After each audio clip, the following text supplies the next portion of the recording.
Play the jingle. Oh, is it? Brilliant. Oh, chimpanzee that monkey news extra.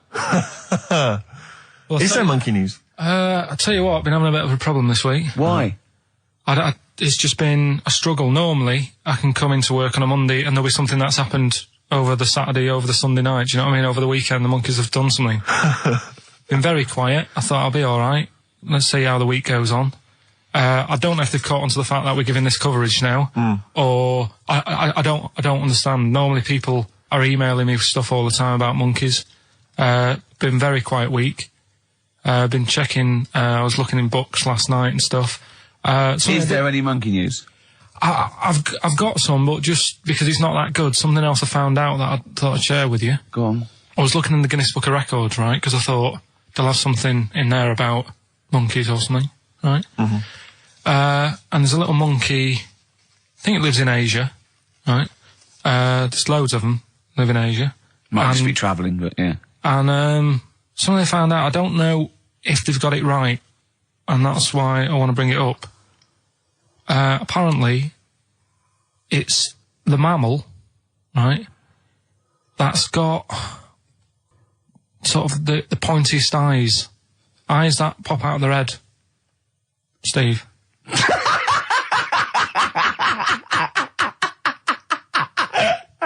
Now, the thing is, right, I thought that's interesting. Yeah. Apparently it's the biggest with the sort of goggle eye type thing. Right, yeah, go on. Apparently they come out of their head 1.6 centimetres. 1.6 centimetres? What, you mean they protrude? Yeah.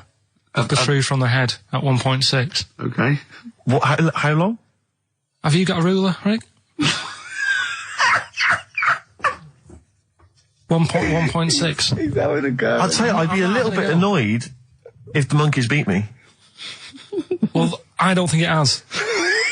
That's what I'm hoping. Is there anything we can... I mean, what's 1.6? Oh, can you... It's about... Drop your trousers. It's, about 3/4 of an inch. What do you think? I don't know. Have they got it right, or what? Maybe I should come down to Monkey World with you next week. So anyway, so that's not the monkey news, that's just something that cropped up and... Sure. I do know once, when we were playing pool in the office, I think Lucy was your partner. Yeah. It was me and Ash versus you and Lucy. And you were having trouble because his glasses kept slipping down. So Lucy pushed his glasses up his nose, but the glasses touched his eye. Do you remember that? Yeah.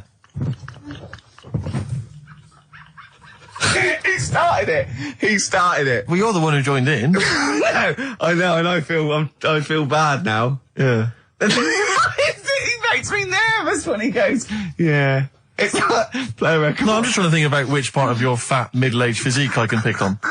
The tits would be a good Yeah, start. yeah. Oh, the belly. Sure. Oh, what do you think of that? Oh, that's... What is that? Play a record. Is that monkey news for this week? Have we not got any other monkey news? Well, it's just, it hasn't been that good. I mean, the one that I found out here, because we've covered so much in the monkey world, right? The fact that we've done a monkey that was a sort of half man, we've done a monkey that got a decent job in a train station. Can you think of any of the other? Well, that's just some of the great monkey news from the past. That's what I mean. So that's what you got to compete with. So even though this is quite amazing, just tell us. Another monkey's got married. Oh, not another monkey getting married. What do you mean? It's got another one, you know, it was knocking about with some woman monkey for a bit. A woman monkey. They decided to, you know, get married. Yeah. They did. What do you mean they decided to get married? Was it pressure from her parents? They had a good do, and a good do. I love the spread. I love that peanut vol-au-vents. Yeah. Celebrated in a pub, and then they both went off to the cage that night. That's what I mean. Even though that is quite impressive, because it's not true. Or it's a joke. It's nothing. It's not. On an Nova website, official sort of news website. 2 monkeys have married in Romania after a whirlwind romance. Well, that's... After a whirlwind romance. God, yeah. Yeah, a quick one hanging onto the rope. Yeah. She was in the tyre. Yeah. He saw it. Yeah. He went, I'll have a go at that. They go, we got to marry her now. Yeah. Her parents came in and said, did you just shag my He was in daughter a zoo tyre?" knocking one off. She went, I can do that for you. Yeah. Yeah. Guests say the monkey bridegroom was scared by the number of people attending the wedding and refused to get out of his cage. So his bride was, Not bloody Hello Magazine again. No, it was no. I think it was like last minute nerves. Right, like right, you know, legit, I'm single second now. thoughts. It's like it's the big step. Yeah. But his bride enjoyed every minute of it. She was loving it. Yeah, she sure, looked lovely, by sure. the way. She looked lovely. Yeah. Did she? Oh, good. Reports she only appeared to have problems with her veil and dress. Do you see? This is. The guests I hope they didn't ruin it like Anthea Turner and maybe get sort of sponsorship PG tips or something. Totally, with strong plum brandy, so they got them drunk as well. So they carried on the celebrations at the pub, and the bride was taken to her new husband's cage at night. I apologise. Play a record. I'll tell you what winds me up. What? Monkeys getting married. I know. And I'm not getting any action. And I got bigger eyes. Let's play a record and come back to this, because it's always going to just unravel and unravel. It's going to go on for hours. Let's play a track, deeper Carl. and deeper. It's like an onion, isn't it? We've created a whole world here where there's a man living with a horse. Just walking around the lounge. I come from the West Country, I've never heard anything like that. I just think of a big sort of like orange carpet, and it's got a rediffusion telly, and this horse going, I'm fed up in here. Exactly. This is really... I am not taking the rubbish out again. Yeah. Right, play a record. Let's have Velvet Underground. We've got that lined up. Oh, yeah, the God. classic from the first album. I'm waiting for the man. Let's come back to the horse in a second. Little flowers in pots. What do you mean? Well, that bootleg's going under the name of Nothing, Miss Jackson, I think, by Meats and Poultry. So there you go. I do love these bootleg things because they're so pointless, but they're so enjoyable. Yeah, it's great. It's fun to do. Yeah, exactly. They're really good they're fun. Great. But not as much fun as White Van Carl. White Van Carl, absolutely. Do you want to explain the premise? Well, we take the Sun asks someone else and asks Carl. It's simple as that. That's The it. Sun have just taken a normal person. We flipped it. We're going to ask Carl the same questions about the week's news. Yeah, just basically your opinions, Carl, as ever. What do you make of, well, obviously the big news, David Beckham's broken foot? Is this a big concern for you? No, I mean, he's sad. You know, it's sadder for him more than anyone because, you know, to like be in the World Cup is like the main thing for him, isn't it? Yeah. But he's still a young lad, and I don't think he'll give up. I reckon he'll still turn up. He'll be all right. And yeah, good luck to the lad. You know, I like David. I'm not going to slag him off. Wise words. Yeah. He says that like he knows him, like he's popping round for drinks later. Yeah, like we tried to stitch you up. Go on. But obviously yesterday, was it yesterday? I think maybe Thursday. The Sun printed a big picture of David's foot and encouraged everyone to touch it at midday, because hoping that this would somehow, if we all thought and prayed together, somehow that would help his foot heal. Do you believe in that? No. Any belief in that? No, you're going down the old like Yoragella route, aren't you? Sure. I know it's stupid. Yeah. I'm sure. I mean, it's nice effort and everything. It sort of cheers everyone up. Hold on. You believe in ghosts and warlocks and licking toads. Why is that any more stupid than all those things? It's not going to work, is it? All right. Fine. It's rubbish. Okay. Okay, what about this then? There's apparently now available £1.5 million apartments available on an exclusive ship which sails around the world. Yeah, it's like What do you make of that? it's a huge thing, and you live on it, and it's. I mean, in theory, How big is it? it's mental. Do you know it's when like huge a luxury town liner? centre. Do you know Because- how like people said that the Titanic was the biggest ship? Was that only then? They've got Yes. bigger ones now, haven't they? Yeah, A lot bigger. oil tankers are much bigger, and yeah, No, but actual liners are bigger. Yeah. It was the biggest then. Yeah. Because my mum told me that there was one that was that big that it had like rough areas on it.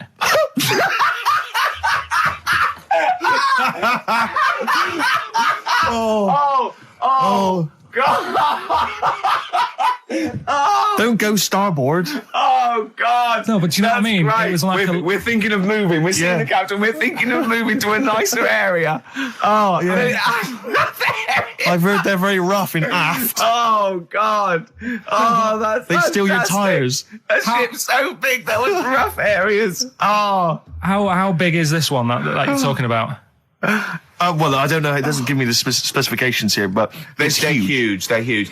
In theory, I mean, it's It's that thing with it's obviously marketing, but they're going to solve the overpopulation crisis, where soon we'll all just be floating around the sea. Yeah, but yeah, I can see that. The Shining on XFM 104.9. We're doing White Van Karl. Got another one there? Well, it's just your thoughts really on the Queen Mum's very British send-off that she was given this week. Yeah. What do you make of all those people queuing up to see her? Did you think that was incredible? Right. Well, what we said last week, there was I don't quite understand why there was so many people there who were like getting really upset. Do you know what I mean? Really upset, crying and stuff. And you can lose someone who's like related to you, and you don't cry like that. You sort of sit there and you think back to what you did with them and stuff, and then that's it. But the queue thing, wasn't it like miles long and stuff? Yeah, it was. Yeah. Right. I was sat watching this with Susan. 12 hours queuing. Yeah. It never got to 12 hours. It did, but that was the estimated time. No, but how long is a queue when they're just like, walking along? Think how far you can sort of like, stagger in 12 hours. Incredible. It's been ridiculous. Yeah. But again, if they want to do that, it's their time and that, innit? And it was at the weekend, so they could have, it's not as if they got out of work to do it. No. I mean, they used their own time, so good on them. But I thought, right, what they could have done, remember when I studied Che Guevara? Yep. Yeah. Right? And don't be offended by this, it was just an idea, because they did it with Che Guevara. Remember when they cut him up? Yes, they cut him up, yeah. What was the reason for cutting him up? Well, they cut up Che in order to try and... you told us that they were going to send bits of his body to Fidel Castro and various other people, wasn't that right? As a warning, wasn't it, though, to all the people, like, one to... Yeah, my understanding was that they cut him up in order to... so they could bury him in different places, so that there'd be one shrine. There'd be not one place that you could go to in order to sort of make him into a martyr. A little bit like that. I've like... I can vaguely see where this is going. 6 queues, and it's like, number 1, you can, go and pay respect to her head, or whatever. Oh, God. No, but I just was thinking the way of speeding it up. I'm not having a go, I'm not, because they haven't done it, so it doesn't matter. But they did it with Che Guevara. Yeah.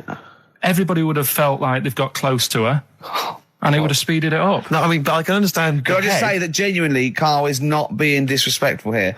This is his best idea to cut down the queues. So don't phone in. He's not suggesting we should have done this. He genuinely is. But I mean, he's not doing it to be nasty or wacky or he thinks this is a good idea. So can I just throw a thought at Che Guevara, who was like a powerful man, he did a lot for the world and what have you. Yeah. And are you aware that I feel slightly responsible for this, because have you heard of the quote, a little knowledge is a dangerous thing? Yeah. Okay. Steve, next one? No, just a very quick question. I can understand those that have queued for 12 hours to see the head. I'd be a little bit annoyed if I got there to find a toe. I'll tell you what, though. I'll tell you what they could do without chopping her up. They could put about 9 queues. Each could see each hip she had. That's true enough.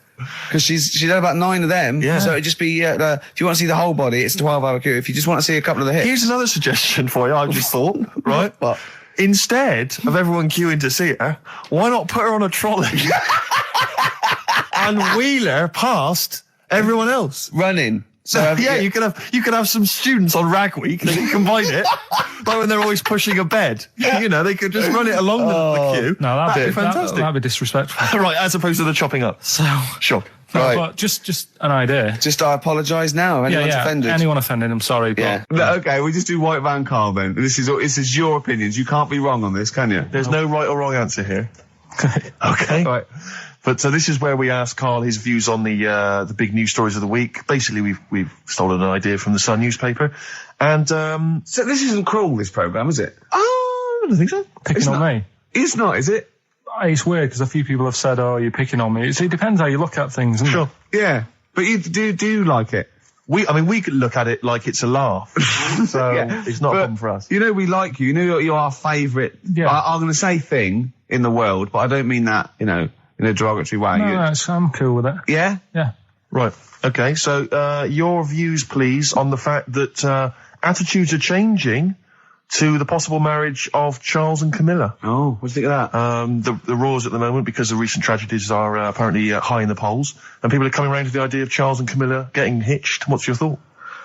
Whatever, really. I mean, if they're happy with it. The thing that comes out of it most is it just goes to show, right, that there is someone for everyone.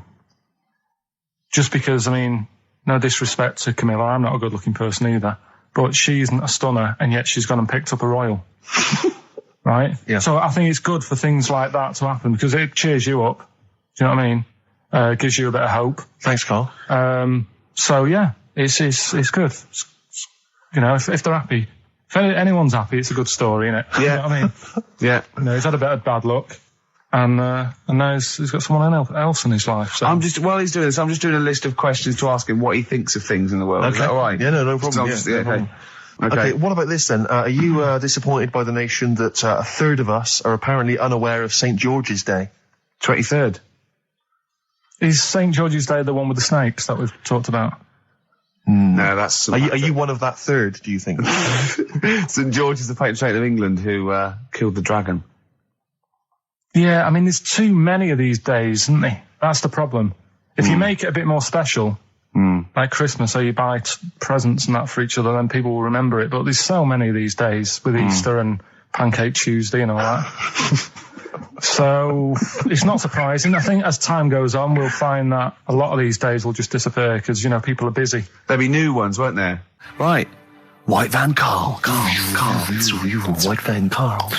Yeah, this is where we steal the White Van Man column from The Sun and basically fire those questions at Karl, getting his opinions on the week's news. Okay, Karl. Okay, what do you make of this? David Beckham apparently was driving despite having an injured foot and just further threatening his World Cup chances.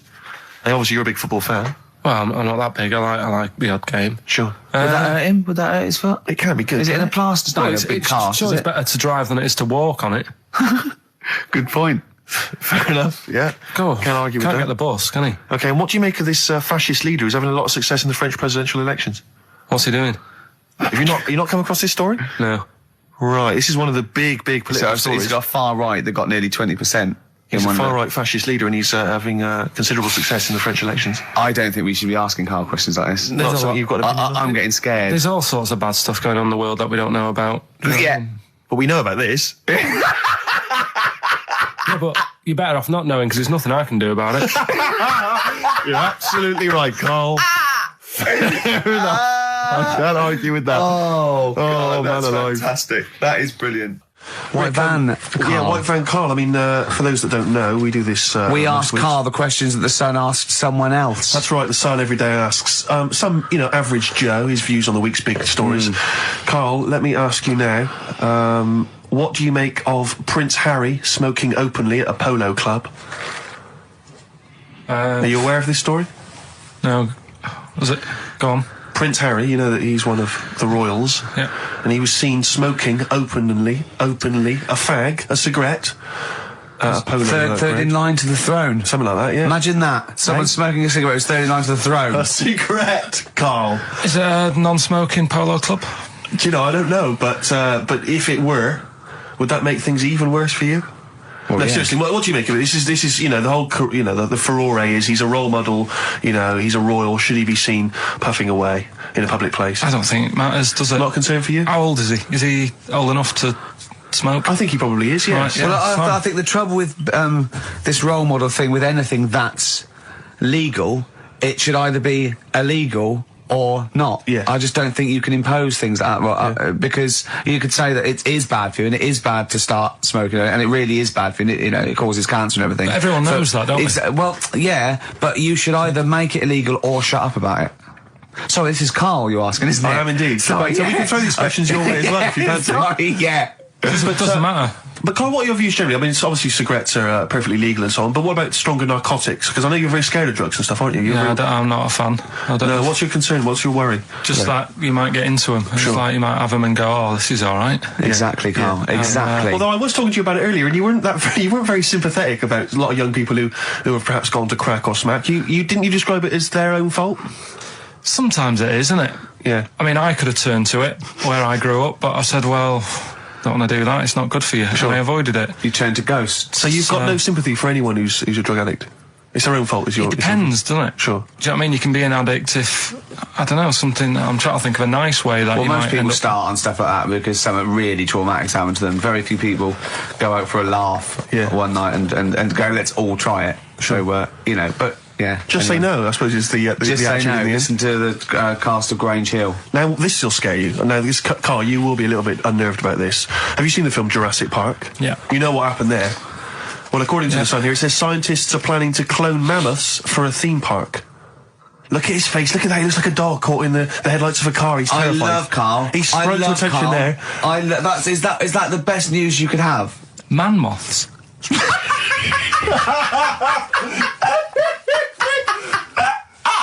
Right. Yeah, man moths. I Man love moths. the fact that that's why he was so excited that they bred a man moth.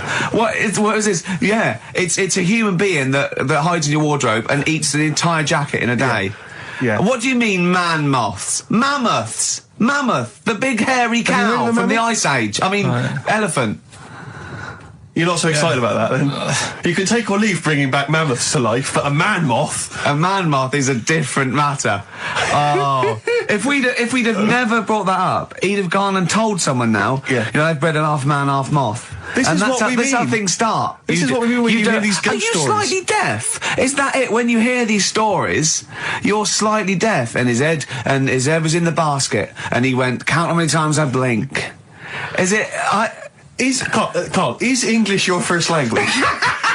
Are you actually foreign? Is that the thing? Yeah. Should we speak when we say slower? foreign, we mean not of this planet. Yeah. Should we speak slower? Would that be a help to you? No, go on. Next What do you one. make of that? Do you think that's good? The Would you think idea that's of good to bring bringing back mammoths? prehistoric animals. These giant elephants. They're slow, aren't they? It's not as if they're going to like get out and run fast and they can't capture them. They'd probably be a like fence, to be elephants, honest, aren't Carl. They'd probably be a fence. they? No, but you're asking it as if like, oh, it could all go wrong, but it couldn't, could it? Well, Really? but the point was about Jurassic Park is they thought it wouldn't go wrong. They thought they had it all under Yeah, but control. that was and they Have you didn't. learned Dinosaurs. nothing from Jurassic Park, Carl? Dinosaurs would say, oh, think about it before you do it. But with a hairy elephant, it's not going to... Not a concern for you. Would you go along to see him? Would you be interested in that? If it was in the area. He's great, isn't he? I'd love a queue, Nothing right? impresses No, him. but what I'd like to do is Carl sitting like Yoda in a little cave, and I'd just like to see people like Tony Blair and Stephen Hawking in a queue, and they go and say, "Carl, got a bit of a problem." And thinking of cloning a man and a moth. Problem? Not an issue. No, if I'm in the area, I might cruise around and have a look at it. Otherwise, just don't send it near my clothes. Oh, that's fantastic. So it's just for a second. As the words "man moth" came into your head, how excited were you? I mean, were you both terrified and excited? For the moment when you thought that they'd cloned a man and a moth? I pictured... What kind of face did he have? Did he have the moth's head, or was it a man's head? just a little man head. Right, what was his face? What did it look like? He just was like a bit shocked. Perplexed, yeah. So it was like he'd been grafted onto the body of a moth without his consent. And when he was asleep, Yeah, he'd woken up. he just went in to have a goiter removed, and they said, "We've He replaced your woke up with goiter with the body of a giant moth." Yeah. Is that all right, Mr. Jenkins? So he had the head of a little... Was it a little boy or a man? Little man. Right, okay. And he's just bumping into a lamp. He's just bumping into a lamp. If you went into hospital and they'd done something, what's the worst thing they do, right? What would you rather have done, right? You wake up and you've got lobster claws for hands. Right. You wake up and you've got duck's feet. Or you wake up and you've got one horn coming out of your head. The worst thing, Yeah. probably the horn coming out of my head. Why? Get in the way. That'd be useful, wouldn't it, in fights and stuff? And for like parties, people play Well, I suppose quoits. the lobster claws would also be quite handy there. Definitely. Listen, we haven't done it for a while. White Van Man. I thought there's some interesting questions raised today, and I think it might be nice to just throw them Carl's I think we direction. set Carl up again in the last hour as a person that people want to know Yeah, they want to his know what he's opinions on thinking. the They wanna world. know Yeah. what- if you're not familiar with it, on Saturdays, the Sun newspaper asks a typical white van driver questions his opinions on the week's news, and we thought we'd throw these in the direction of Carl. Yeah. Good. Now then, what do you make of this teenage thug, Carl, Mickey Carroll, who spent 4 months in jail and he's won 9.7 million on the lottery? Is that justice? When you think of all the good people that are going hungry, and there's a lad there and he's won. Did he buy the ticket before he 9.7? went in? No, I think he bought it once he'd come out. So he's done his time. He's done his time. Fair enough then. He's been punished. Yeah. Right. He's bought a ticket. He's had a lot of bad luck. Mm-hmm. Now he's having a bit of good luck. Good luck Right, to him. next one. Are you concerned that now he's got all that money, he could turn into like a sort of mastermind villain? You know, like a James Bond style villain? He's got a criminal streak, we know that. Is that a concern for you? Well, I mean, we imagine don't. that he could build some kind of underwater We fortress. don't, with my lawyer's hat on, we don't know that. Yeah, well. Well, he'd have to prove that he didn't have a criminal streak. I'd say you've been in jail for 4 months. Yeah. Sometimes people are bad because they haven't got any money, so he might be Interesting an point. angel of gold now. Or whatever Yeah. it is. It's a long time since we've had any white van, Carl. For those that don't remember this particular hot feature, we basically ask Carl some of the questions that are asked of a white van driver in the Sun. They always have this on Saturday afternoons. Anyway, here's the first one. They're not fascinating, Carl, but I'm just interested on your take, really. Yeah. What do you make of Cilla Black quitting Blind Date after her husband sent a message from beyond the grave? You familiar with I this didn't story? know that. What's that? She went to see a medium, and supposedly her husband passed on information through the medium, which was incredibly vague, but persuaded her to quit live on air. Well, it's about time, isn't it? If even dead people are saying, enough's enough. But I'll tell you what, though, talking about ghosts and that, do you know how I'm into them? Yeah. Right? How weird do you think this is, right? Well, it's not true, before you say it. Oh, chimpanzee that! Monkey news, earlier than usual. I'll have to save this link now. Monkey news. We've done a lot of stuff, right, on monkeys. And most of it has been... Is bollocks. No, has been like happy stories. Oh, is this it's not... Is this going to be like our tune? Our monkey tune. Simon Bates, and welcome to our monkey tune. No, but do you know what I mean? We've done stuff about a monkey that robbed a bank. Yeah. Why is that happy? He had a great life after that. Right? What, in Marbella? Yeah. Right. We did the one who saved someone's handbag in a railway station. We've had a lovely marriage, couple of marriages. Couple of marriages. Couple of monkey marriages. Yeah, There was the one who got a job in a railway station. yeah. The hairdresser. The one who set up a business in Spain.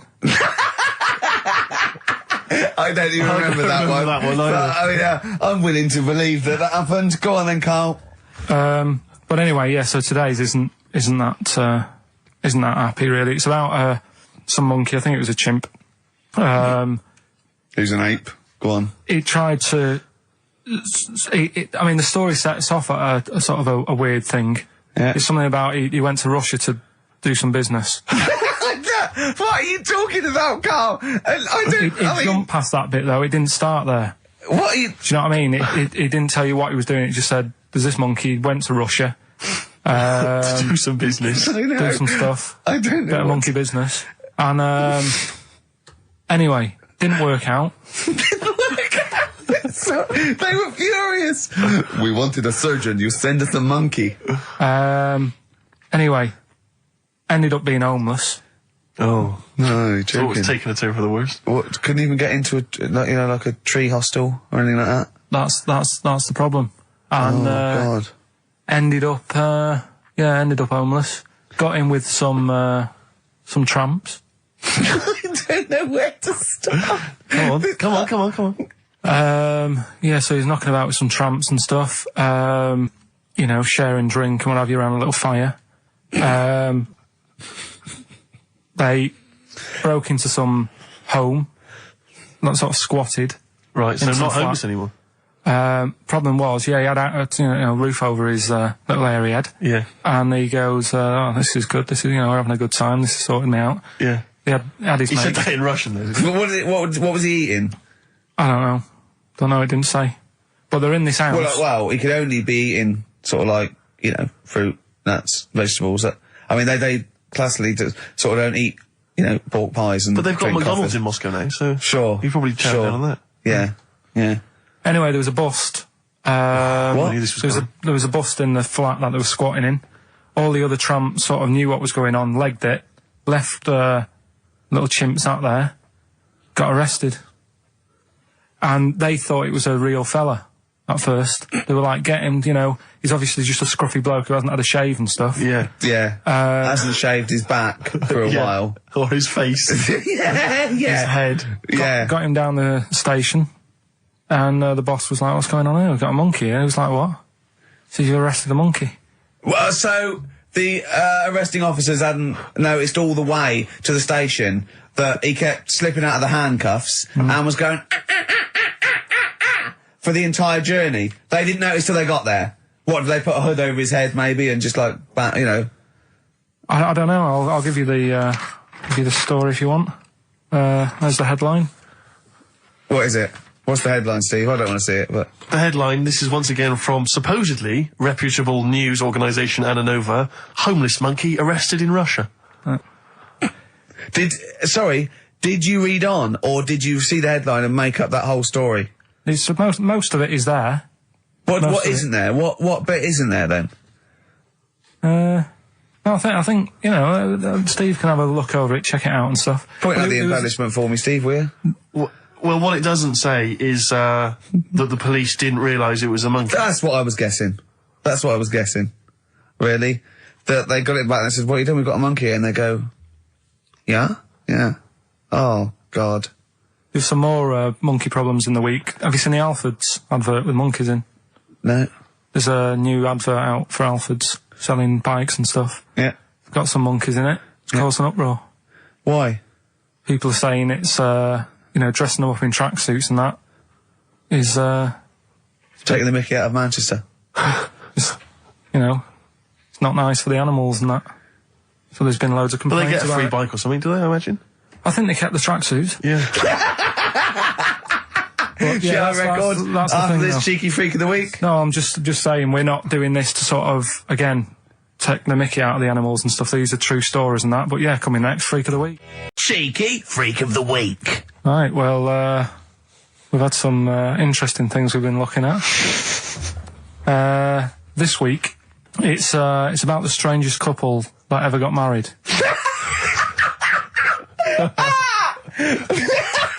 And we've had 2 sets of chimps, so it's stranger than that. Oh, it's not Dale Winton and Nell McAndrew, is It's it? not your parents, is it? Well, we're going back again to about, I think this is about 19... Something like that. 1940. Yeah, whatever. Yeah, whatever. Yeah. Not important. Strangest couple, a fella, right? He had skin of a lizard. Yeah, the skin of a lizard, okay. And the woman who he Which he married... used as a condom. The woman who he married. Yeah. Airiest woman ever. Right. And that was their act. They used to tour the world, and they'd say, you know, it's like, you know, a couple who've met, they're having a great life. Let's get them out on stage, here they are.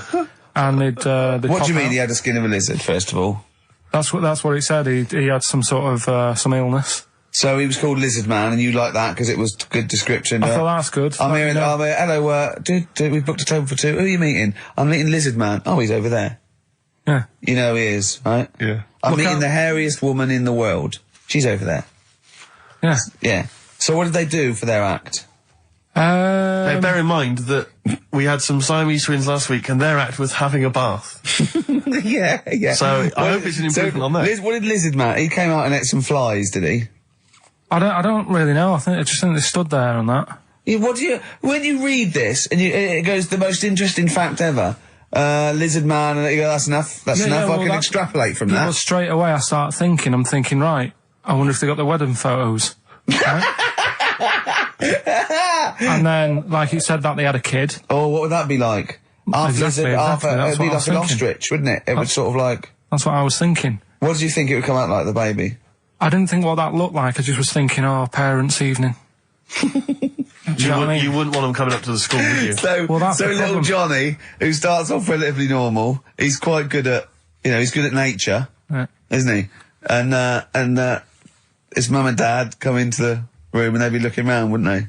Well, it's always like that thing at school when, like, you find out your mate's mum and dad are really old. Right, Have you ever seen that? Yeah. When you go, have you know, your gran and granddad bought you? Yeah. Your mum and dad. Yeah. And you go, oh. It is weird. What's that we're talking about? He calls him mum. What was that? Oh, sorry. Do you know what I mean? Yeah, And no, like- that's always strange. I But just- if you had Godzilla and King Kong as your parents, Yeah. and it was they're like you always say, fighting. They're always fighting, and like you say, if you're in a school play or something, you wouldn't tell them, would you? You wouldn't want him coming up with a video camera. He didn't tell his parents he was in the... When we were, Well, exactly. You did Little Donkey, you didn't tell your dad, did you? And he came along and videoed it. Yeah. Was kept that... Kept it quiet, don't want him to know anything. But you didn't... What was it was meant to be playing? You had a little drum, didn't you? Yeah, I was doing, I had a little drum. I think it was meant to be playing We Three Kings. Yeah. But, we started doing Little Donkey and I thought I can add a touch to this. Sure, you improvise. Started playing along. It was like the first remix, wasn't it? It went down well. Okay. Why is he called Rain Man? Is that going to be the question? Yeah, I know the answer, Carl. Don't worry. Don't look at me like that. I do. Oh, well done. Yeah, you watched the film. Yeah, you should. Right, so it's you, Carl, in the film Rain Man. Yeah, it's the bit when Tom Cruise is in the doctors with the ill man. All right, there we go. You ready? Well, I'm not a psychiatrist, but I do know that his brain doesn't work like other people. Oi, I am sat here. Don't go talking about me like I'm some sort of div kid. Got a good brain. Works well. It stores all sorts of information and stuff, doesn't it, Tom? He remembers things, little things sometimes. Well, don't say like that, little things, as if it's stuff that isn't important. Are you good with numbers? The doctor's asking you a question. Yeah, I know. I'm just thinking. Good with numbers.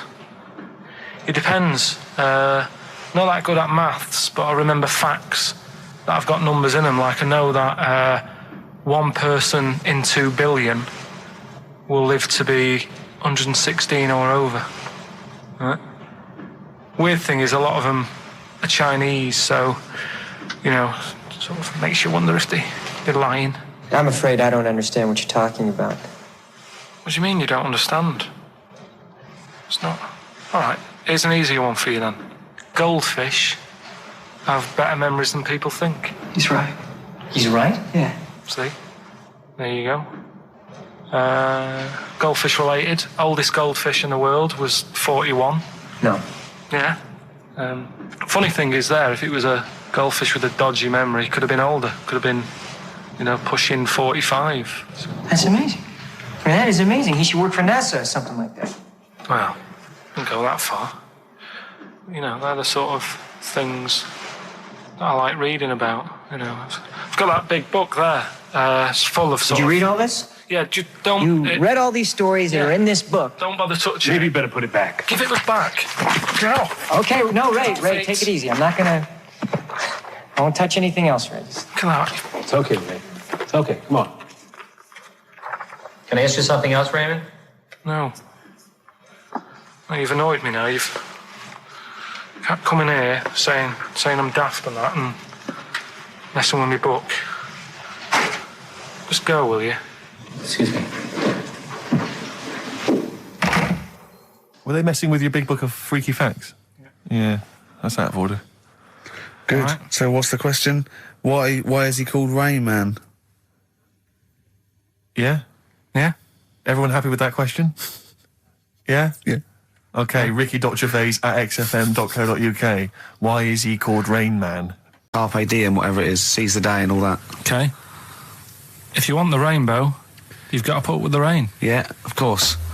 Yeah, rough with the smooth. You know, it's not all plain sailing, but, you know, rainbow's beautiful, but it comes because of the rain, which you might not like, so Yeah. make the most of everything and, yeah. Good. Cat food doesn't smell good, but if you don't put up with it, then the little kitten will die. Right, no, Carl, that is a good effort. Now, that one's yours. I mean, obviously, right? Right, no, but it's a good effort, right? I mean, it slipped seamlessly into the others. Yeah. Don't think it didn't. No, but it's good. I mean, we knew it was that one. But what I will say is, it's good, but what you don't know, maybe subconsciously, is, I mean, it's very similar to the putting up with the rain and the rainbow. But that's good. Why do you think that? Well... What does mine mean? Well, even though it smells bad, it's good for something. Right, So- see, so- I didn't look at it like that. What do you look at? I kind of thought... Was yours more specifically about cat food, generally? Because, you know, normally it's an analogy. Yeah, or a metaphor for something, you know. Well, no, the way I I mean, looked at it- Dolly Parton, who I think did the rainbow rain thing, she wasn't specifically concerned about weather. conditions. No. It was a sort of general idea. It's all about life. Yeah. Existence. Well, that's what I've done. Go on, I've used an everyday thing Yeah. and put it with today's problems, right? Go on. So, like, my girlfriend, she might like to go shopping for clothes. I hate it, Right. but because I love her, I put up with it. Ah, that's nice. Yeah? Yeah. So, you love that little kitten. You can't stand the smell of the stuff you got to feed it, but because you love it, you go, well, you know, I'll put up with this just for a few minutes, and then I can, like, squeeze its head later and give it a little... Sorry. Squeeze its little head. Yeah, well, that's just the thing that I do with cats. Put it in a bag and drown it in a lake. I can feed it and then I can throw it against the wall. Exactly. So you didn't see it like that, did you? No, that's very good. So it's about love, is it? It's about putting up with the bad things for something you love. Yeah. Well, that's nice. But Carl, you seem now to be convinced and rather smug that you've tricked us and that you've fooled us and that we didn't understand it. Well, I say that's your fault, not ours. No, it's not, though. I mean, look, that man in Forrest Gump, he was a bit of a nutter. And he came up with the life is a box of chocolates thing. Yeah. Now, if that was in this book, you say, oh, yeah, brilliant, you know, good bit of work. But if he was sat here doing the show with you, you'd be taking the mickey out of him. Sometimes I feel he is. No, but Carl, I could. In fact, if people are out there, we're too lazy. Could you write down everything Carl's ever said? Because I think we could publish that. Yeah. He said one today. He saw my salamander. It's not a euphemism. He saw my salamander, and it's just sitting there in the tank. Your exotic pet. Yeah, and he's worried about there not being a lid on. And he said, I went, what are we worried about? He said, wow. He said it sits there for 24 hours a day, obviously planning to get out. Well, he's got nothing else on its mind, and it's, the daft thing is, he has actually got the lid ripped up a little bit. And he'll be looking up there, and it's going to get out. But what's the worst that could happen? What's it thinking? What do you think it's thinking, this salamander? It's got its eye on the DVD player. I can have Ian be down the market. Right. Okay. Right. The results of We ain't got a winner for the first time. Yes, we have. We've got done this loads. feature for... We've got loads of winners. No, we haven't. We've done this feature for 3 weeks. This is the first time I've managed to sort of... What? Well, let's go through them then. What have they got wrong? The first one. The first one. What was the first one? Well, hang on. Let's do them in reverse order first. So what's the last one? The last one, the clue was that bloke does sport on the telly and he's got a little kid. What's that? That's Destiny's Child. Des, who does ITV Sport, that's he's got terrible, a tiniest man. child, right? No, terrible. that's fine. Yeah, They got that. okay, Destiny's Child. What's the one? What's the middle one? Well, the middle one, right? Child. The second one was he doesn't like women. Yeah, he's got a couple of kids. That's a bit weird. Yeah. Right. That was PD. That was Puff Daddy. That is offensive. Go on. But it's not Puff Daddy. It's Puff Daddy. And he's not even called that anymore. He's called P. Diddy. Well. Okay, fair enough. But they got that one. Yeah. And if I'm being tight, these lot are as well. Yeah. Yeah. Tight means something in Manchester. Go on. Right. And the first one that they're having problems with, I don't think them birds should be allowed in this area. They've got it. Boyzone. It's not Boyzone. What's the clue again? I don't think them birds should be allowed in this area. That is perfect. A boy zone. No birds. No women. No women, yeah, birds, right? A boy zone. Sorry, Carl. If that isn't the answer, their clue is better than yours. That is brilliant. What was yours? Boy zone. It works perfectly. What's your answer then? Bangles.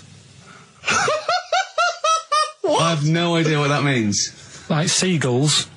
So you don't want them in this area, so you're banning them. Bangles.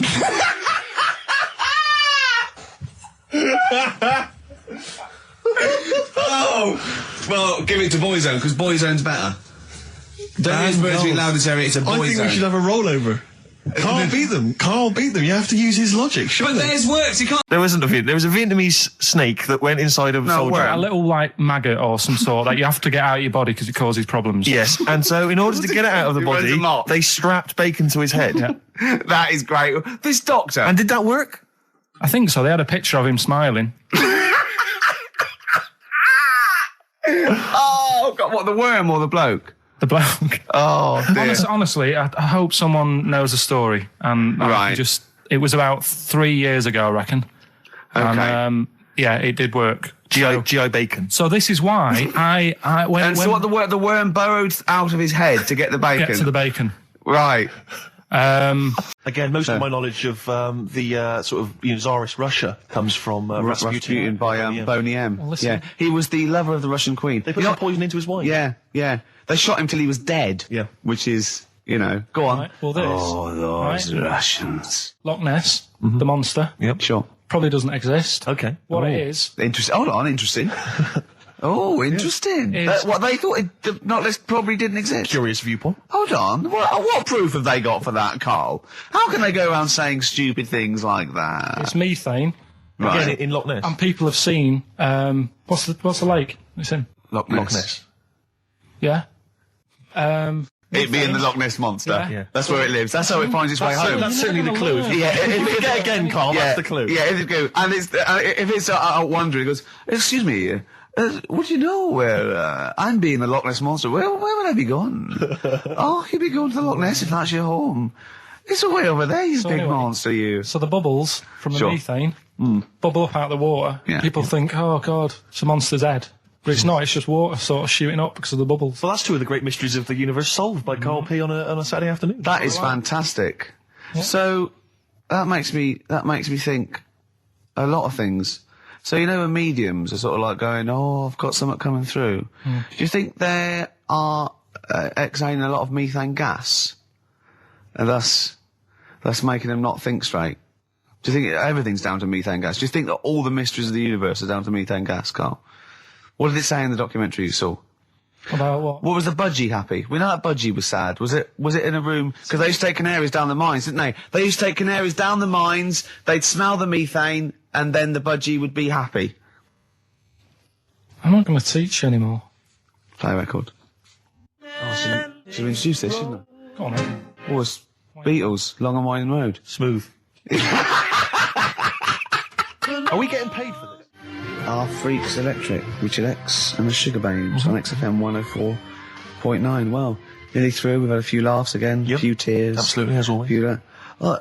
Excuse me, and don't be alarmed. I look quite frightening, but merely a nice monster. I seem to have lost my way home. Could you direct me in the right direction? Nice to meet you. Yeah, Karl Pilkington. Hi. What's your name? Why do you need to know my name? Well, it might help me to find out where you come from. Oh, my name's the Loch Ness Monster. Okay, all right. Give me a second. What was your name again? Loch Ness Monster. See, this is what I mean.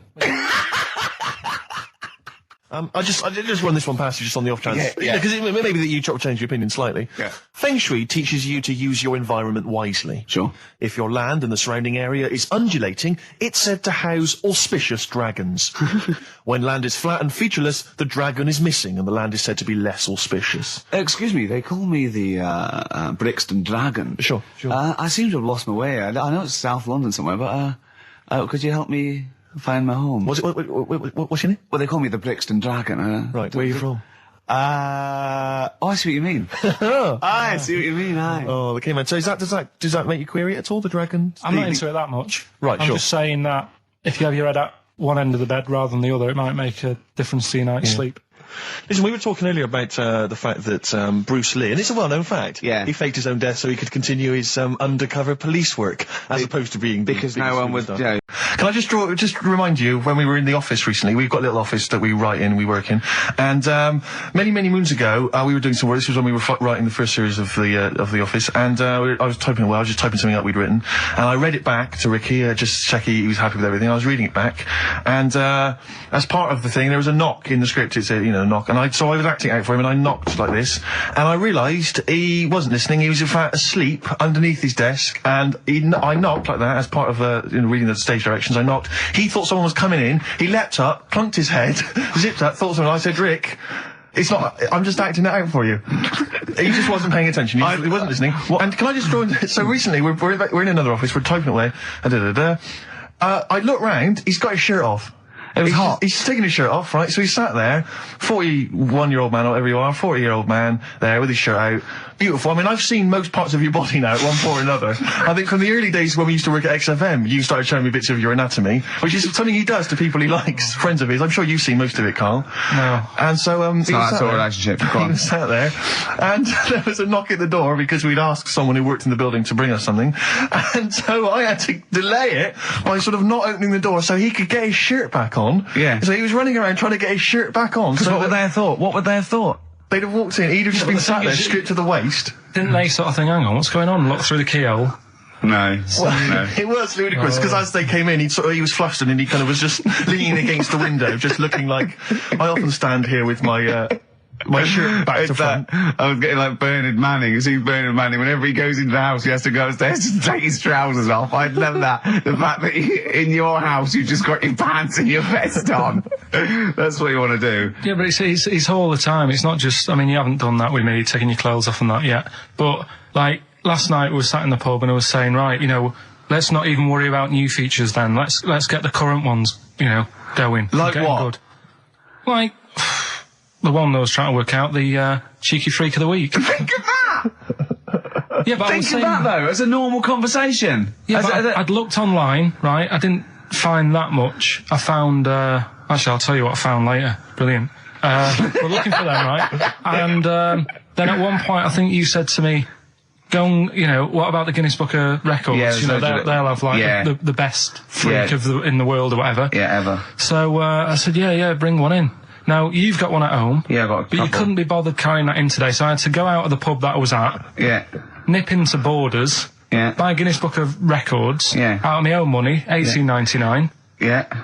bring it back, and then you said, oh, I don't know if I want to do this feature. So it cost me 20 quid for that. I had to buy a video for Silence of the Lambs film clip. I'm actually out of pocket at the end of this. But do you want to work with me is the thing. If you want to work with, people would pay that sort of money to work with me, Carl. You're a lucky bloke. Think of how many people think, oh, Carl, he gets to drink and sit. Yeah. Well, you making a cup of tea and I surprised, didn't I? Little surprises. You know, last night, do you know when I left the pub in a bit of a mood because Yeah. I was just fed up with not getting anything done? Yeah. Walking down the road, I was thinking, how can I get out of this? How can I stop having to work with them? I'm thinking, I wonder if I leave, I wonder if they'll be funny and they'll go, and then my boss will be giving me stick. And I'm thinking, how much notice have I got to give out? And all this is going through my mind. I'm walking home and I got in, said to Suzanne, I'm sick of it. She's going, you need to do it when I get a new kitchen. And I was like, yeah, but how big does the kitchen need to be? I was saying, do we need a big kitchen? Can we get a small one? Have we got enough for a small kitchen? Do we need so many cupboards? Can we just have wood instead of steel? It's a thing that uses sort of metaphor, analogy, just to explain sort of morals. I mean, they're very old for a start, and it's all. I'll give you an example of one. A quick one. Oh, the one about the dog with two bones. He goes to a dog's got a bone. He sees a reflection in the lake, and he thinks, "Oh, that dog's got a nice bone. I'll have that." And as he goes to get that one in the reflection, he drops the one he's got, and that's one about, you know. I think Be I happy with your lot. was told one when I was younger. Go on. I think it was one. This young lad, he's got a dog, right, and he's about 8 years old, and this dog, he's had it since he was about 4, and it's a bit tired now, and he chucks sticks for it, and it doesn't go for it, and he's saying to his mum, "Oh, I want a new dog because this one's useless. It doesn't do what, you know, it doesn't have any fun with me." So they say, "Oh no, but you know, Rover's a good little dog. You should look after it." And he's like, "Oh, I don't like it. I want a new one." So they buy him a new puppy. And it's running around, yapping about, and he's loving it, and he's playing around with it in the grass. And then one day he goes to the park, and he's messing about and rolling about with it, and he falls into the lake, right? And the little puppy's like yapping at him, and he's going, help me, little dog's yapping. And then the old dog comes and gets his collar, and it pulls him out of the lake, and he goes, "Oh God, you know, why did I forget about you? You're the better dog." And he loved that one again rather than the puppy. I got a feeling that was Lassie. Well, yeah, that was an episode of Lassie. What's the hobo. moral? What's the moral there, Carl? What's that telling? What's that explaining through analogy? Sort of, don't forget the old. Look after old people.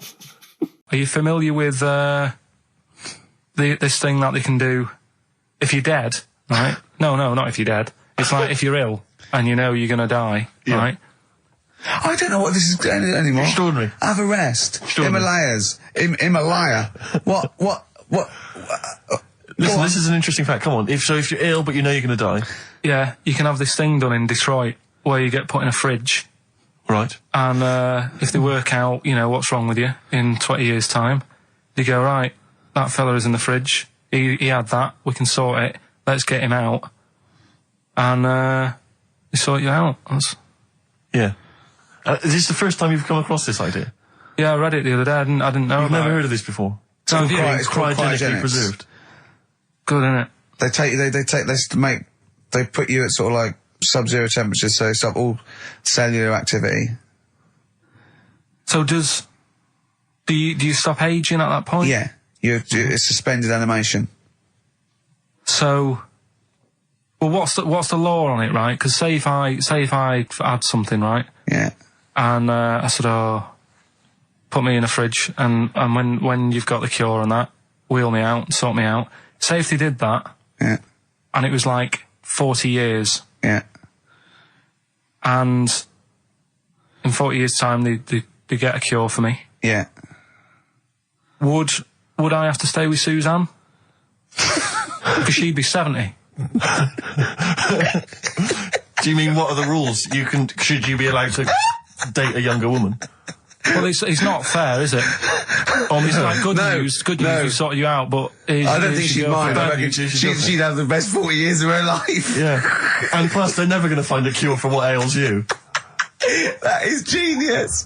That is brilliant. You come out, you're cured, and you go, oh no. I love the fact that's what he'd be lying there. If you could think while he was in that state, you'd be thinking, oh God. She's losing her looks. Yeah.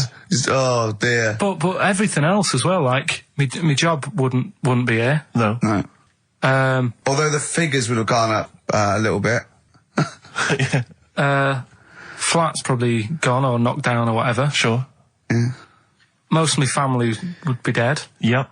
So what's the point? What? How do you know about it? Who's done it? Well, famously Walt Disney, apparently. I mean, Walt Disney actually did die, but had his body preserved so that should they one day be able to bring back people from the dead, they need Walt Disney. Hang on, who do we have? But with him, nothing is going to change, because when he comes out, Mickey Mouse will still look the same. Sure. Unplug and all that.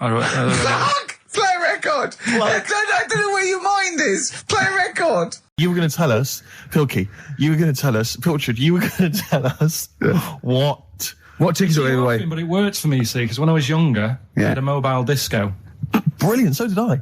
And it was me and my mate Colin Makin, and the disco was called Pilkey's Making Music. That's brilliant. I mean, that's genuinely brilliant. Pilkey's Making Music. Guess what? When I first started the mobile disco, this was when I was about 14, we didn't really go out touring, we just would do it for like people's parties and stuff. We were called the rock and roll DJs. No, really?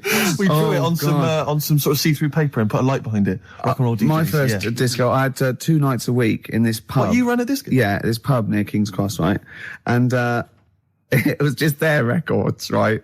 And I had to play this number of songs every time, the same time every week. So all the locals, all drunk, were dancing and everything. One of them was American Pie by Don McLean, right? And they just sing along all the words, sort of drunk. And it's about 7 minutes long. Yeah. The other one was Baby Jane by Rod Stewart. Nice. If I didn't play that, I'd get lynched. And what was the other one? There was another one that I always had to play. It was a ballad. I have to remember that. But yeah. So, Carl, do you think, and maybe Ricky as well, do you think you know much about DJing for, like, you know, the sort of the wedding party or maybe someone's 18th? Oh, really? Okay, let me just offer a little hypothesis for you then. All right, the buffet's been served, right? Yeah. People have done some speeches, like it's a wedding do. Yeah. So you've already played some records early on, you've stopped for food, you've just played some light backing music in the background while the food's been served. You want to get the party rocking again, what do you kick off with? It depends. I've already got it down to 2 or 3 records. Okay, I'd like to hear what they are. Well, I've got it down to Earth, Wind and Fire. Right. That'd be great. If there's, depending on, or you want to go a bit modern, I'd probably start off with sort of Will Smith. Well, careful, Rick. I've got to bear in mind, it is a wedding do, so there's people from age 8 to 80. You got to cater to every market. Okay. Carl, what about you? See, this was back in 88, so... Yeah. Kylie. Yeah. Can I tell you what the definitive track is? Go on. Oh, What a Night, Frankie Valli and the Four Seasons. Ding, ding, ding. People don't realise what it is exactly. It's straight away. Ding, ding, ding. Bow, down, down, down, down. I can't actually play it. But, Oh, What a Night. Late December back in 60. That leads you straight into a 70s medley, and everyone's loving that. I'm thinking Bee Gees. There's going to probably be some kind of ABBA track, Dancing Queen, all going to storm. You're turning your noses up. I can tell you this, that we got bookings endless. People are going, you're amazing. I don't know how you do it. I wouldn't have got up. I would have sat there. Well, you might be, because you're one of those grouchy, you're one of those moody teenagers. Oh, I'm not going to dance to this. I'll tell you, the old ladies would have been up. the people with a decent bit of musical taste would be up. No, the Ricky first Gervais would person be to get up is a fat lady in a dress with bad ankles and a little kid who's got problems and he's in a little DJ. See, the problem with you two is you're not catering to the market. You're trying to be all sort of bohemian and kind of off, teach people about music and stuff. There's no place for Kylie, not at a mobile disco. Far too avant-garde.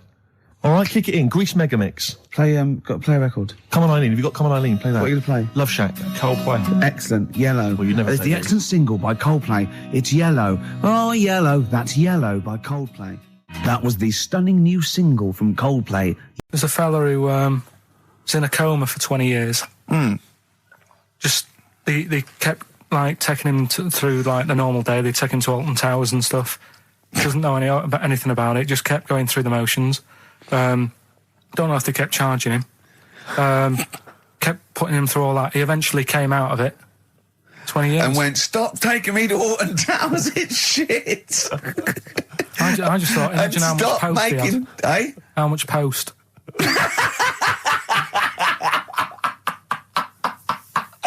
Oh, Did you read about that guy in the paper, Carl? He, sorry, on the internet. He in about, I think it was about 1984, 85, he had a terrible car accident. But this must be it. He went into a coma. This must be what he's talking about. Well, they didn't take him to Alton Towers. Of course they didn't. But you've got to try and decipher the truth from the conjecture, from the thing that I mean, don't forget, Carl realises that he's had a dream. He talks to Suzanne and goes, that was good, wasn't it, last night we were in the plane? She goes, no, that's a dream. He goes, oh yeah, where's my cornflakes? You got to, you know what I mean? I can now decipher what he's actually seen, what he's read. Well, go on, what did you... Well, I'm assuming it's the same guy. It is the same guy. It was a guy in some small American town, and he'd had a car crash, and he'd gone into a coma, and his wife had left him. She'd gone on with her life, because he'd been in a coma since then, and he had just woken up recently. Marriage wasn't working. Marriage wasn't working. He just wasn't paying enough attention. He actually had, she was pregnant at the time, and so now his daughter is basically the same age as he was when he went into the coma. And he's just started coming around, he's just started making jokes. They said, how do you feel? He said horny, which I thought was quite witty. God. Bless him. Did I ever tell you about my Uncle Alf? No. He wasn't a proper uncle, right? But it was just one of my dad's mates and that. And he was getting on a bit. He must have been about, 60, which is pretty old when you're younger and that. And he was the same. He used to always wear a suit and that. But he was never in good nick. It was always like a rough suit, but it doesn't matter. He's still, making half the effort and that. Yeah. And he used to sleep in a dinghy. Right, my Uncle Alf. What? In his house? Yeah. Why? Well, in a flat, he's in like a little bed sit. Because he only had a little bed sit, and he was into boats and stuff. So he had this Two birds with one stone. Had this little dinghy, had a little flat, thought, well, it's tight space and that. He had a dinghy as a bed, and he had 2 tellies, right? He had 2 tellies, one that the sound worked on, the other one only the vision worked. So if you wanted to watch a programme... You had to turn both on. Put them both on like BBC One, turned one up, and watched the other one. Wow. That's extraordinary. From his dinghy? Sat in his dinghy. That is brilliant. It was an inflatable dinghy, it wasn't like a wooden... Yeah, an inflatable one, yeah, big inflatable Did you ever go around and visit him? Yeah, now and again. Was it weird seeing a 60-year-old bloke in a suit, in a dinghy inside, watching 2 tellies? It's weird at the time, I thought. Which of the TVs stopped working properly first? I mean, did he... let's say the sound went on one of them. Yeah. Did he carry on watching the other one, hoping that the other one was fine? No, he went and got a new telly, and then the vision went on that, and he went, oh no. He went, hold on though. Wait a minute. I've got another telly in the wardrobe that I haven't used it. Play the jingle. Oh, is it? Is it? Brilliant. Oh, chimpanzee that monkey news extra. Is there monkey news? I tell you what, I've been having a bit of a problem this week. Why? It's just been a struggle. Normally, I can come into work on a Monday and there'll be something that's happened over the Saturday, over the Sunday night. Do you know what I mean? Over the weekend, the monkeys have done something. Been very quiet. I thought I'll be all right. Let's see how the week goes on. I don't know if they've caught on to the fact that we're giving this coverage now, or I don't understand. Normally, people are emailing me stuff all the time about monkeys. Been very quiet week. Been checking. I was looking in books last night and stuff. Is there any monkey news? I've got some, but just because it's not that good, something else I found out that I thought I'd share with you. Go on. I was looking in the Guinness Book of Records, right, because I thought they'll have something in there about monkeys or something. right? And there's a little monkey, I think it lives in Asia, right? There's loads of them live in Asia. Might just be travelling, but yeah. And something they found out, I don't know if they've got it right, and that's why I want to bring it up. Apparently, it's the mammal, right, that's got sort of the pointiest eyes that pop out of their head. Steve.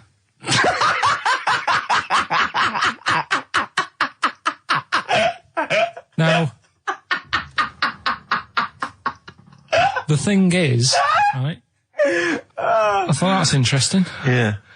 Apparently it's the biggest with the sort of goggle eye type thing. Right, yeah, go on. Apparently they come out of their head 1.6 centimetres. 1.6 centimetres? What, you mean they protrude? Yeah. They protrude from the head at 1.6. Okay. What? How long? Have you got a ruler, Rick? 1.6. He's having a go. I'd say I'd be a little bit annoyed if the monkeys beat me. Well, I don't think it has. That's what I'm hoping. Is there anything we can... I mean, what's 1.6? Oh, can you... It's about... Drop your trousers. It's, about 3/4 of an inch. What do you think? I don't know. Have they got it right, or what? Maybe I should come down to Monkey World with you next week. So anyway, so that's not the monkey news, that's just something that cropped up and... Sure. I do know once, when we were playing pool in the office, I think Lucy was your partner. Yeah. It was me and Ash versus you and Lucy. And you were having trouble because his glasses kept slipping down. So Lucy pushed his glasses up his nose, but the glasses touched his eye. Do you remember that? Yeah. He started it. He started it. Well, you're the one who joined in. No, I know, and I feel bad now. Yeah. He makes me nervous when he goes, yeah. It's like, play a record. No, I'm just trying to think about which part of your fat, middle-aged physique I can pick on. The tits would be a good Yeah, start. yeah. Oh, the belly. Sure. Oh, what do you think of that? Oh, that's... What is that? Play a record. Is that monkey news for this week? Have we not got any other monkey news? Well, it's just, it hasn't been that good. I mean, the one that I found out here, because we've covered so much in the monkey world, right? The fact that we've done a monkey that was a sort of half man, we've done a monkey that got a decent job in a train station. Can you think of any of the other? Well, that's just some of the great monkey news from the past. That's what I mean. So that's what you got to compete with. So even though this is quite amazing, Just tell us. another monkey's got married. Oh, not another monkey getting married. What do you mean? It's got another one. You know, it was knocking about with some woman monkey for a bit. A woman monkey.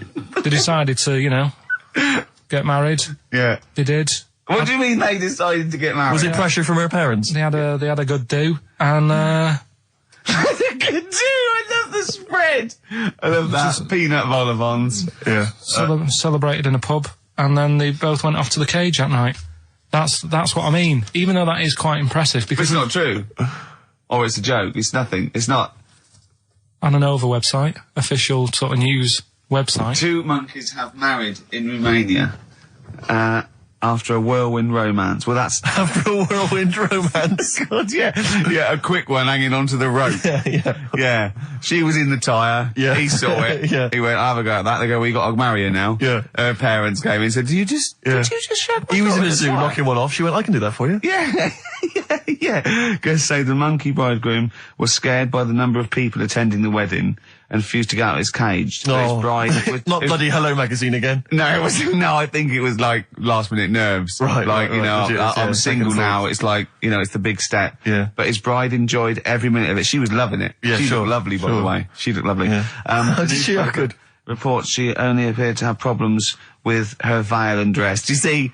You know, this is The guests include... I hope they didn't ruin it like Anthea Turner and maybe get sort of sponsorship PG tips or something. Totally, with strong plum brandy, so they got them drunk as well. So they carried on the celebrations at the pub, and the bride was taken to her new husband's cage at night. I apologise, play a record. I'll tell you what winds me up. What? Monkeys getting married. I know. And I'm not getting any action, and I got bigger eyes. Tell you a job I don't like. What? I wouldn't want to be doing. The woman, there's a little woman who sits in the little snack stall on Finchley Road station. Yeah. And I don't know how to describe it really. She is surrounded by snacks. She can't move for snacks. It's Does like, it look like American Beauty, but with different... not dissimilar to that. Yeah. It's a little hut on the station. And it's like, if you go to the seaside, you can put your head through one of those cardboard cutouts and it looks like you're a big fat person or whatever, and you can have your photo taken. It's like an equivalent of that, but it's just snacks everywhere. She's got bananas up to her chin. She's got chocolate coming down to her eyes, crisps either side of her. She can't move. She can't do 360 degrees. She's like packed in there. I don't know how she gets in there. I think they put her in there first, and pour in the bananas. Yeah. And then they go pour in the nuts. She has 2 hours of makeup before they open. Exactly, yeah. Dressing her in there. Because I'll ask for something from the fridge, and she cannot turn her head to see. She has to go by feel alone, just to feel the fridge and get stuff out and pass it. And often I'll say, that's not what I wanted, but she can't. You've got to let her off. It's extraordinary. Dear. But there's no music playing. Does she have to nothing. sell her way out of it? Exactly. If it's a slow day, she's stuck there till the next day. Yeah, it's like a world-breaking attempt. Yeah. Carl, what job wouldn't you want to do? Well, any job. You're a lazy... You're joking, aren't you? I've done loads of stuff. I'm quite happy now doing what I'm doing. Yeah? You look happy. Trying to think. You sound happy. Yeah, I mean, calm down. You're on drugs. I'm all right. Are you on happy E? before England have won and that. I'm happy What? for them. Yeah, go on, happy for them. I'm happy in that. Yeah, what do you mean happy for them? We are England. Happy Yeah. for us. Yeah. I mean, we didn't play. I did very little towards it. No. It was mainly Johnny Wilkinson. Yeah, I and the barely other- contributed. Switching on the TV was about as much as I did. Exactly. And shouting, come on! Yeah. Talking about jobs and that, though, I was reading the other day about, rubbish jobs that people have had and I stuff. haven't got time when I'm at work, man. I just get on with it. I'm not squiddly diddly. Fingers in pies, different jobs. Go on. Do you know Ivor the Terrible? Ivan. He, His Russian. Yeah, that was the Welsh fella. Who was bloody awful, but not as bad as his Russian cousin, Ivan. Go on. He had a fella doing some work for him, right? This fella built his house. After it was done, right, the terrible fella was like... fella Ivan. He was going, oh, it's brilliant, you've done a good job there. Yeah. I don't want you to build another one like that. Took his eyes out. Just stopped him making an house like that. Another Yeah. one. Blimey. That's bad, isn't it? Why didn't he take away his trowel? Then he could have seen, but he couldn't have built a house without a trowel. You can't build a house without a trowel. Yeah. I suppose he probably later thought that once he'd been nicknamed Ivan the Terrible. Yeah. He thought, why? Because you gouged people's eyes out. Yeah, but I didn't want to build another house. I know, but Take his trowel away. What would I have been then? Ivan the Crafty at most. exactly, yeah. Ivan the Jealous, Ivan the spoilt brat. But Yeah. Gouge someone's terrible, eyes. it's That bad. is bloody terrible. I'm surprised you're not called Ivan the... Do you know what I mean? Yeah, you're going to get on in history like with Vlad the Impaler. Yeah. He's mainly remembered for impaling people. Yeah, he did a lot of other stuff. Did a load of great charity But work he did. The Not impaling remembered. is the thing that's really Yeah. gone down in history. When were you reading about Ivan the Terrible? No, it's just or little Ivor stories. the Terrible is the thing you remembered from this informative article. No, it was just little bits like that. Talking about him, there was a thing about someone who worked for that fella who painted the ceiling. Sistine Chapel. Yeah, there was a thing, a woman who worked for him in his house. And I love how you assimilate information when it's just bordering on the academic or just the interesting and true. It's wonderful. Ivor the Terrible gouged someone's eyes out 'cause built him an house. That fella who painted that ceiling had a woman work for him. Imagine if you wrote that down in an essay. Imagine if you wrote that in a school essay. Well, you'd probably end up with not getting a grade or... or thinking you turned up to more than you had. Exactly. Anyway, the Go woman on. who lived with... Yeah, the woman who lived in a shoe. Go on. yeah, there was this woman who lived with him, and she used to go out and do all this shopping and that. Yeah. But because she couldn't read or write, he used to have to draw everything that he wanted. Why couldn't you just tell her? I don't know. No, Well, but it's no, wait. That's an excellent point. Could she talk? Yeah, but if it's a big list and that, loads of different coloured paints. But why and couldn't stuff. she draw on a piece of paper? Why did he have to do it? Because he's a better drawer, isn't he? That's the point. That's it. That is. We were just looking for the logic of the story. You found You've it. done it, play a record. Did a bit more research this week. Okay. Found a good story out about a monkey, Right. which I'll told Ricky a little bit about it. Tell me, come on, tell it now. No, Right. no. Well, Tease I me reckon with we it. should keep this. It sounds exciting stuff. That's got him, right? Tell us about this monkey, Carl. You're going to love this one, Steve, Go right? So last week we were talking about how, like, a lad left his family because there was problems at home and that. He went and lived in the wood. He got airy, right? No. Leave it there. We haven't got time to go into Right, it. so... That's what happened. And that's what happened. He lived with the monkeys. He went airy. That's Anyway, what happened. That's what happened. looked into some other stuff about, like, airy kids and all that. Yeah. Came across this story about a bloke, right, who worked in a zoo, Oh dear. right? So... Trouble's brewing. loving his job and that, but it's quite a lonely sort of job because you don't see many people. You're just dealing with animals all the time, right? So anyway, he gets a bit pally with a monkey because it's the closest thing to a human. Well, that he is. Right. Yeah, but you can't really go that close to apes. Well, They're dangerous. what do you mean? What type was it? Do you Just mean it was let a him tell the Was story. it a chimpanzee? I reckon it was a chimp. Yeah. Yeah, it Oh, was you a don't chimp. even know, so It was that's a an chimp. ape. It was a Okay. chimp. Yeah, but it doesn't matter, does So it? he It's the gets story. pally with him. Right, so he gets pally with What, him. did they and go on he's- holiday together? Well, no, I mean, it starts On the off pool together. starts off just checking each other out and, probably sharing lunch and that together. Yeah. Right? Anyway, this goes on for a while. They're getting on well on that. And then after a while, right, the monkey starts sort of imitating him a bit more and sort of walking upright, Oh, God. Yeah. right? So he thinks, oh, that's a bit weird. Anyway, they get on really better and what have you. So he thinks he could live at home with me, this, Yeah. because we're getting on the storm, Yeah. right? So he takes him home, and before Is you this know the it, beginning of Beneath the Planet of the Apes? I think it is. I think you've seen this on video. I'm worried because he's already imitating him and they're moving in together. I'm thinking it's maybe a bit like single white female. Single white zookeeper. Oh, brilliant. right? So Go on. anyway, so it's moving in, and it's getting used to sort of the normal human life. He's having a cup of tea in the morning. Yeah. Pinky tips. As he finishes the day off with Oh, dear. Finishes the day off with what? He with does, a he doesn't little have to brandy. move a piano at one point, does he? Finishes the day off with a little brandy. Yeah. He pours himself. Is he wearing a smoking jacket? I'll tell you what, Carl. You're a maniac, listen, mate. no, this is why it attracted me. It's amazing, right? So he's having his brandy and that, loving his life. Next thing you know, he sort of, I don't know if he loses it or he gets shaved, but the top half of his body is hairless, right? Apart from his head, right? So he's got a nice. So it's the opposite of the kid. No, Yeah, this is what but I'm saying. that would happen. Right? Well, hang on, but so you don't know if You he don't was even shaved know. or if How died? did it say? Then the hairless. What? I'll bring it in for you, the story, and then you All can right, well, see if okay, I've gone keep wrong. going. So anyway, Wow. so this is going on, and he's having a great life. Then the zookeeper starts getting a bit annoyed because he's having a better life than the zookeeper. The zookeeper's in the zoo. This is such So the rubbish. zookeeper's still got to do a day's work. The monkey's at home, he's partying. Well, he's it got gets his to a other point when he chipmates says, round. there's no point you coming in to the zoo, because the whole reason of you being there was because you're being kept there. Right. And he didn't want to bring the memories back, so he said, you stay at home. So You are you're talking such. Just let him finish. God, I don't know if I can sit here and listen to this drivel. I'm fascinated. it's It nearly sounds over anyway, amazing. right? It sounds extraordinary, Carl. So he's walking up, right? He's having a tea in the morning, finishing the day off with brandy. Gets a bit out of hand. Only tries it on with the zookeeper's wife. Make him go away, Steve. How does he do that? Well, because he's around humans a lot, he becomes a bit of a charmer. And But what is it that he could do to seduce her? Pick fleas out of her?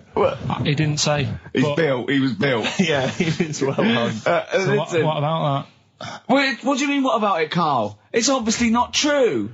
It's obviously not true. that? This wasn't on the internet. This was in a book. So it's not a quick joke and just put it on a website. This is in a book. I don't understand how the I monkey... love that he becomes a charmer. He's got better taste in brandy. Exactly. And he, that What is- was it that he was doing that seduced her?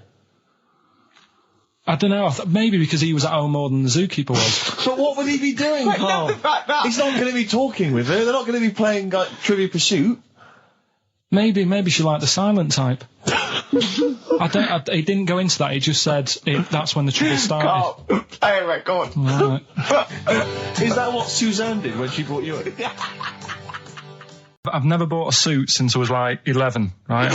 I went to my brother's wedding. That's the last time I wore a suit. No, But it's like how when I went to the BAFTAs with you and I wasn't really enjoying it, you were I like... can't. He's what? No, You you are didn't such tell us an this. ungrateful. There are so many You're people. like a little charity case. You're like, oh, I had God. chicks queuing up Yeah. around the block. You'd wanting to usually come. have to. I know, You but just I someone told like you you. would have to write to Jim or Fix It or Esther Ranson to get them to meet us sort of people. And now it's on your doorstep. I'm amazed that you didn't enjoy it. Why didn't you God. enjoy it? You got to walk down the red carpet. You went in. There was George Best, one of your footballing heroes, was there. A load of other big names. You sat there in prime position. You came backstage with a load of other big names. Hey, you had a lovely bit of You were grub. filming this thing for the DVD you were making. That's you, a cameraman on our DVD. And yet you think, now you look grumpy because you had a couple of pints and I can't believe So it. tell us why you didn't enjoy it, because the ceremony, what didn't you enjoy about that? It was interminable, wasn't it? Far too long. Wasn't it awful? So 3 boring. hours. I thought you were going to say something. Really? Sorry. 3 hours. Yeah. I mean, I suppose for you two, at least, you know, you were going to get something. Sure. Yeah. But with me, it's like, I mean, I've never graduated or anything, so Have you not? I'm trying to think of a situation. Basically, I sat there for 3 hours knowing that I'm not going to get anything out of the night. Yeah. Right? Now... no one Did you? told Sorry, me. when we invited you and you said yes, did you think you were up for an award? No, but I thought we were going to be sat round tables having a nice bit of food, Yeah. whilst people are going up there winning awards. Yeah. But 3 hours of the same thing over and over again. I mean, if a film's 3 hours in the cinema, Yeah. you go, well, it's long, but, you know, I wonder how it's going to end. Yeah. But this was just like the same thing over and over again. Some guy going up, thanks a lot, cheers for the bit of brass. And then going down, sitting down, the same thing over and over again. Honestly, right, I'd say it was one of the worst things I've ever had to do. Lincoln! No, I enjoyed the night afterwards when we did have a bit of lamb and a nice bit of veg and that. That was Yeah. all right, and I went home and I was happy, and I got the little freebie bag that you're talking about that we're giving away, which wasn't much good stuff in it. Oh, All right. right. No, 'cause What Suzanne- would you have done on that Saturday night? Suzanne What said- would you have done or the Sunday night rather? What would you have done had you been at home? I would have stayed in with Suzanne, right, watching telly, having a nice bit of pate on toast or something, cup of tea, watching 24.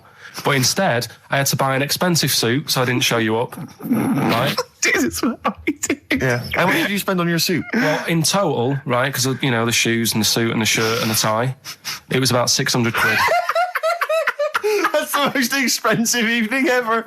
And that's what I'm saying to you. And the daft thing is, it's dark in there. I don't know why you've got to wear a nice suit. You can't wear a tracksuit, for goodness sake. It's dark in there. No, just the shirt and that. It doesn't make you a better person wearing a suit. No, doesn't Do make you you a know what I better mean? person. No. We're not claiming it made you a better person. No, but that annoyed me.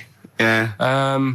I mean, it was an experience, innit? That's why I went, because you think, if I didn't go, if I would have said to you when you invited me, no, Steve, I don't want to go, then I would have never known, right? Yeah.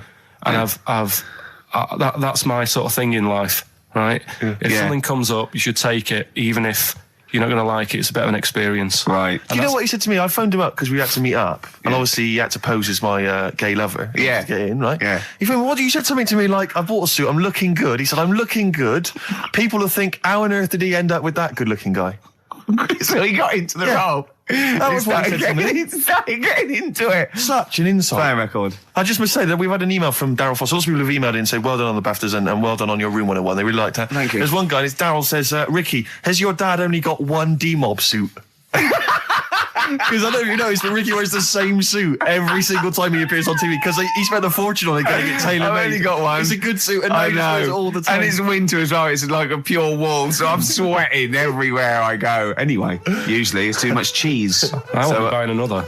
Huh? I won't be buying another one. Ever. That's it. Yeah. Yeah. Suzanne told me today, right, because I've handed it in today to have the trousers turned up a bit. Why? Because it was a bit of a bodge job for the night. Yeah. Right. It was just some pins sort of holding it up the other night, but you didn't notice, and I didn't tell you because I thought you'd be getting on the stage and saying, "Look at that freak over there with his pants hemmed up." But I took it to the place to get it done. Suzanne tells me that I'm going to start shrinking now and getting to that age where you start going small.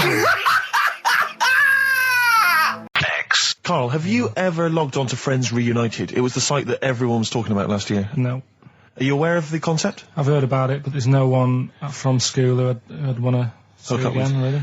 So basically, for those that don't know, you have to log on to his website, and then it helps you track down your old schoolmates if they've also logged on and stuff. And we took the liberty, really, of looking on the Friends Reunited site and typing in your school and trying to track down any of your old mates. We didn't get in touch with any of them, don't worry. We didn't do that. We're not going to surprise you with them now. No. But I was just interested to know, like, some of your thoughts on some of the names that I could run past you. I mean, these are people from your year. Just tell me if you recognise the names. Alison Birch? Think I remember. What's your thoughts on it? Don't be libelous. Don't be like no. No. Posh probably did pretty well in history and that. Sarah Morris? God, yeah. Remember her. Go on. You're grinning. What's the thought? Go on. No, just she was all right. She was a popular one. What does that mean? She was nice. Yeah. Okay. Okay. What about Darren Buckley? He was one of my best mates. Was he really? Yeah. Seriously? Yeah. What do you reckon he's doing now? Do you still keep in touch? When my mum and dad were still in Manchester and they had a butty shop, he used to go in because the bookies was next door. I love the way you paint a picture. If you did this in your history exam, Carl, you will walk it. Go on. So your parents had a butty shop. There was a bookies next door. Yeah, and he liked having a bit of a gamble, so he used to. I think he works for some insurance company. Do you think that his fiancée Beth knows he's got a gambling problem? Or that his 2-year-old son Lewis? No. Yeah, they live in Cheadle Holme. Hume. Cheadle Hume. He must be doing well. He's still supporting the Blue Army and frequents the shrine on a fortnightly basis. Funny thing with him is, right, when I used to stay over at his house, and his dad was a copper, and I remember his dad came down and said, "Right, I want to see you two." I was like, "Oh God, what's happened?" And got us round the table. And he said, "Do you know much about drugs?" So we were like, "What's all this about?" So he goes, "You know, they're not good for anyone. You know, the stupid thing to get into." And we're like, "Yeah, we know." And he went, "You know, do you?" We said, "Yeah." He said, "What's this then?" And he'd found something in his bedroom, and it was a Skittle. What, the sweet? Do you know little sweets with the S on it? And Oh, really? Drugs. Yeah. So he said, "Well, yeah, it's a Skittle." "Yeah, I know what it is." Oh, he was bluffing like that as a slang word. Yeah, he thought because he was a copper, he probably had to be down with all the terms and that. So we said, "Oh, it's a Skittle." And he said, yeah, I know what it is, but what's it doing in your bedroom? Oh. It was like, "No, it's a toffee." So, Darren there. Yeah, I know, it's a toffee, it's a squib, it's a, yeah. Carl, more people from your past. Debbie Carr? Yeah, she was another nice one. What does that mean? Is that a euphemism? No, she was one of them that you'd sort of go, she's nice, but she'd never be your girlfriend. Do you know what I mean? She was, Not really. Even though she was in the same year, she seemed a lot older. Right. And It wasn't a teacher, was it? There was 3 of them who all hung together, and they seemed to hang around like the older kids, the ones who looked like men. Do you know what I mean? They had, Yeah. What did you look like then? Well, it's just that I had youthful sort of looks, whereas like the older ones had like beards and stuff. It's the gang of boys in the 5th form with beards. Were they smoking pipes? Go, come over here, me filly. Oh, you, Debbie Carr, come over here, you little beauty. No, but she was like, I love that. They were hanging around with beards. There's the big boys. Oh, fishing. That's lovely beards. What do you I mean? just see a whole row of George Bernard Shaws. Brilliant. How do you do in history, boy? Think on E. You're an idiot. they were like, you know, I'd be there sort of punching people in the arm. Cause we used to play that Oh, that's a skill. great game. Oh, I love that. Punch people in the arm. Is that part of the Olympics now? it's I think it was exhibition this year. Right. But it's going to be a pro next it's going to be the Winter Olympics because you've got to do it in just a cap sleeve shirt Sure. in winter. Yeah. So you're playing that? She, but whilst I But was she didn't doing appreciate that. She used to go, ow! No, I always think whilst I was doing that, they were like the Charlie's Angels and they'd be sorting out a mission somewhere. Because they were really like, there was something about them that you thought, You know, Find yeah, a first- special. They were private detectives. What do we work for a man they never see? Okay, here's a name I'm interested in because, let me just tell you the name first. Adam Clifton. Oh. Go on, what are your thoughts on Clifton? He was one of them kids. He was all right, but he had that thing when if you didn't have enough milk,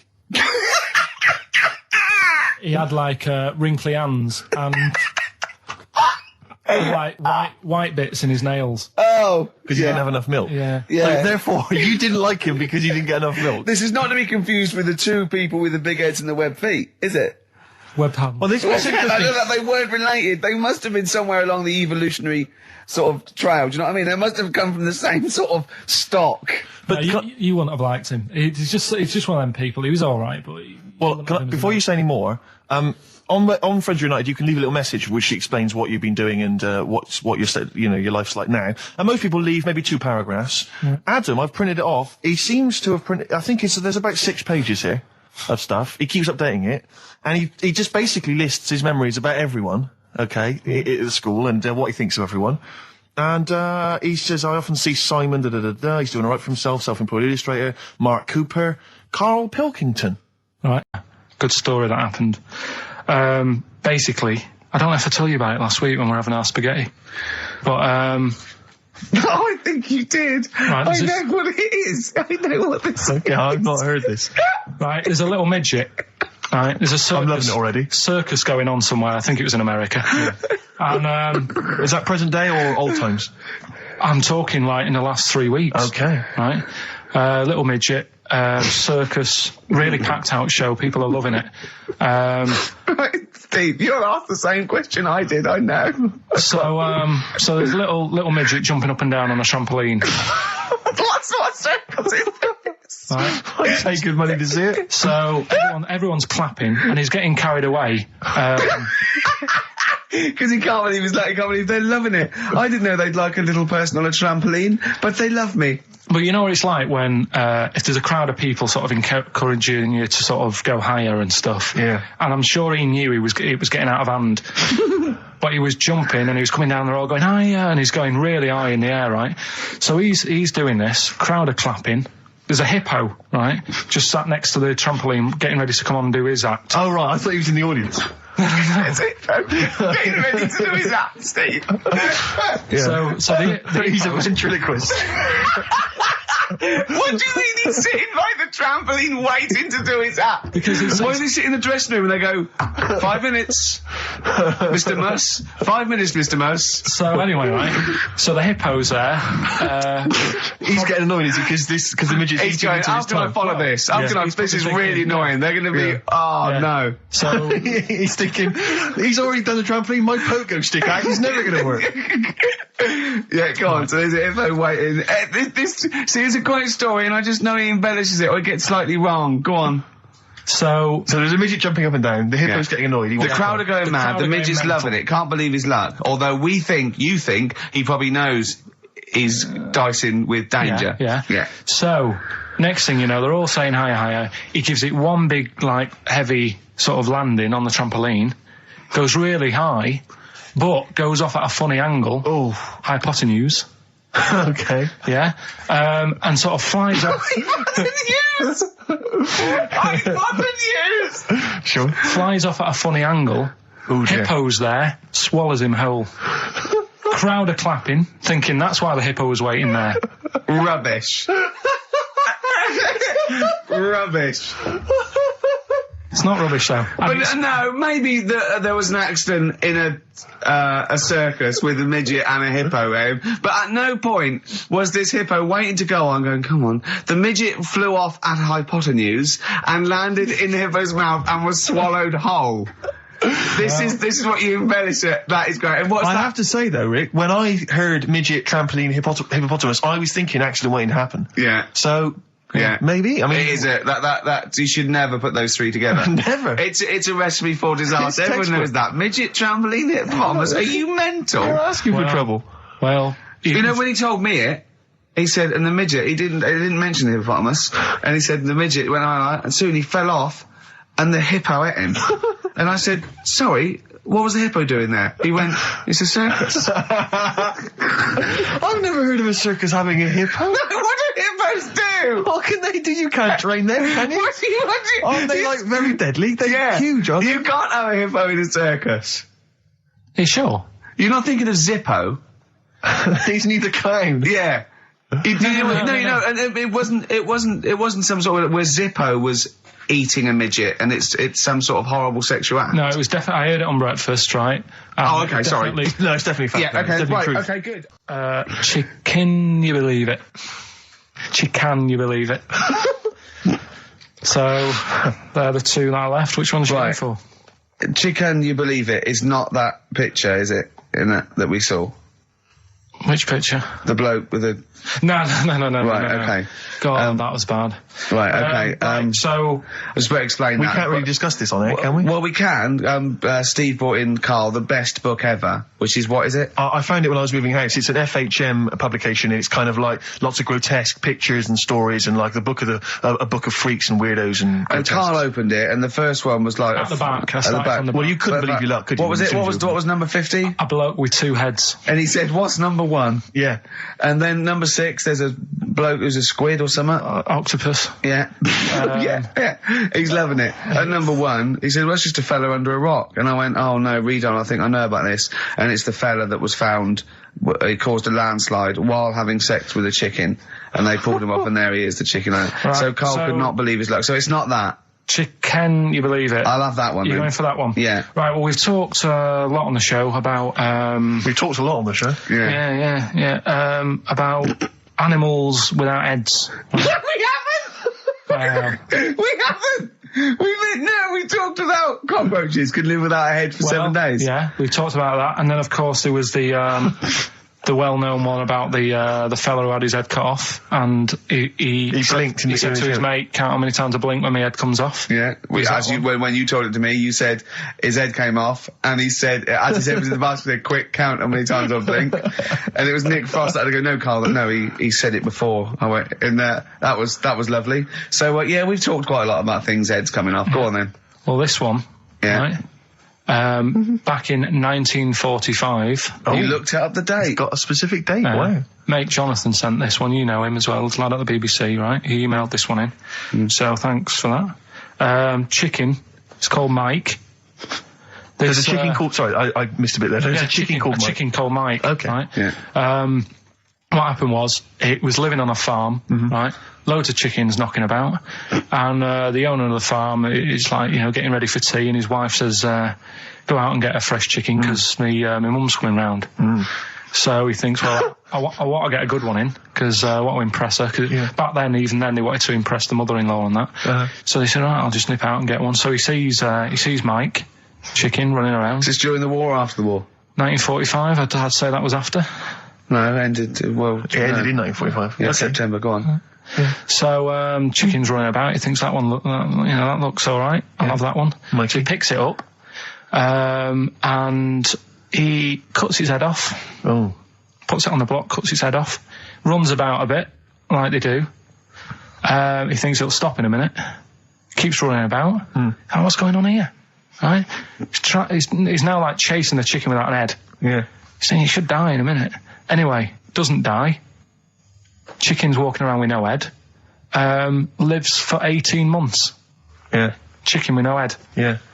What do you think of that? Well, I'll tell you, I've heard this story before, Rick, and the explanation, as I understand it, was that certain vital cords, spinal cords, weren't severed when the head came off. So that was why it continued to live. Yep. I don't know if that sounds plausible. It's fine. Absolutely fine. How did it take on protein and energy? The fella who owned it, he said, well, hang on a minute. He said, I could kill it now. But I've got a wonder chicken here. But he's thinking, it must really want to live. Sure. Right? If it survived that, I've got something here. Yeah. So what he does, he gets a little eye droplet thing that he used to use on it. Obviously not anymore, right? And he filled it with grain and water, and it had a big hole in its neck where its head used to be. And he incredibly. And he dropped. You know what? I mean, that is possible then. If it, without infection, without infection, if he was taking on things, it is possible, right? Why? Why what? Why did he do it? How cruel is that? I mean, that was not cruel, because the chicken obviously, you know... He said if he thought it was a bit fed up, he would have killed it. He said, but it was running around quite happy. Well, it wasn't fed up at all, because it had no brain. Well... What do you mean, wow? I'm just saying what... It was nothing. It was just sinew and nerves and electrical impulses breaking down energies, right? That's all it was. It didn't have a brain. So it was... But I'm worried about the psychology of keeping a pet without a head. I'm worried more about what the farmer was thinking than the chicken. I tell you this, the question I'm asking is, was the mother-in-law impressed? I mean, that's why he set out. That's why he set out to shot Mike's head off. This is lovely, but it's just the head where you don't kill a chicken like that all at once. I thought we were having chicken for dinner. Come and look at this, running around the yard. Yeah. Oh dear. So, there you go. You've learned something there. Yeah, I have learned something. Yeah. Yeah. So. One more. That farmer, I've learned that farmer was very strange indeed. Yeah. There you go. I have to say, to be fair to Karl, I have a feeling like when I read it, the reason he kept it alive was as a novelty. He got charged people to come and see the incredible headless chicken called Mike. Right. So, there we are. That's great. Oh, am I gonna have to thump you? Yeah. Do you know the saying, shut your face? Yeah, I've heard the well-known Shakespeare, innit? Yeah. Do you know how it came about? No, Joe Dolce. Here we go. Just a little bit annoyed.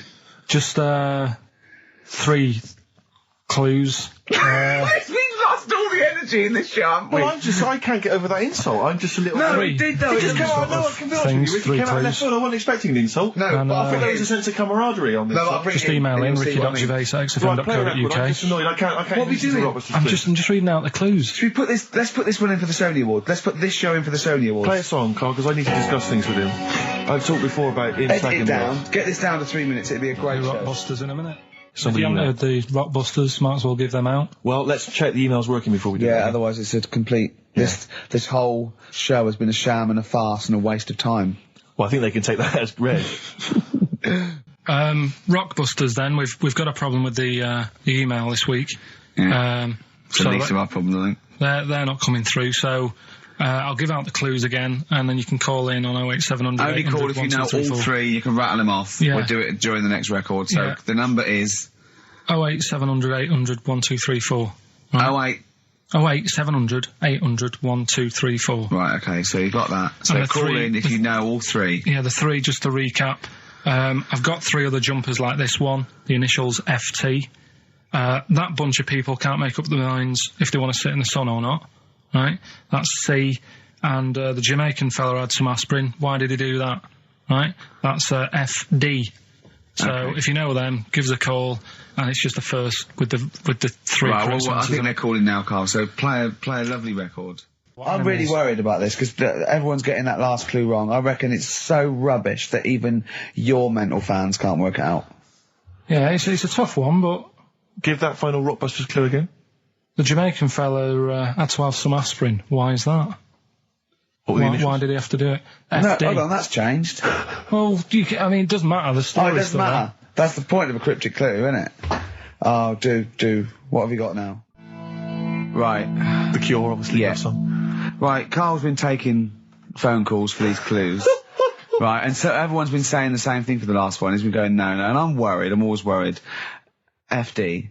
I just overheard him on the call. They're going, what have I been saying? Oh, no, it's FP. Dickhead. Right, give me the clues out. It's a roll-over. Right, tell people we're really sorry to anyone who would have got that right. Okay, right, do the clues quickly. Tell them it'll be a rollover, so we have to do 3 new ones. Do you not write these You're down, such I don't write the answers down in case Ricky looks over the thing and sees the answer. Why would I cheat? I'd rather you do something right with your life. Right, well, the clues were I've got 3 other jumpers like this one. Yeah. That was FT. Yeah. You got that? 4 tops. Yeah, that's all right. Good, well done. That bunch of people can't make up their minds if they want to sit in the sun or not. That was C. They were getting that. That was charlatans. Charlatan, right? A bunch of them charlatans, right? What do you mean? What's Charlie? No. It's like, shall I go out? Shall we? Charlatans.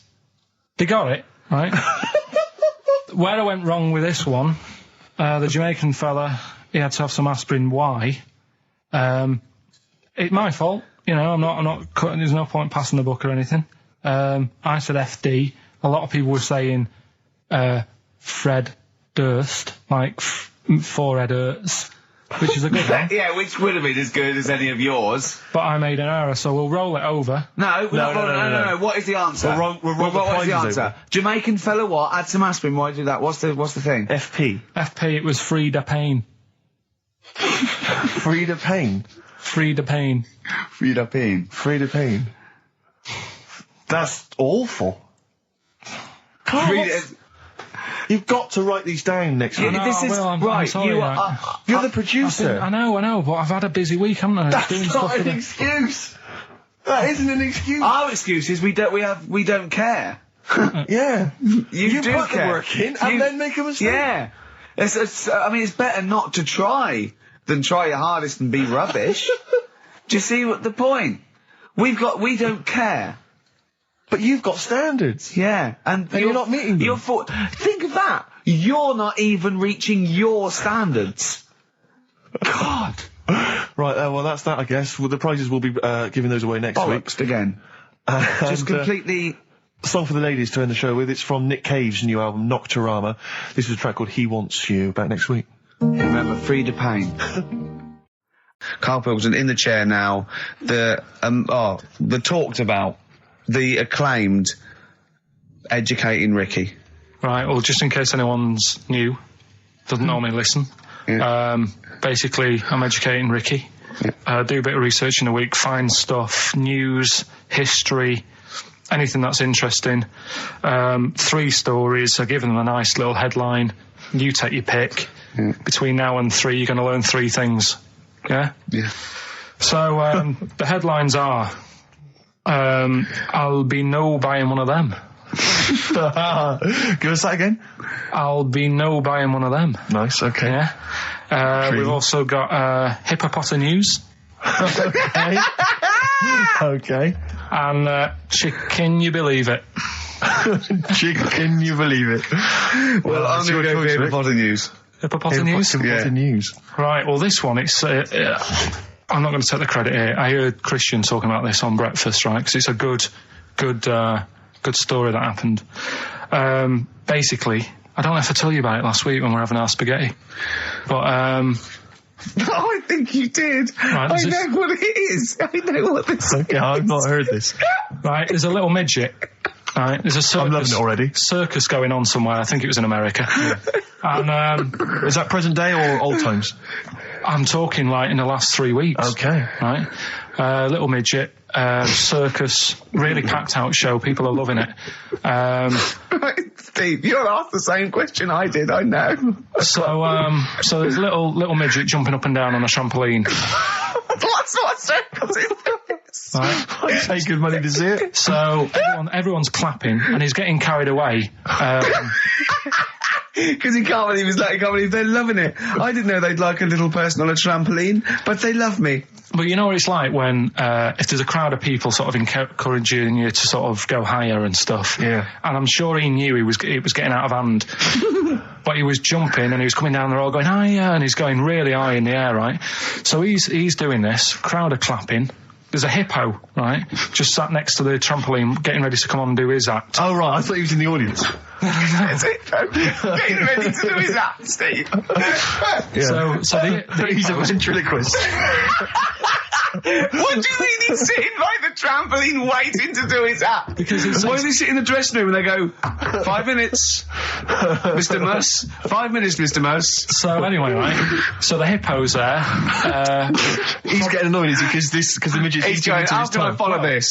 This is really annoying. They're going to be, no. So he's thinking, he's already done the trampoline, my pogo stick act is never going to work. Yeah, go on. So there's a hippo waiting.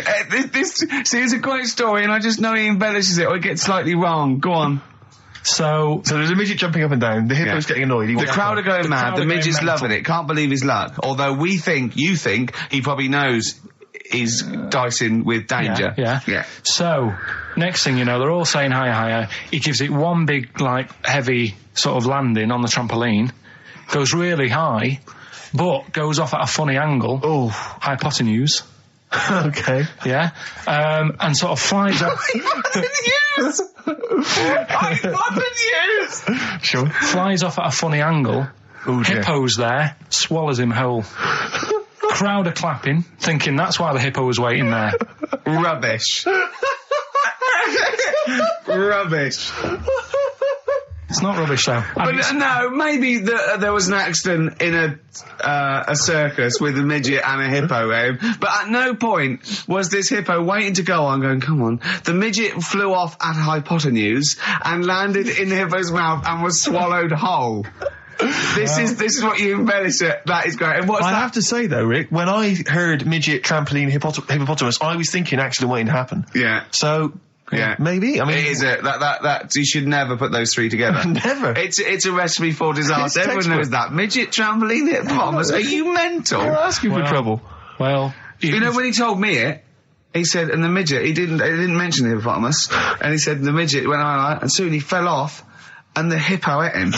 And I said, sorry, what was the hippo doing there? He went, it's a circus. I've never heard of a circus having a hippo. What do hippos do? What can they do? You can't train them, can you? What do you? Aren't they like very deadly? They're huge, aren't they? You can't have a hippo in a circus. are you sure? You're not thinking of Zippo? He's neither clown. Yeah. No. You're joking. We better play a record. Okay. Play a classic. Right, we've got who's that on the line? It's Rob. Rob, and are you a doctor? I'm a final year medical student. I'll be a doctor in 2 months, touch wood. That's close enough, isn't it? Yeah.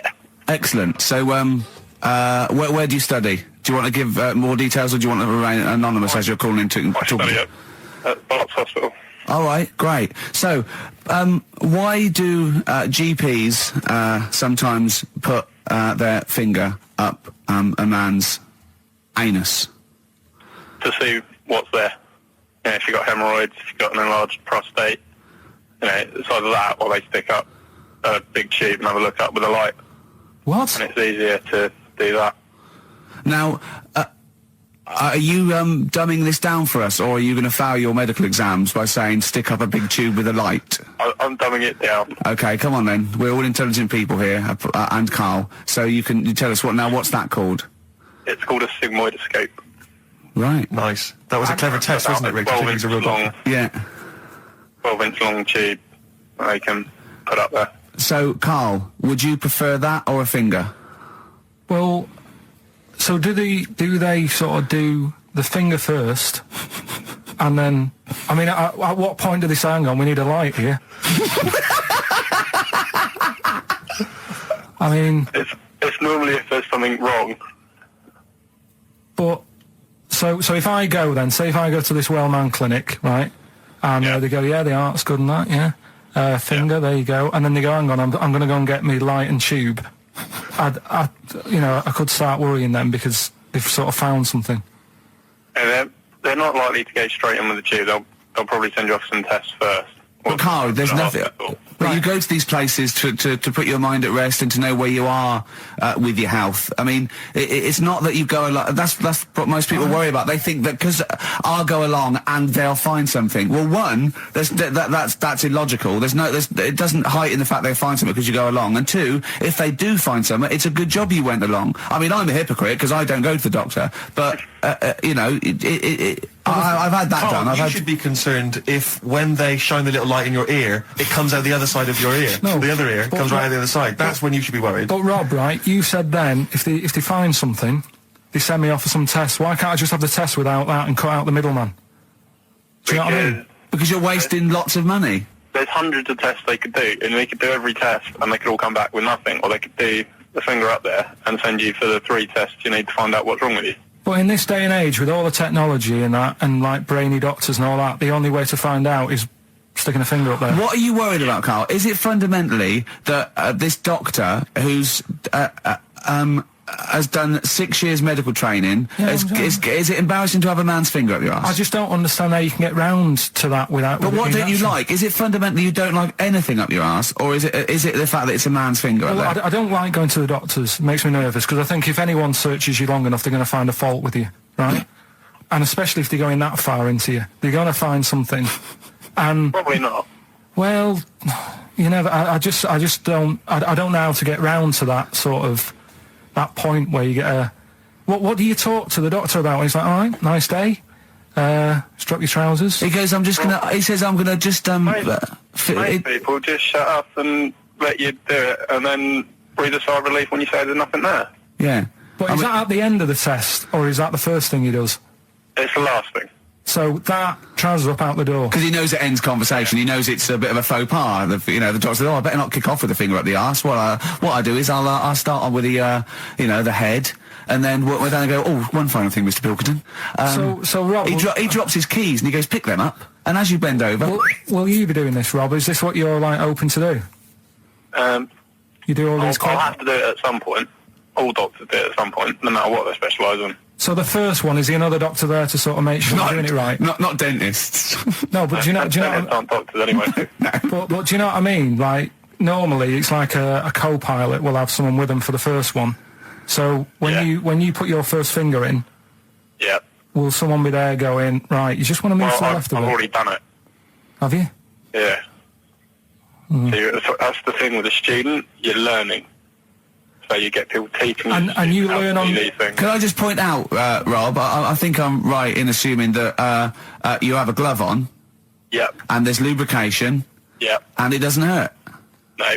There you go. What are you worried about, Carl? Who's this person who everyone's testing on in your class? It's not one person. One person. There's like, when a patient comes in and they've got a problem, your boss, the consultant, he does his finger up, and if he finds something, he goes to the patient, is it alright if the student has a feel as well? Then the student puts on a glove, puts the sleeve on the glove, and sticks his finger up and sees what he comes out with. Rob, I wish you could see Carl's face. I mean, his face when you said, and he says, can this fella have a go as well? He looked horrified that he thought it was a free-for-all, like there's a queue of people trying on gloves and going, let's have a go. That looks good up there. What have you found? No, I mean, how come you had to sort of... Is it not something you could test on yourself rather than waiting for other people to come in? Because then, you know... It's an awkward position to get to, really, isn't it? Well, but you can have a good rummage then without feeling too awkward, but to sort of have a go on your first patient when you don't really know what you're looking for anyway, do you know what I mean? Never really thought about it. Because you don't... If you've never done it before... You pop your finger in there, and you've got to sort of look. You've got to have an expression on your face, like you know what you're finding. Well, they can't see what you look. They can't see your face. There. You got the big boss consultant man going. Now move your finger there, and you'll probably feel this. But he's just done it. He knows what's there. Well, what? Oh, so he's already had a go. He's had a feel, and he's going right. If you feel to the right, that's the conglomerate or whatever. The conglomerate, yeah. Its conglomerate is in perfect working order. Well, that's... I'm still... Thank you, Rob. Thank you. I'm sorry you had to go through this. Carl is probably the worst patient you'll ever encounter in your medical career. Good luck with your finals, and thanks very much. And do you know any female doctors who do this? Or? Thank you. XFM 104.9. Thank you. All right. This is Carl, the producer of Ricky Gervais and Stephen Merchant on XFM 104.9. We're playing out some of the best bits. Hope you're enjoying it. Here's another one. Can't concentrate now. Oh, well, he's all stressed because the lady from MTV is here. She's going to film his little face. So the things he said in the week, he was so worried. He's got worried about the spot on his head. That won't come out. Just you got your best side. It's on that side. That's all right. All right. Yeah. The camera's out. Look, he's getting nervous now. Okay, Carl. Ignore the camera. Okay, just ignore the camera. Okay. Now, me and Steve have done our research for you, and we've got two amazing things to tell you. What should I tell him first? About the baby or the... Well, they're both equally fascinating, so you choose. I'll tell you the crab thing first, right? Steve actually saw this thing in The Guardian in the week, about our research thing, and then we looked into it on Friday, and it is incredible. Right, listen to this. There's a thing in a bay in, New England, right, where it's like the biggest, they make silicon chips and stuff for computers, right? And because of the data protection thing, after they've done them, because they have to destroy the plates, right, well, the information's sort of put onto them, but there's still flakes of silicon. They sort of grind it down straight away, and some of the flakes got into the bay, okay, but some of the information is still on even the slight granules of silicon. Anyway, gets in the water, and silicon is rather like a carbon derivative. They reckon if there had been life on another planet that wasn't carbon-based, it'd be silicon-based. Because that simple sugars and proteins, it's just COH and that, and it can work with silicon, right? Anyway, the crabs have been taken up, it's down in the water, and they looked out on the beach, and over years the crabs have started sort of putting themselves in formations, like geometric format, and they couldn't work out why they were doing this. And when they put them in the experiment, they sort of like chopped them up, and they found they'd taken on silicon. And it had sort of got into their brain, and they were downloading information. They picked up little things, because it's just chemical, electrical impulses that got information off the silicon chip, and they were interfacing it. But this is the amazing thing. One bloke sort of thought of this, and he thought, well, if it's a simple computer with a brain, if it's just a simple sort of electrical thing, then maybe there's sort of, we could get it down. So what they did is they made a thing called a biointerface, and they put it into the crab's brain, just a really simple brain, so it's measured on Mangala, right? And it got impulses from it, and they were getting like computer readers, just flashes of like symbols and geometric things right on this screen to read the crab's brain, and it was stuff like fragments of a.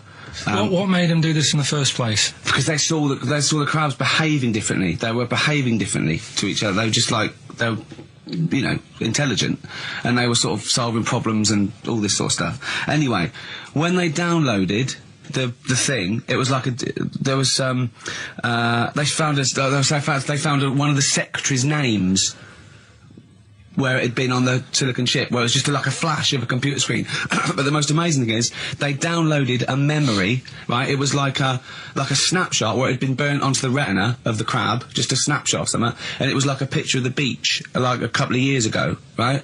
And they also did, incredible, it was like just a digital black and white sort of thing, so they could see what the crab had seen.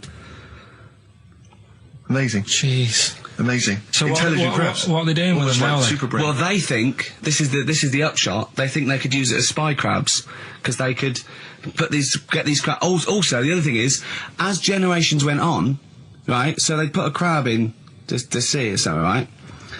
Lots of crabs in, and then as generations went on, a newborn crab, they downloaded the memory, and it had the memories of its great all together. It had every memory that any crab had been related to it beforehand, because it passed it on. It just passed it on.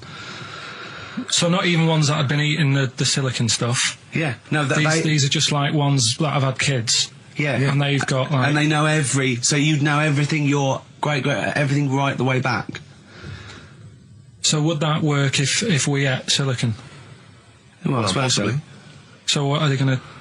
Well, they can use them for all sorts of things, though. I mean, that's what's incredible. I mean, I don't know how you train it particularly. I don't know, it'd be quite tricky to train, but I'm assuming if they can do it that way, then presumably they can give it like certain silicon information, which they can then plant in it, if you like, within its sort of food. Also, if you get them onto enemy beaches, you'd have like 1,000 digital cameras just sneaking around. You could get Osama bin Laden or someone. They don't understand the information they've got. No, they don't know they're doing it. They just download them. So it's not like you could torture them and they wouldn't be able to sort of give you the information, because they wouldn't know what information they had, because they're just. But the first crab they downloaded, they just kept seeing the same picture of a big crab feeding it, which they really.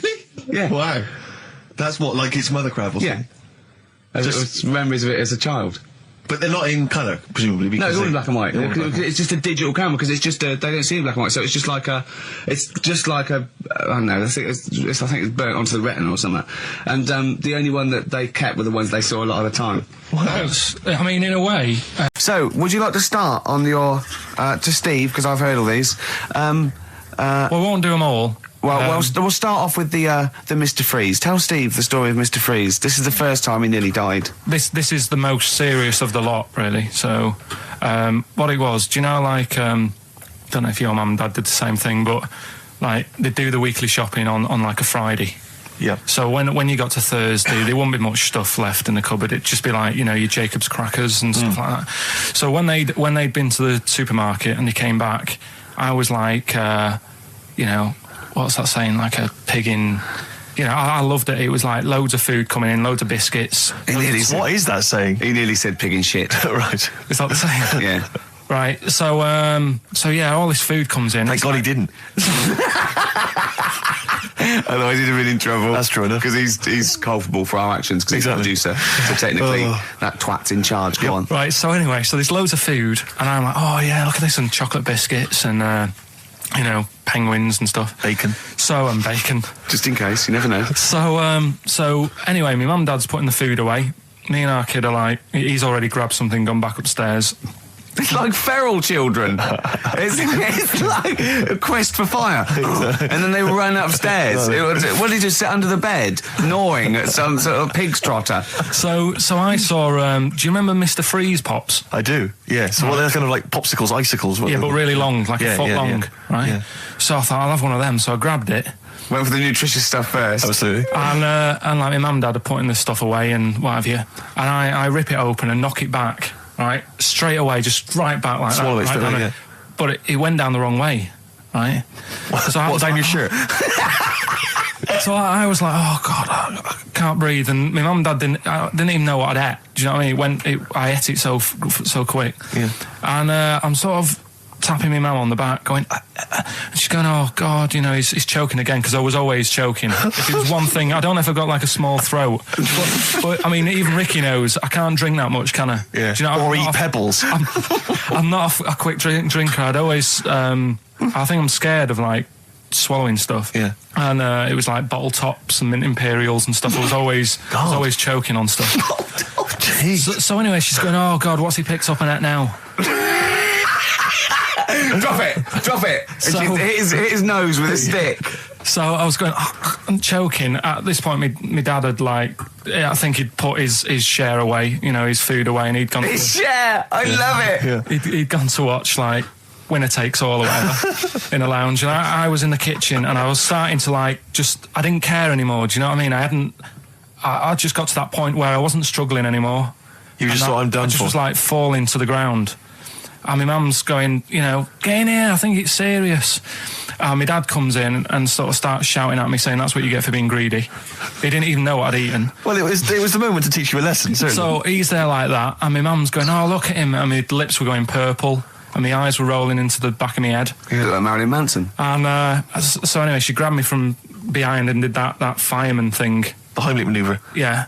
And, winded me. And it came up, and I was all right. What, the whole popsicle came flying back out? You see, that's what I don't understand, because there was nothing there. No, just a little bit. No, it swells up, doesn't it? Because it irritated it, so it went down your epiglottis. It went down the wrong way, it went into your air canal instead of your throat, and it sort of spasms, and that's the. He didn't tell us anything about goldfish.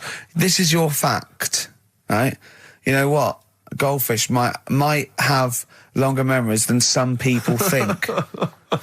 That's not a fact.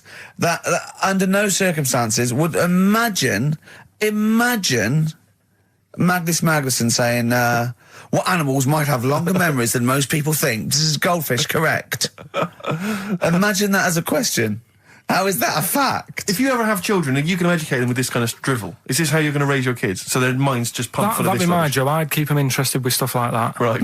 Yeah. Suzanne does the proper stuff. Yeah. So you agree there is some proper stuff? Yeah, but I wouldn't make him do it. I'd just sort of leave the book there, and then if he read it, I'd go, that's good. That is. What book would you think? What, the 50th freakiest people ever to be born? Give him that to start with. What would you tell me your favourite was? The little fella who's playing the keyboard? That or the three-legged fella. Yeah, okay. So he's learnt that. That's the first day at school. What would you teach him the second day at school? I don't know, because why do owls have to turn 180 degrees to look the other way? Because they've got big eyes. Yeah, and what's that mean? What do you mean? What's it mean? Can I just... I don't think you should have children. Well, Suzanne's always saying, she'd like to hear tiny feet running around the flat. Stuff. Yeah. I just said, let's get a little midget cleaner.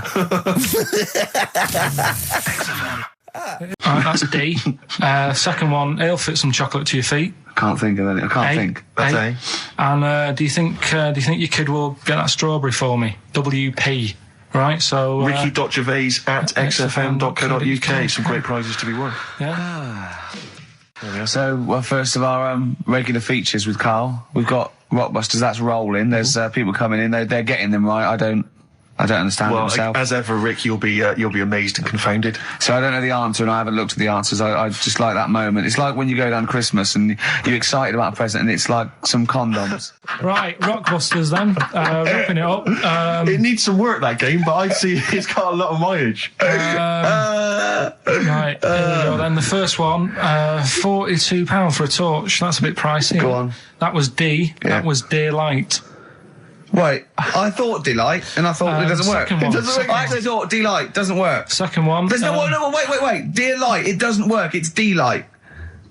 Second one was... No, Carl, it doesn't work. Yeah, but if we're going to continue with this feature, you've got to tweak them a bit, right? People have got it. We've had loads of emails, more than ever.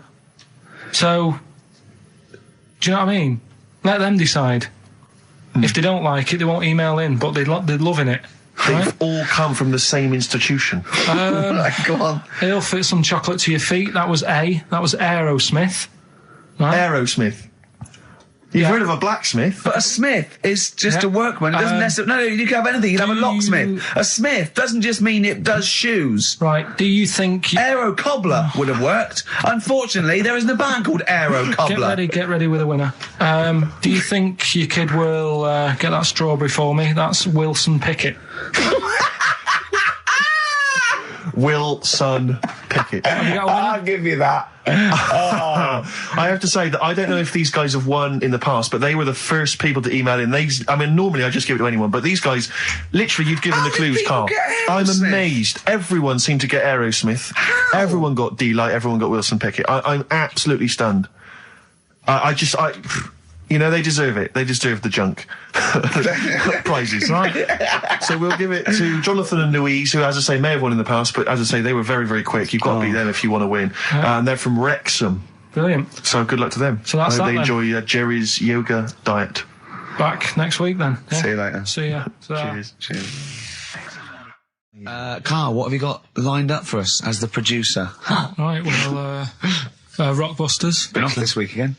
Has he? Yeah. Another week off? Another week off, yeah. Yeah, no, I didn't have a full week off. I had 3 days off because I was working all over Christmas. Yeah. And still didn't stop working, preparing stuff. You've got a nice load of prizes there that I've sorted out. I had to come in especially to sort that out. Yeah. Rockbusters. Did you rifle through the drawers up at Capital Gold instead of down here? Yeah. Rockbusters, we're still doing that. Yeah, you're bigging it up. Yeah. He's bigging it up. Yeah, still doing that. We've got that.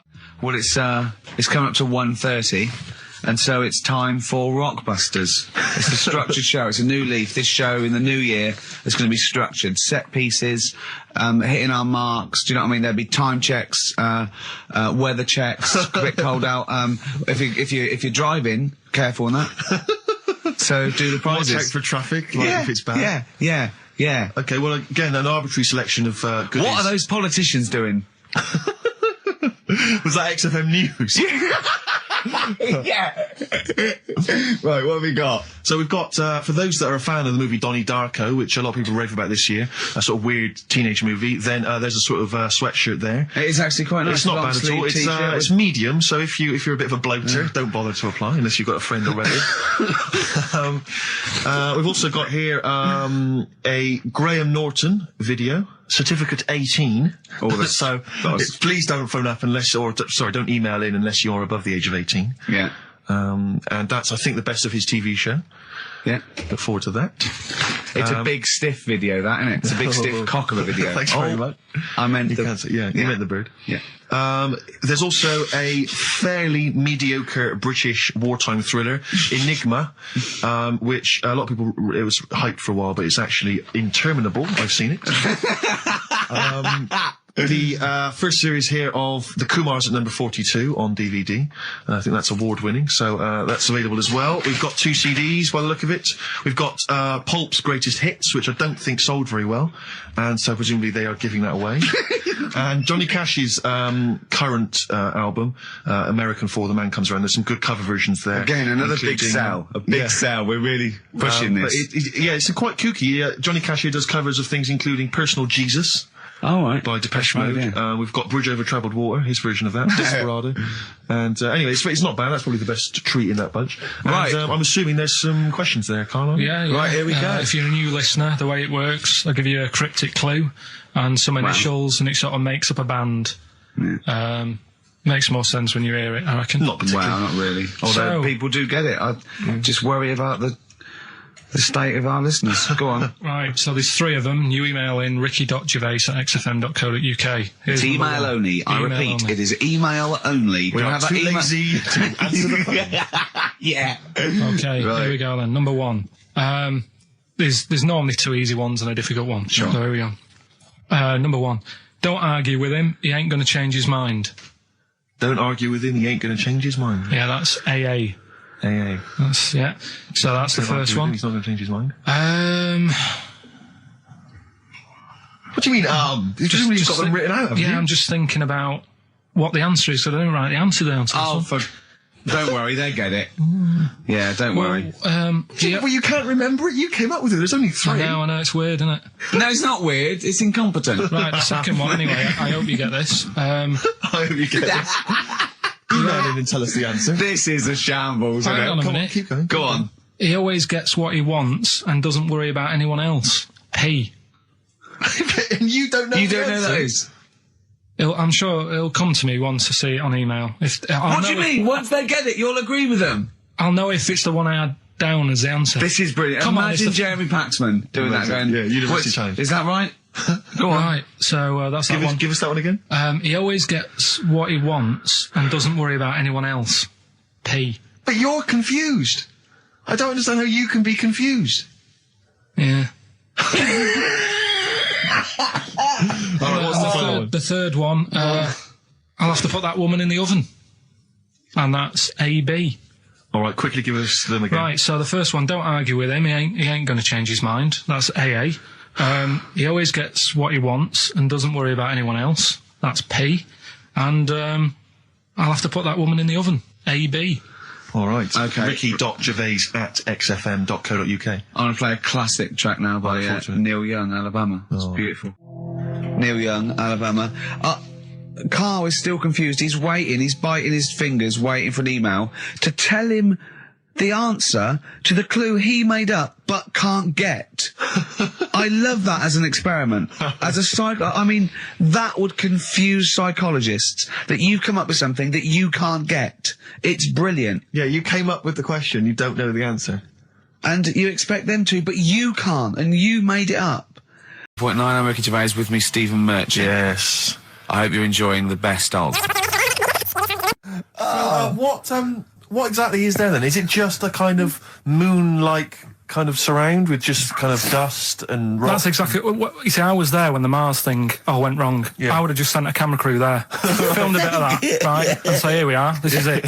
Ignore the little coffee shop in the background. Right? This is Mars, because that's where it's like just loads of dust, holes everywhere. Tidy it up. Little round-headed aliens complaining. It's Whinging. just like Mars. Yeah. So, is there what's the best bit about the holiday? Come on, pretend you're Judith Chalmers. I have been doing. I would have done all. I would have said that. Don't bother. Right. I mean, the hotel was good. Yeah? That was all right. What was that like? It's all right. Just, clean. That's all you want, isn't it? See, that's not quite what Judith Chalmers does. She doesn't go, what's the hotel like? All right, yeah, clean, isn't it? All right. What was it like? What was it? 3-star, 4-star? Did it have a swimming pool? What was the room like? I had a swimming pool and that. Yeah. Yeah, it's good. I think it was one of the better ones on the island. Okay. Nightlife?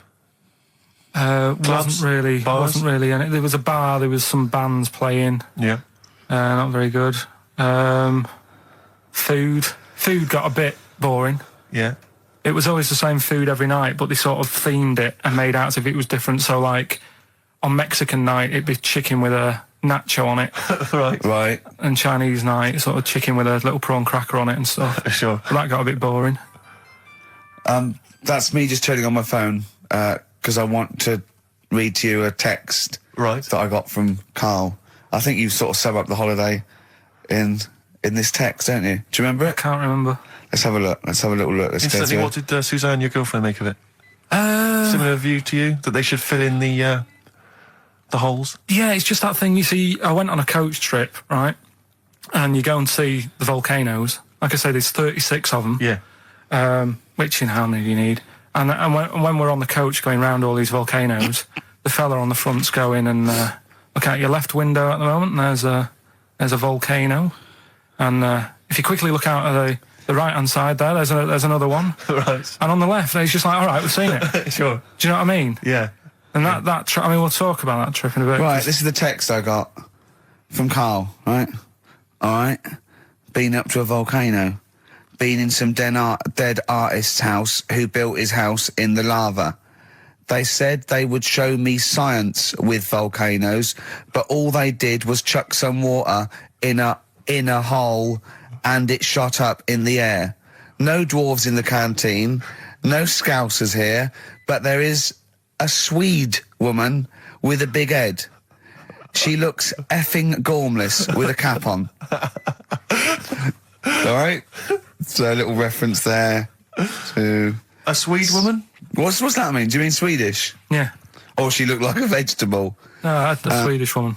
But they've all got sort of quite big bill, aren't they? And I sent him a text. Oh, well, it's just good to be on holiday because, I'm working. He sent back, so am I. Just been watching Sky News. There is a school for monkeys who want to get a band together. Is that monkey news for later?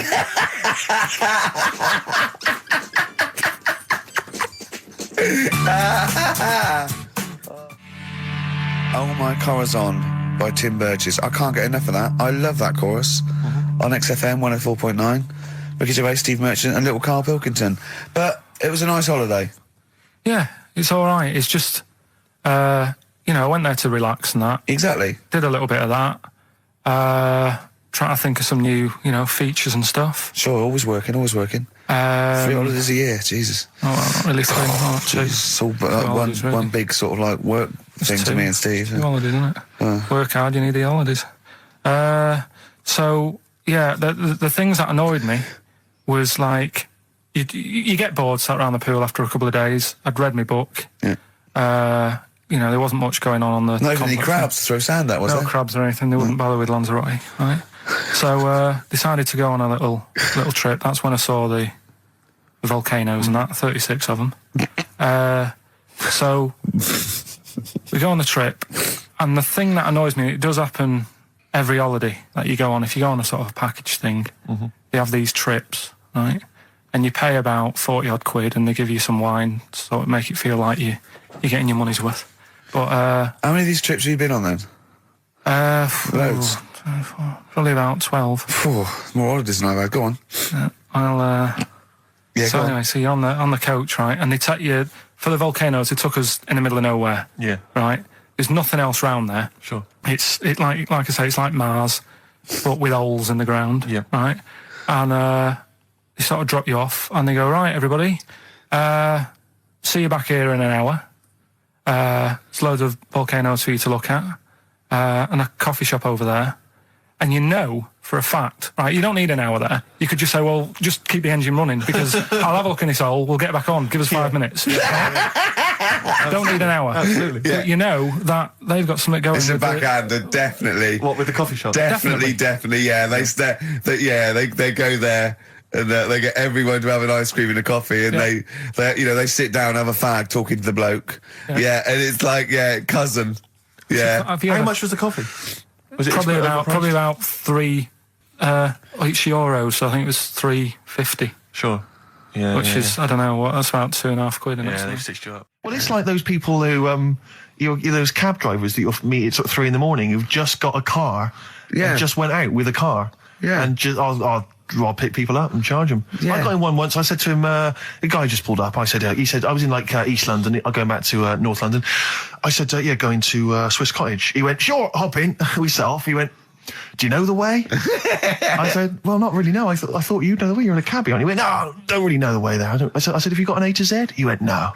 I thought, well, if you're going to go out just on the, just winging it as a cab driver, 2 things, take a map and a torch. He didn't have either. He said, well, I'll probably get to Camden. I said, well, I'll direct you from there. Drove on for about 5 minutes, making conversation. About 5 minutes later, he went, do you know the way to Camden? I thought you knew the way to Camden. I don't really know the way. I thought I did. I've got another fact for you, Carl. It might be of interest to you. It's the final one. The ancient Babylonians had few... What? Can I just stop you there? What's a Babylonian? My head's gonna burst. What do you mean, what's a Babylonian? I've never heard of one. No, but we'll work out, what's an Evertonian? Someone who supports Everton. Well, or from? From Liverpool. Yeah, so what's a Babylonian? He's from Baba. Yeah, well, anyway, some people from Baba, ancient Baba, they didn't have very many doctors in those days, all right? Because they felt that illnesses should be left to the wisdom of the public, right? So if you were sick, okay, you were placed in the city centre, right? And then a passerby... Outside Baba. Outside Baba. And a passerby who had suffered from the same ailment or who had seen it treated in the past, they would pass by, they would give them advice on how to be cured. Do you understand? So there'd be no doctors, just people passing by would see, they'd say, what's wrong with you? And they'd say, well, blah, blah, blah, I've had the same thing, here's some advice. And pedestrians were forbidden to pass such an individual without inquiring about the complaint and prescribing for it if they knew how to. So hang on, so there's someone ill. Yeah. It's outside the town hall. Yeah. People walk past, go, what's up with you? They go, oh, my foot hurts. And they go, oh, you've got to do this to get rid of that. Yeah. And were they ever right? Well, what do you mean? Were they ever right? Well, how do we know? What are you telling me? What? What have you just told me? What am I meant to take from that? You just said strangers sort of say, you've got that wrong with you. I think he's sulking. I don't think he's ever going to take anything we tell him again because we don't. No, but I don't like the fact that goes, monkeys can do armed robberies, and we go, no, they can't. I don't understand what the problem is. But how is that different from telling me that a Chinese woman ate dirt? How is that not the same sort of thing? Because that's weird. Someone sat in Trafalgar Square going, I've got a headache and I go take some Nurofen, isn't shocking. I'm not a doctor. I've given him a bit of advice. But neither is the dirt lady. She's not particularly interesting. Neither of them are particularly interesting. I'm just trying to give you an example of the same sort of drivel you feed us every week. Would you sort of have tea round at her house? It's weird. The Chinese woman. Right, so it's weird. Okay, now we're getting somewhere. It's weirdness that you're interested in. See, I thought that you were actually interested in sort of interesting sort of stuff. But if it's weird, it helps. If it's weird, it helps. Yeah, I mean, it doesn't have to be major news. The other day there was something about this fella who, I think he wanted to be an actor, right?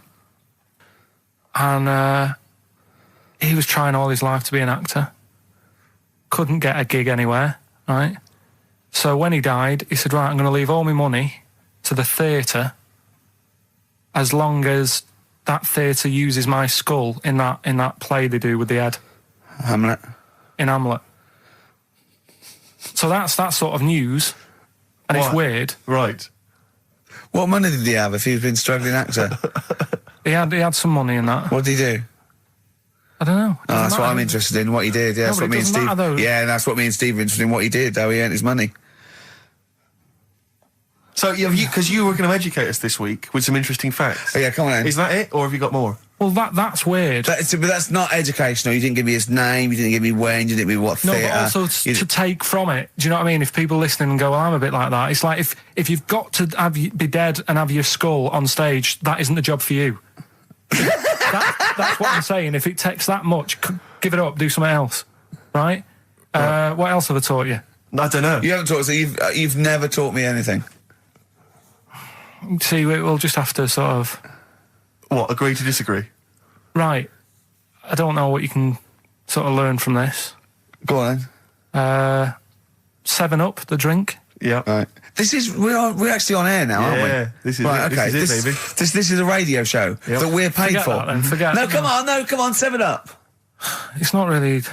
Not it's important. It's not interesting or important. Go on, no, come on then. Come on. The little red dot, that's above the 7 on the can. Do you know, it says 7 up and the little red dot. Yeah.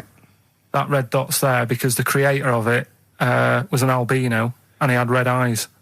And he had that little thing there as his little trademark. Is that true? It's true. That's quite interesting. Right then. So that's what I'm saying. It's not that important, but it's interesting. If it's true, that's interesting. It isn't. It's true and it's interesting. Okay, that's good. You know, Coke used to contain real cocaine. So Well, they used to be medicines, didn't they?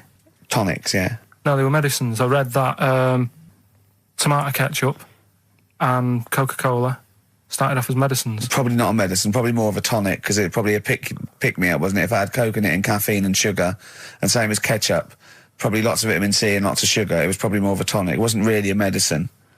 They didn't say, cancer, have this on your chips. It's some HP. Wasn't a medicine, it was... Well, it was, kind of. All right, okay, let's Exactly. agree to disagree on that particular one. Okay, alright, yeah. Is that it, Carl? What Because else? you've Any other been educated facts? this week. You've given us the 7-Up thing, okay. I've told you about the goldfish. Not really, but yeah. He didn't say anything about goldfish. This is your fact, right? You know what? A goldfish might have longer memories than some people think. That's not a fact. That under no circumstances would imagine Magnus Magnuson saying, what animals might have longer memories than most people think? This is goldfish, correct? Imagine that as a question. How is that a fact? If you ever have children, are you going to educate them with this kind of drivel? Is this how you're going to raise your kids? So their minds just pump full of That'd this be my rubbish? job. I'd keep them interested with stuff like that. Right. Yeah. Suzanne does the proper stuff. Yeah. So you agree there is some proper stuff? Yeah, but I wouldn't make him do it. I'd just sort of leave the book there, and then if he read it, I'd go, that's good. That is. What book would you think? What, the 50th, freakiest people ever to be born? Give him that to start with. What would you tell me your favourite was? The little fella who's playing the keyboard? That or the three-legged fella. Yeah, okay. So he's learnt that. That's the first day at school. What would you teach him the second day at school? I don't know, because Why do owls have to turn 180 degrees to look the other way? Because they've got big eyes. Yeah, and what's that mean? What do you mean? What's it mean? Can I just... I don't think you should have children. Well, Suzanne's always saying, she'd like to hear tiny feet running around the flat. Stuff. Yeah. I just said, let's get a little midget cleaner. Right, haven't got long. We better give the winner. We got monkey news coming up. We haven't really got any monkey news. What do you mean? What do you mean? There's nothing going on, seriously. What do you The mean? last few weeks I've kept telling you. No, right. This really annoys me when you say there's nothing going on, because you call it monkey news, but it's not monkey news. You have stories, dubious stories. But shut up a minute. About it's always chimps, which annoys me. You call it monkey because they're apes, right? And it's often from the 18th century, so it's not news anyway. So don't tell me there's no monkey news what I'm this saying week. is, if there's monkey news worth doing, I'll know about it. And there isn't anything, Right. so let's leave it. Right, okay, you are going to give me some monkey news, Well, I'm telling you, you are going to give me some monkey news, or we're not leaving. Right, well, my mum sent me some. Right. I got a little letter from her doing the usual sort of stuff, telling me what she'd been up to and that. It was a little thing about somewhere in Lincolnshire or something. Right, good. Do a bit of monkey throwing. God, what do you mean? Because some fella got attacked by one once, and sort of to remember him, on this certain day, they go, oh, it was today, wasn't it? And that fella got attacked by a little monkey and that. And something about chucking monkeys about. That's horrible. I don't know if they're real. I think it's just like to remember. All right. But that's the only sort of stuff that's knocking about out there. But it's not, that's not I've got my monkey mum and news. dad on it, looking all the time for stuff. Yeah, there must be more monkey news than that. There isn't nothing. I mean, there's bits and pieces. There was a bit about Donna Eyre, how when she has a kid, she's going to let a gorilla look after it for a week or something. But apart from that, it's dead out there. True. Well, I don't know what that means. She's well, that's it. Well, it's Apparently, not true. She's not going to let a gorilla look after a No, child. it is. Apparently, a fella works with him or something, and This is rubbish. it's not rubbish. How can she let a gorilla look after a baby for a week? Well, forget it. Sorry, have you ever heard her speak? Right, in Turkey. Nice. It's not, actually. That's where I went, and there was them little fellas after Suzanne in the kitchen. What? What do you mean? We went to Turkey. You went to Turkey and there yeah. were some little fellas. Well, they had quite a few sort of midgets working in the kitchen. Why? Is it a theme? No, Was it a theme holiday? I don't know. Might get them cheaper or something. Was it? So they were get them working, cheaper. They were working in the kitchen, and one of them fancied Suzanne and kept sort of eyeing her up, and she was winding me up saying, "Oh, Not eyeing up and down, just eyeing her up. anyway, no." So What anyway, was she doing in the kitchen? no, it's like a pick what you want to eat type buffet, but you have people clearing the tables and that ready for you to come along, Are they low tables? and you know, he was just keeping an eye on her. What did he say though? Was he a It little? was Turkish, so I don't know what he was saying. But he was a little fella, yeah, Did he? What do you mean a little fella? What do you mean little fella? sort of dwarf-like. What do you mean dwarf like? He had magic powers or he was 4 foot? No, What do you mean, A Carl? little bloke, just like a normal bloke, but small. If you stood him in the desert, you wouldn't know. But he'd be hot at nothing around first. him. Right, Carl. You should watch out for the monkeys. Yeah, underground. Those underground monkeys are dangerous. You can't just say there was a little midget fella who was eyeing up my girlfriend and then leave it. What do you mean? What was happening? This is a story to us. This is much more interesting to us than, and she was deaf, right, and she hit her head. That's much more I don't interesting. understand how it manifested itself. Did he come over and say something? No, do you know when it's like girls know, don't they? When someone fancies them. What do you mean there was lots of them as well? Do then? they? That's worth knowing. Listen, right, come on, right. So you went into this holiday, yeah? Yeah, wasn't And you went like into the dining room or something? Yeah, downstairs. And in you the looked dining over You room. thought, this is odd, there's no one serving. Yeah, and they go, Wait a minute. hold on, you looked down and there was a little waiter. There was loads of them running around busy. Why, though? Why did they get It's summer. What do you mean? Because it was Loads of summer. them. They had more of them Oh. on. come out in summer. They come out in summer. What do you mean they had more? What do you mean? Because it's busy, isn't it? no, but they Why hibernate in the why winter. were they all midgets? I don't know, maybe it doesn't heat stunt your growth or something. No! Well, they just happened to, maybe it was a thing that they did for tourists or something, I don't know. I just got on with my meal. It was a holiday, do you know what I mean? God! Right, So some midget serving. I'm not going to ask any questions. Right, okay, yeah. So they're all little fellas running around, and this one always was like, you know, oh, do you want a new serviette? You know what I mean? Going out of his way to sort of... for turning on the charm. Yeah, he was going out of his way. The others weren't. Right. I think what was happening is he'd been working with Santa all the winter. Yeah. This is sort of little summer break. This one He was hadn't your seen a girl. waiter, and so he was being polite to you. Maybe. But what did Suzanne say then? Well, she was using it to wind me up. What was she saying? Oh, he's... Oh, just like, you know, look. He may be small, but he's Well, built like a... Yeah, he's all man. so... Were you jealous of a midget then? You were jealous of It him? is a bit annoying, isn't it? Why? It wouldn't bother me as much now, because I've been with her for ages. Right. But at the time, that might have been one of our first holidays, and it's like, you don't know, want to be what's going thrown on? I away paid by for it. this holiday. Yeah. And then you get off with a midget? Yeah. Oh. So anyway, But it doesn't matter because you got chatted up by a bearded lady. So. tell you what, no, that's got nothing to do with that. What were you going to say? No, What were you going to I say? was going to say the hotel was half board, and maybe. Oh, right. I thought you were going to say it's just one of her shortcomings. So listen, right? Play a record. Yeah. There was one. Here we go. There was one about a woman whose husband died, and she had him cremated. Yeah. And made like a little egg timer out of him. Mm. And she said, I did that so it can still help around the kitchen. Well, that might be true. That might be a joke. That's quite sweet. That might be That true. is a true story, again.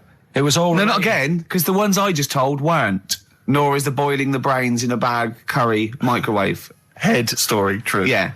They're too convenient. Will you be buried or cremated? What? Will you be buried or cremated? I don't know. Cremated. I imagine. Like you say. I don't know. It's out of my hands. Yeah, I haven't thought about I've it. not thought it through, and No, to be I don't honest. care either way.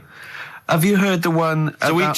Sorry. I'm just worried that we're getting into a macabre world now of ashes, boiled heads. I think we should play some music. Let people just calm down. Levi's. Just think about some of the urban myths they've maybe heard. Assess them. Maybe they are absolute bollocks, Yeah. and they can move on from it. Well, Yeah. it's just that the death thing, right? Yeah. There was an argument on there about, do you know that Twilight Zone or whatever it was, Tales of the Unexpected? Oh, yeah. Where the woman got buried alive. Yeah. They were saying how, like, years ago, they'd bury people thinking they're dead. Yeah. And they've recently, like, dug coffins up, and then the people who were in the coffin weren't dead. They might have just been, like, in some sort of deep sleep or whatever. Catatonic. And they've lifted the lid off, Yeah. and there's scratch marks on the thing. Yeah. And that's pretty scary. And Makes you think, I mean, I hope they check these days. That's all. We're talking about embarrassing stories and stuff, and I don't know if I've told this on the radio before. Have I told you, Carl? I'm not sure. But this was when I was working at the BBC. This is not even long ago, and I'd moved to London, and I was fairly new in London. And I was working at the BBC, and I had this BBC hire car, and I've never told it. If there's anyone listening who works for the BBC, I don't know if I can still get in trouble for it. But this BBC hire car, and it was like I'd been ferrying kind of actors and people and production people around all day in this car. And I was driving back, it was quite late, it was about sort of 7 or 8, and I was driving back, and I pulled in to get some petrol to fill up the car every day. And I went into this garage to fill up some petrol, and I was there, and this two blokes came in a white van, right? They sort of pulled into the forecourt, and I was filling up the car, and they went, "Hey, do you want to buy a couple of speakers?" And I said, "Yes, I do." Yeah. Because I'll tell you the reason. It was like I was so flattered that they thought I'd be the kind of bloke who would A, need some kind of classy speakers, and B, would like to buy them on the sly. Do you know what I mean? Yeah. I thought, they like the They've fact seen me. They've seen I look a bit of a hustler. Exactly. Yeah. I'm a street sort of guy. You can see by the way I use my walk. Exactly. Yeah. So I couldn't believe my luck. So they drove behind the garage, the little sort of garage bit at the back, and I went round there, sort of casually went round there, sort of locked the car, went round there. They went, open the back. You had 2 speakers in there. I said, "Are you sure these aren't knocked off, mate?" He went, No. We work for Dixon's. This is the story he spun me. We work for Dixon's, right? And we're delivery men. And if we make a delivery and the person's not there to sign for the goods, then we have to bring them back to the warehouse. But if we can sell them on the way back, then that's really good for Dixon's. Dixon's must love that. And instead of thinking, are you sure some kind of troubleshooter didn't... I mean, did someone going to go into Dixon's and go, you're not getting in the garage forecourt market? Jones. Exactly. Get a couple of lads in a white van. Exactly. Yeah. So anyway, so I sort of bought this story, and I was a little bit dubious, and I went, right, let me hear them then. And he wired them up to the car stereo, and boom, boom, boom, they're playing. So it was some groovy hip-hop. I was thinking, great, these guys know what I'm into. Yeah. And he's giving me the talk and stuff. And I said, I'm a bit worried these are knocked off. He went, no, listen, we got a bloke at Dixon's who can confirm this is fine, right? Phone him up, use my mobile, right? And quote this reference number, right? So I phone out, and I goes, I go, hi, some guys here in a garage forecourt trying to sell me some speakers. Just wanted to check. He went, it's fine. I went, should I just read the reference number or whatever? He went, if you want. And X14, and I'm like, it's fine. Yeah. Okay. You know what that was, don't you? That was actually Mr. Dixon himself. Exactly. Yeah. Exactly. So I'm thinking, well, they sound great. They're giving me for a knockdown price. I'd say they were like 400 quid, they were like 200 quid or something. It was a good bargain. I was in the market for some speakers as well. Yeah. So, while they were loading it's them all kosher. I phoned Dixon. Exactly. I phoned Dixon's. That's fine. Yeah. So while they're loading them in the back of the BBC hire car, right, I'm in there paying for the petrol, right, and the guy who's serving goes, all right. He goes, what were you doing around the back with those blokes? Right? Because obviously there's security cameras filming this whole transaction, right? And he goes, what are you doing around the back? And I went, brilliantly, there's some old mates. Some of my mates were just having a chat and that. He went, oh, right, okay, like giving me obviously the evil eye. So I went back to the van. So I'm in the car now and I'm driving with one of the blokes who's in the van with me because I didn't have the money on me. So I had to go to the cash point to get the cash, right? So I'm driving with him and the other guy's following me in the van and he was like a northerner like you and he was giving it all the, all right, I tell him my girlfriend's a DJ, she's got some of these speakers, they're fantastic, and he's giving me this. And then my mind starts working. Now that I've got a bit of time to think, I'm thinking, wait a minute, this all sounds a bit dodgy. Yeah. It dawned on me, Rick. Fool, are you? You're streetwise. Exactly. You're streetwise, Steve. Not only that, I was thinking, how am I going to get them home? I've got to drop the car off at the BBC. How am I going to get these huge speakers back to where I live? And how can I pay for them? Because I've just spent £100 on Find the Lady with a couple of blokes in the square. It seemed like a fair game. Some of his friends were winning. But so I explained to him, I said, I can't get them back to Brixton where I was living at the time. He went, don't worry, give us an extra 20 quid, we'll take them home for you. Oh, that's good. Delivery. They do a whole service, you see. And there's also a backup guarantee. Did they have the guarantee, the 3-month guarantee? They didn't. No. But I said, I'm not sure about that. He went, well, why don't you put them in a cab, send them back, and your housemates can collect it? I was like, oh, no, there'd be no one in. And I was beginning to sort of get a bit conscious of maybe this was a bit of a scam after all. So I pulled into a little side road. I said, I'm not sure I'm into this now, actually. He went, what are you talking about? It's 200 quid for a pair of speakers. It's a bargain. You never get a bargain like this, mate. I'm going, not too sure, actually. I don't think I want them. He went, 150 quid, mate. 150 quid. I went, no, he's 100 quid now to you. And I'm thinking, wait a minute, this doesn't sound like the kind of work that Dixon's would be doing. Dixon's don't do that when I go in. This is it. Dixon's never negotiate in that way. When I go there, look around and I leave, they go, where are you going? Exactly. I go, no, we'll have anything then. Have anything for a quid. So I stopped the car and the white van pulled up behind me with his mates in. Sure. And And I said, can you get them out? I'm not interested. And he went, 100 quid, mate. Oh, you, and he was just going, you tosser, you obviously want some speakers. And he was having a go at me. So I was carrying the speakers out and putting them back in the white van. And he was just shouting at me. He was going, 70 quid. I was like, 70 quid from 200? This is ludicrous. You realise that wasn't Dixon's policy then. Exactly. They don't usually shout you tosser as you leave the shop and walk down Camden High Street. They're not usually shouting you tosser. You should have took the offer of like the monthly payments they've got on at the moment. So I mentioned I put them in there, and I sort of knocked the deal on the head, and I got back in my car, and they were in theirs, and I just looked in the rearview mirror, and they were punching the dashboard, like with aggression and venom, like we let that deal slip through our fingers. And I've never been so terrified in my life. I just sat there, and I was just thinking, oh my God, all I was thinking now is, what if I go back to the BBC, and they go, we've had a call from the police, the man at the garage, he saw you doing a dodgy deal. I love it. Well, what you do is you put the hire car in a drain in your front garden, and then go in and out of the toilet, just pouring bleach down, or Ajax, and they never know. What I really want to talk about was Ricky's white suit. Oh yeah, okay. Well, listen. Classic. Well, let me explain. Wow. Never mind all that. One, it's actually I bought it for a photo shoot because I'm doing this thing. I've got a DVD coming out in October, and I'm doing a spoof of the front cover of Thriller. So I bought a white suit, nice. and I got it right. And I thought, well, I might as well wear that then now and get it dry clean. I thought you blagged it. And I thought when I put it on, I looked a bit like Sean Connery as James Bond. Apparently, I looked like Tattoo from Fantasy Island. The little midget guy. Yeah. Sure. Which was, I did watch it back, and there are some resemblances. At one point, I did plan, which was, I don't know why. Yeah. I thought... Well, when he suggested he was going to wear it, I said, that's crazy. I said, it's madness. Because I knew it would come back and haunt him. I got away with it, though. Well, did you? No. I mean, what was it I said to you? We were talking about it, and he said... he said, what are you wearing it with, a sort of white shirt and a white tie? I went, no. I'll wear a black tie. He said, right. He went, you should do it with the white shirt and the white tie.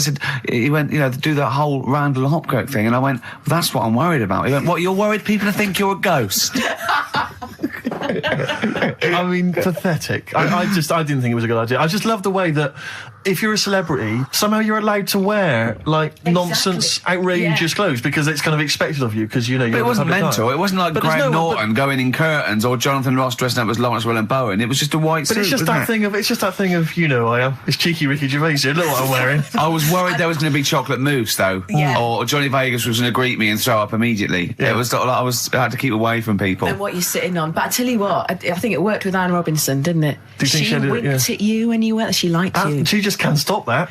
She's made it into a catchphreach. But you made her giggle like a little schoolgirl. I knew it was safe, though, to say that thing about her drinking, because I'd done a non-broadcast pilot with her this year. For a friend was the producer, and it's a new show called Look Who's Coming to Dinner. And the premise is I choose sort of 6 heroes that are alive, and so I knew it was all right, so I didn't just go out there and start insulting this poor middle-aged woman. I sort of knew she could take a joke. She's all right. She's obviously she's not really like that, so yeah. No, but I loved the way she just giggled like a little girl. When my head goes into the basket, I'm going to blink a lot. See how many times I can blink. But if you remember, when Carl first told me that, it was, I think it was Simon or Nick that pointed out. He goes, no, that's not quite right, Carl. Carl told me that he had his head cut off, and when his head was in the basket, it looked up and said, count how many times I blinked. Yeah, sure. But he believed that as well. So he was happy. He was happy with that. Sure. Do you know what I mean? So you a couple of weeks ago, there was a guy, he had his head cut off, and before he had it off, he'd said, I'm going to blink to show that there's life after death. And he did 32 blinks, right? Sure. So you two were sort of pointing that down the other week. Yeah, we were sceptical of that. So I looked again on the internet at some other website. Yeah. And there's a guy... Sorry, it's the website, just to clarify, the website is the place where you bought that property on the moon, didn't you? Because it was a bargain. Right. So, this guy... Been gazumped. Look, we'll see who's been gazumped when this world ends. I've got somewhere to go, all right? And I know you'll be calling me up, saying, oh, can I come with you? Have you got like 2 square foot? No, I've got 80. You're going to have to stand deadly still on the moon in your 2 square foot. I've got about 20 There's no place for Suzanne, it'll just be you. 12 off, love. It's all those people with big heads and web feet that've been buying it all these years. Well, listen, right. Go on. Anyway. Play a record, tell us a story after it. We've been chatting for sorry, Carl. No, let's play a record. Play a tune, we'll come back with this. What's this, another ghost story? Let's play one of my favourite songs of all time, because I'm going on holiday and getting into a lovely serene mood. Sorrento is probably from that. It's Neil Young, After the Gold Rush. Beautiful. Still to come, that competition as well. I look forward to that, Carl's quiz. Yeah. What an amazing track that is. Tune, yeah. Neil Young, Dynamite. After the Gold Rush. So go on, Carl. Sorry. Go on, Carl. So take us back a few steps, Carl. What's the story? Right, so I did some research, right? Let's just recap again. There was a guy you read about who had his head chopped off. He was guillotined. Yeah. He had said to the people around him, Count I am going blinks. to blink once I've had my head cut off to So show the brain that life, can still... or the brain Yeah. can continue to work after Yeah. death. Okay, so yeah, we queried that. So you weren't having any of it? Well, no, possibly for a few seconds till the oxygen stops being fed to the cells because the blood has drained away. But, you know, nothing spectacular. So Right, go on. well, along the similar sort of lines, right? This is quite a few years ago. This fella sort of upset the royal family doing something, right? So they said that this isn't good. Wasn't Ben Oughton at that Jubilee thing, was it? I can't remember what it was, and they said, right, That was terrible. we're gonna cut your head off. You know, you gotta show people like you can't be doing what you've been doing. What was this, the 1970s? When you say a couple of years ago, you mean maybe sort of... Was it the olden days when the Ages. phones weren't very good? Ages ago. Yeah. Ages ago, sure. So yeah, fair enough. Yeah. So Very philosophical. Yeah, imagine that when you're watching the history. Cut your head off. This was literally ages ago. Yeah, exactly. Yeah, go Simon on. Sharma's History of Britain. Yeah, yeah. Oh, So- and even before that, which is yonks before, when it was all mental and different. Sorry, Carl, go on. So he's having his head cut off, and he's resigned to it. it's the day before. He's kind of got it into his head now that I'm not going to have my head much longer. Sure. So he said, let's make use of this. Yeah. He said, I wonder how long like the body can stay alive without my head on it, right? So they were like, oh, I don't know. So Who were? so The jailers? whoever he was asking. These jailers with one eye. Yeah. Get out, punk. So he said, No, wait a minute, I've got an interesting scientific experiment, jailer. Well, Yeah. fair enough. What is it? So he said, what I want to do, right? He said, you know, surely it's my last right. You know, I'm gonna be dead tomorrow. Sure. So let's He do a didn't test. draw it out this long, did he? Yeah, he said, let's test this out. You know, he said, do us a favour. He said, you know, it's my last day. What I want you to do is, you're going to cut my head off. Let's put a white line on the floor Right. and see if, you know, because there's no point asking how far he can sort of walk without an head if there isn't a line, because you don't know what to count. Do you know what I mean? If he loses his head and he's running around all over the place, you can't really count That's that. not impressive enough, yeah. So they said, let's make a white line. Sure. Yeah. Who said And- this? He did or they did?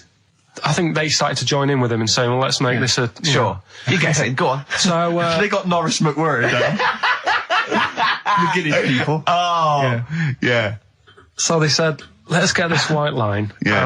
And, Dedication's all he needs. we'll do this tomorrow. And he said, all right, then I'll see you in the morning. So we go- I'll see you in the morning. Night, night. Sleep tight. Bye, bye. I love the fact that Carl knows exactly what was said. Yeah.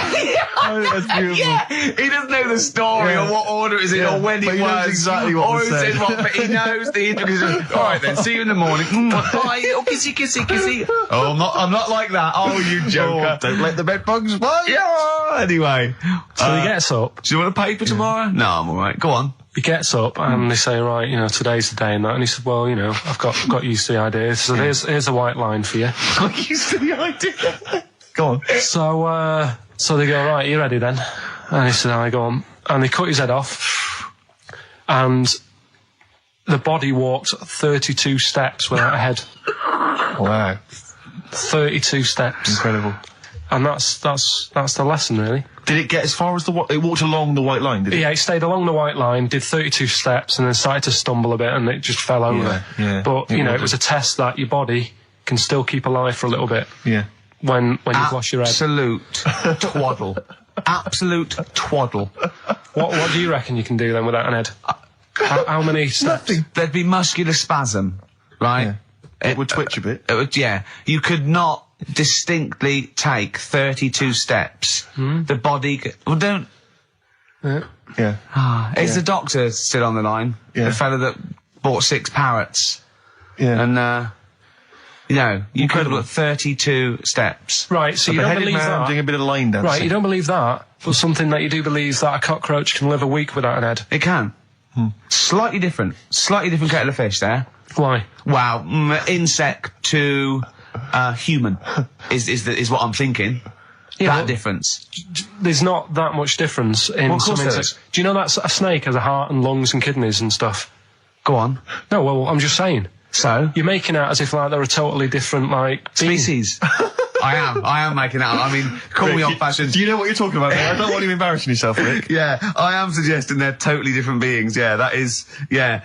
Now, Karl, the cockroach is a very different thing. The interesting there is that it lives without its head, because a lot of it's on. There's some of them are phototropic, chemotropic. Some of them just literally have irritation and muscle memory. I mean, they do have a central nervous system, but it's very different. So if you lose the head, it bypasses a lot of that anyway. All this is running around. The reason it dies is because it can't take on water. But it's very different to a man, right, having consciousness and then losing that, and the body's still going, no, I think I remember what I was going to do here. Yeah, so I'm going to carefully walk 32 steps along this white line. Imagine you just looking down going, oh, missed a bit. Yeah. Maybe the head was in the corner going, left, left, left, oh, he's now, Well, let's just put it out. I mean, if anyone listening has maybe had a relative beheaded, maybe in a horrendous car accident, but they got up, maybe they went for a walk, they had a little chat before they passed on. Karl. Get in touch. Karl, you are my favourite being. You are my favourite species. Now, you, Karl, may not be particularly different genetically from a cockroach. You are, why generally can cockroaches do that? Why whoever made them went... Let's play a record. Do you know what, when I told him this fact, I send him little facts on text messages just to inflame his, interest. I just sent him a cockroach can live 9 days without its head. He texted back, what's the point of that? Yeah. What's the point of They're that? not doing experiments, these cockroaches. He's a boring last week to have. And he went, on top of all that, you're thirsty. So it's the worst week of your life, isn't it? That week without your head. Play a record. Karl. Competition time next. Oh. We need some call. Look at his little face. Look at his little You've not face. heard Karl's competition. Oh, we could do without an head. Right, okay, educating Ricky. What have we got? Airy Chinese kid, go on. Right, yeah. This is the... I didn't want to do this. What do you want to do it? Well, I wanted to give you three, and I gave you one. It was like the alien man gets a beard or whatever. Yeah, and which was total rubbish, so this one should be better, maybe. I'd still say it's the best job I've ever had. And he means it! No, I really enjoyed it. It's like, you don't have to work with anyone else, right? So you make your own rules. Just think of that. You sort of You're spreading information to people, vital information. Giving a service, and no one else is around, you can just do what you want and think about stuff whilst you're cycling around on your bike. It's really good. Yeah. So anyway... Imagine the stuff he's thinking about when he's riding around his bike. So getting in the head of a salamander. So anyway, I loved it, and even though I only got like 50p a day, right, no matter what the weather was like and stuff, I used to get up at 4:30 and go and do the round. And why'd you get up at 4:30? Because I wanted to watch the Pink Panther at 5:30, so I wanted to get me paper round done. I said, why didn't you watch the Pink Panther? And then he went, I can't sit there thinking I've got my paper round to do. You'll ruin it for him. Yeah, so is it a good job or not? So 4:30 I was up and about, and this morning it was like winter, really bad winter, bad snow, freezing cold, really windy and all that. And my mum said to me before I went to bed, she said, don't be getting up tomorrow, I'll give you the 50p. I said, it's not about the 50p. So, people want the papers and stuff. So, conscientious. So anyway, I went to bed thinking, that's it. I've told her I'm still going, so, whatever. Go to sleep, get up in the morning, and put all my kit on. And I used to have layers of clothing on because it was really cold. They had like a big anorak on with the fur on. I had like waterproof pants, and I got my paper round bag. And I went downstairs to get out and tried to open the door, and it was locked. I thought, God, so she'd locked it so I couldn't go out. So I'm searching around the house looking for the keys. She must have hid them somewhere. I thought, oh God, I've got the papers to do. So I thought, how can I get out? So I went upstairs, climbed out of the bathroom window. God. Right, and to try and jump out of the bathroom window onto the porch. But the problem was, I had so much gear on, I was like the Michelin Man. So I could hardly move as it is. Yeah. And I'm trying to get out the window, and I'm like, trying to stretch down like that, get my foot on the porch, and my bag got caught on like the hook of, like how you have a hook so you can put the window open. Right, yeah. The little arm goes on. My bag had got caught on that.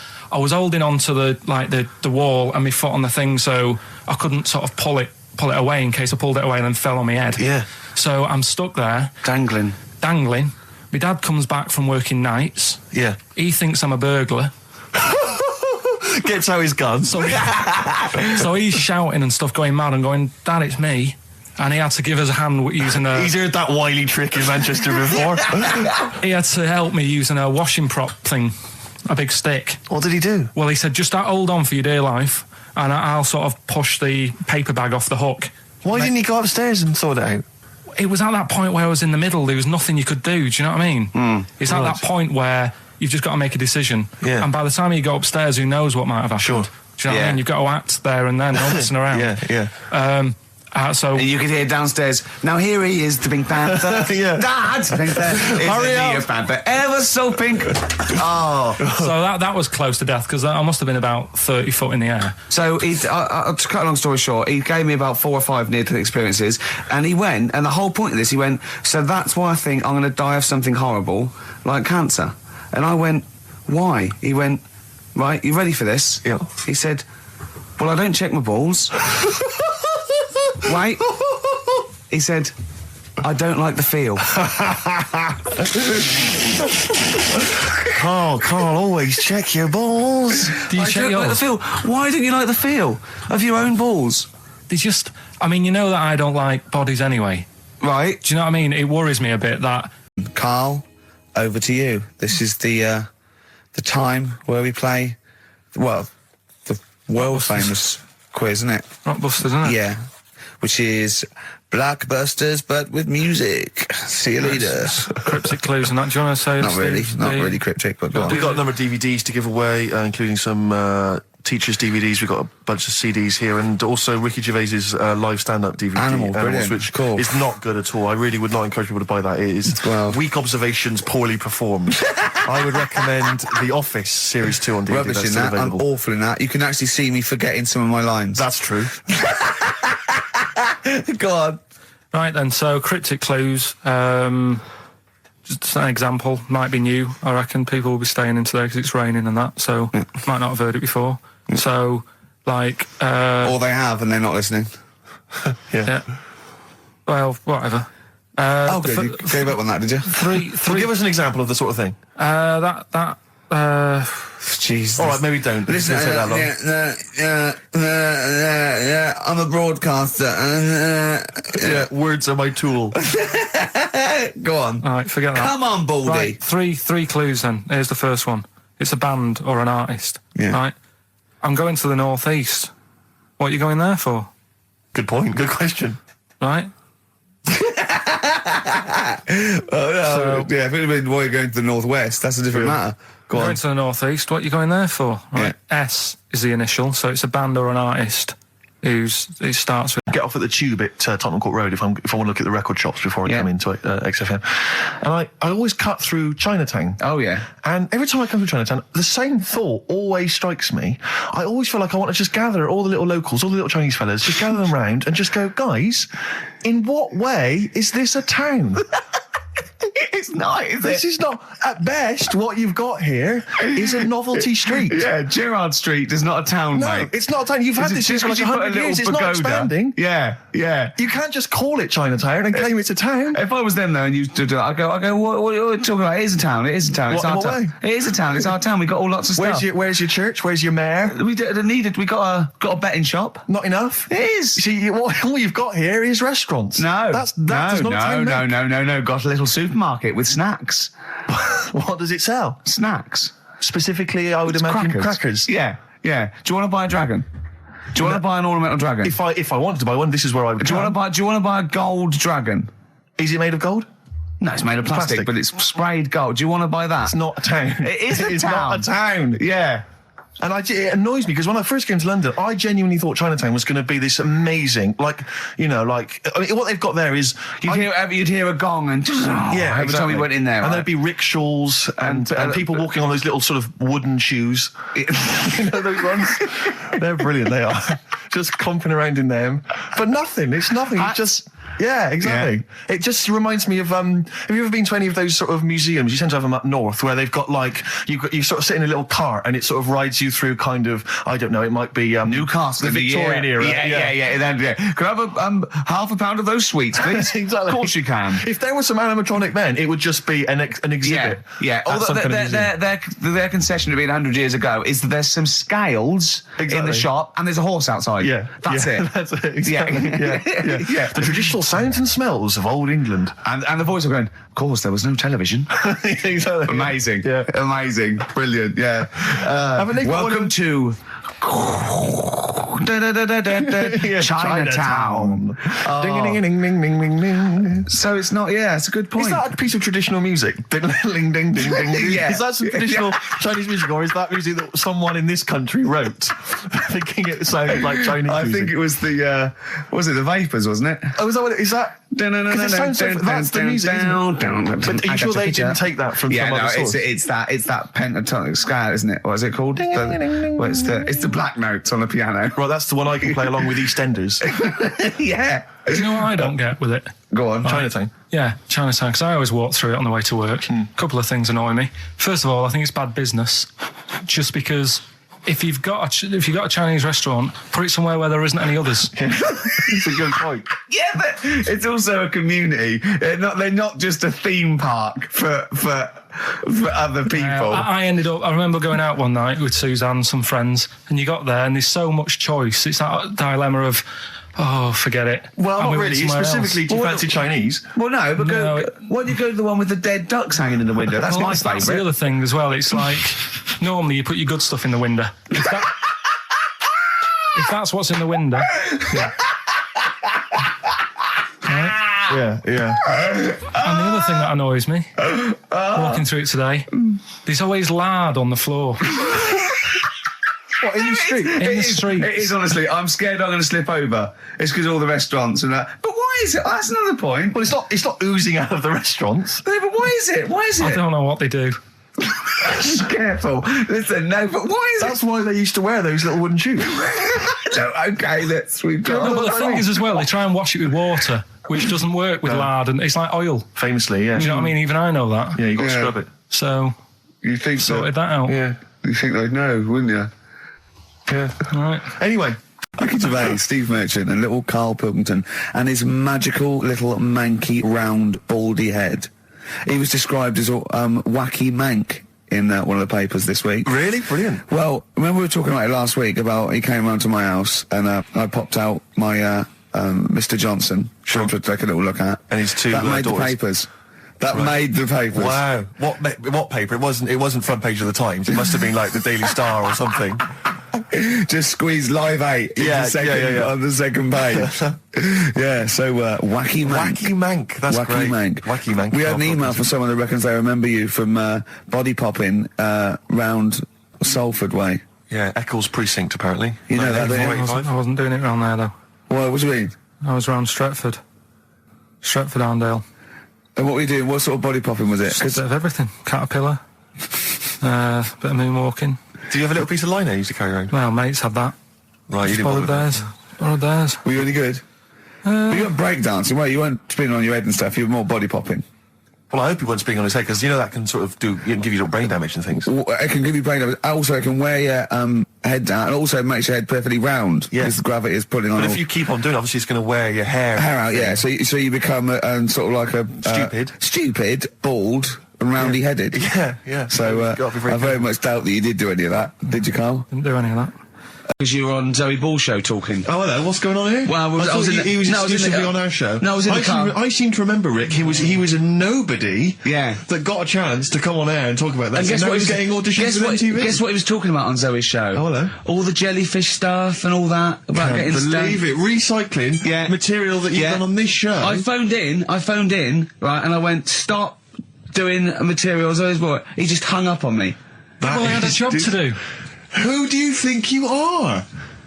Your ego has just gone through the roof. Hang on a minute. What? I had a job to do in the week. They asked me to drive the desk for Zoe, right? They didn't say talk. Zoe, if she talks to you, you can't just ignore her. Yes, you can. Well, you Who can't. is she? Who does she think she is? You made a promise to us, a pact, that you were our kind of monkey. Yeah. What can I do? If someone takes time off, I've got to do it. It's my job. Yeah, but you don't It's have not to your talk. job. You don't have to use. You're the head of production. We've given you this special gig. This is like taking you out weekends. Yeah, And exactly. you know, if we find out you're getting too much excitement in the week, we'll have to just calm it down. Well, Get another little... well, that's it now anyway. It was only last week. Do you know, I feel like kind of solid. I feel betrayed. It's like you were having an affair behind our back. Yeah. And you rumbled He it. was doing all the stuff. He was doing all this like, oh yeah, jellyfish and this, jellyfish Yeah, because that. she was asking, and I thought it was a good way of promoting this show, actually. Oh, did you mention the show? Yeah, I did at some point. Did you? What did you say? I just said more about that on Saturday afternoons. So you talked twice. I only heard you talk once. So you're talking all the time. Well, about 5 times in the week. In the full week, 5 times. Deary me. And one, it was just stuff. You that could they never did. be a monk, could you? Chatting away all the time. Right, what have we got? I blame Ball as well, to be honest. I feel Ball's slightly responsible for it. Yeah. She can't find her own, gibbon to get on the show. She can't find her own kind of, loser, then don't start stealing ours. Outrageous. Yeah, but I've got some planning here. Go on then. Quizzes. What I did was, when I was on holiday, Yeah. right, you said, come up with a new idea, right? So the best way of coming up with ideas is sort of Thinking. nicking a TV show name and then twisting it a bit. Yeah. So Or just rip off Simon Mayo's idea completely. That's good advice for anyone out there. I did. yeah. If you're interested in ideas. Carl is presently running a course writing for TV. Yeah. And that's the lesson 1, isn't it? Just rip something else off. Just do an idea and change the title slightly. Yeah. Well, Go on. this one I haven't really got. I don't know what to do on the game, but I'm thinking strike it, Ricky.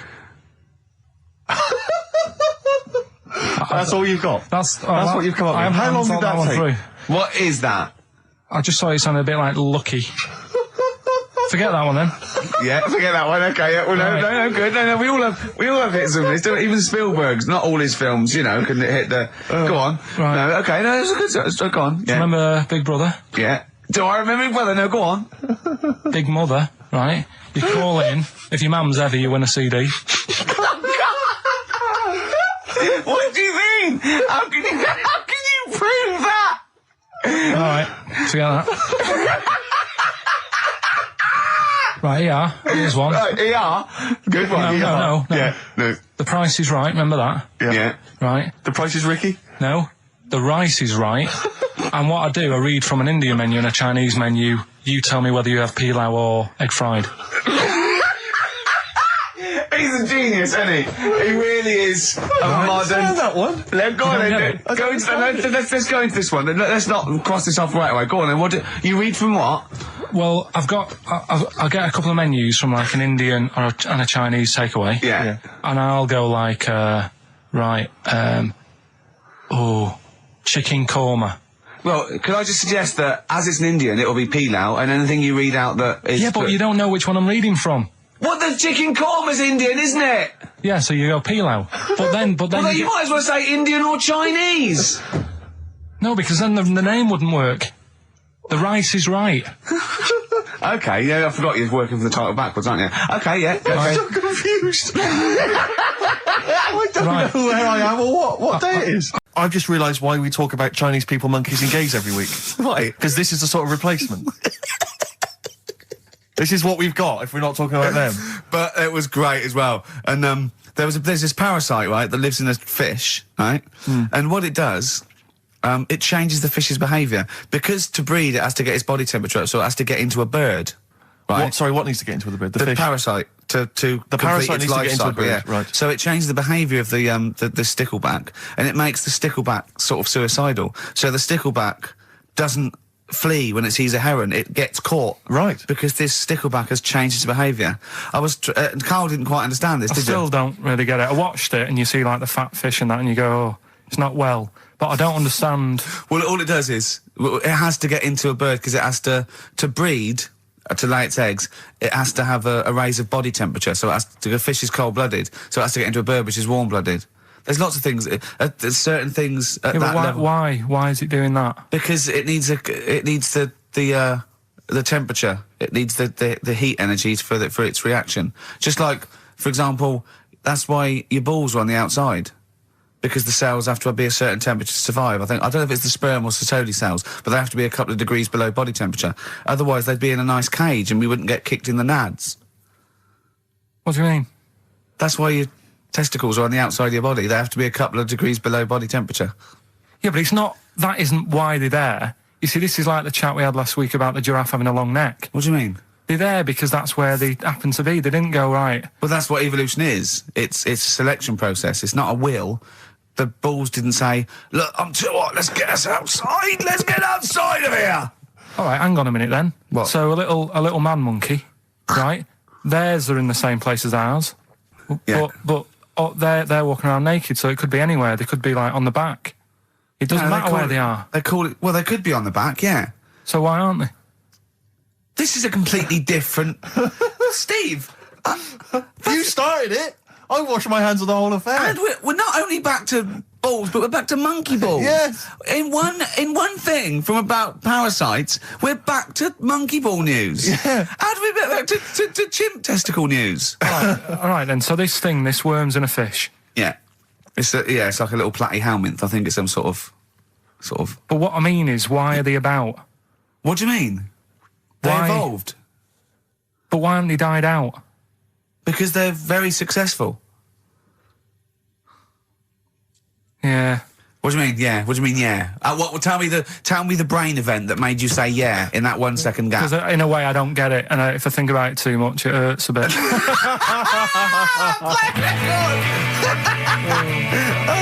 They've just been around for years, Carl. Yeah. Like Cliff Richard or something like that. Yeah. I said, listen, I used to run the desk in the old days when I was like, I used to press the buttons and run the desk and everything. And now I said, listen, I've been on the telly, I do not press my own buttons.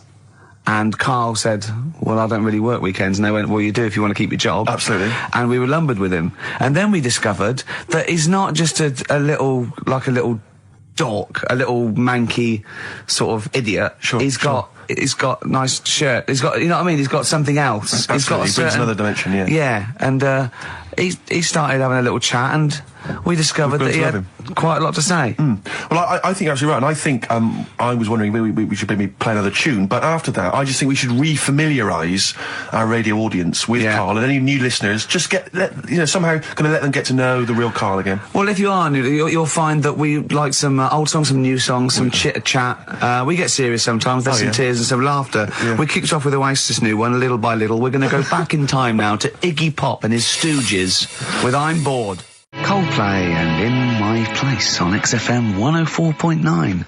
I'm Ricky Gervais. With me, Steve Merchant. Hello Steve, there, lovely to be here. Yeah. Karl Pilkington there, pressing the buttons. Great to be here. Yeah. How long can you maintain it? I'm bored already. Yeah, already bored of doing that. Bored already. Every week you start it the same way. Yeah. That was not bad though, you actually grammatically made sense, which is really impressive. Yeah. Thanks very much. A rare treat indeed from Ricky Gervais. Some of the listeners have already worked out. Got nothing to say at all. Sure. Haven't prepared again. No. We did come in half hour early to prepare, but instead me and Carl were playing. You had to flick the football into the bin. Right. We had 5 goes each, or the world was going to end. Okay. And that took up. That took up a good 25 minutes. Yeah, I liked it when we came back, and then we started just trying to beat each other in the corridor, and I beat him. I scored a goal. He was gutted because he thought he fancied himself at football, and I beat him. And I was knackered and sweating. Yeah. As I walked back to you about 5 minutes ago, you were looking through the records. You went, and this was lovely, you went... Well, we've done the preparation then. Yeah. Like a sarcastic teacher. Yeah, like a teenager, like an annoyed teenager whose parents have embarrassed him once again. And you beat Carl, did you? Yeah. Because you're not... Yeah. I mean, you're not particularly... I'm not good at football, Well, you're not particularly nimble on your feet. Oh, come on. No, you're not. Douglas Bader is more nimble. I'm all right. I'm all right. But Carl's sort of... I think he's got more skills than me, but he hasn't got the aggression and the weight. Yeah. So I just pushed him aside. Yeah, good work. Yeah. Good work. I'm going on holiday. Are you? Yeah, I'm not here next week. What are you going to do, Carl? Are you going to do the best of or something next week, aren't you? Yeah, that's what we've got to sort out. Well, I can't sort it out. I've got to go to the airport. No, straight after the show you've got to do some links. No, I'm not doing any links. I said I wouldn't, so... That's what we planned. No, we didn't. I said I'd do some during the show, and then you I thought you were joking. I honestly can't do it today, so we do some during the show. What are you going to do? Just put the shows that we've done in this year? Sorry, guys. I hate to interrupt. This is the sort of stuff we should have been discussing when you were playing football. I know. Playback. What are you going to play? Let's have a bit of Foo Fighters. Okay. Let's just discuss this off there. Okay. 104.9 XFM. You all right? This is Karl, producer of Ricky Gervais and Steve Merchant. They're not about today. Ricky's on holiday. Steve couldn't be bothered. So I'm left here with all the DATs. That's a digital audio tape of all the shows they've done since they've been here over the last, I don't know, year and a half or something. So we'll play you some of the best bits. All right, so here's the first bit. I just wish we could maybe tape the bits we're not on air, just because that's when Karl comes into his own. Yeah. He just said to me, I don't know what I was doing, I was sort of like pottering around, dancing around, doing something annoying probably, and he just looked at me, I don't know, and he was looking at me, and I looked back, and he went, have you ever used a Y-front properly? Genius. It's a great question, because the answer is definitely no. Definitely no. Does anyone use their Y-front properly? And by that, I mean, get your winky out of the little sort of slot provided, as opposed to like put it to one side or pull them down or whatever. Has anyone used a Y-front properly? I don't think I've ever done it. I don't think I've ever done it. I've never seen anyone in a toilet doing it, Rick. You should be looking. I wish I hadn't said that. I caught ya. Really? Yeah. That's actually how you prove people are gay. Yeah. Get them into this conversation. Yeah. Yeah, it's a trap. Yeah, it's a trap. It was the trap. Yeah. I'm not gay, by the way. Yeah. You didn't prove I was gay. I double bluffed you. Because I knew the old gay trick. I thought it was the old gay lord say no thing. That is another method. Yeah, there's innumerable methods of doing it. That's how Oscar Wilde was caught. Yeah. Yeah. What happened there? Well, the judge went to him. Did you see that film last night? Gaylord say no, and he went no, and they went take him away. Yeah, take him down to the cells. Yeah, take him to Reading. Yeah, that was an episode of Lassie. What's the moral? What's the moral there, Karl? What's that telling? What's that explaining through analogy? Sort of, don't forget the old. Look after old people. I remember there was one I heard once about a young boy who got trapped in a lake inside a cage. But he loved his trainers so much. He wasn't going to get them wet. But even though he had to get out there, and even though he thought that was the important thing because it's material value, he actually drowned, and the trainers were no good to him then. That was Bowie and Waterloo Sunset. Love that. Love the original. Love Bowie. Bowie was my gig of the year. These are my singles of the year. These are our clips of the year. I'm Ricky Gervais with me, Stephen Merchant. We're just picking some lovely little bits and pieces. Do you remember when we talked about this?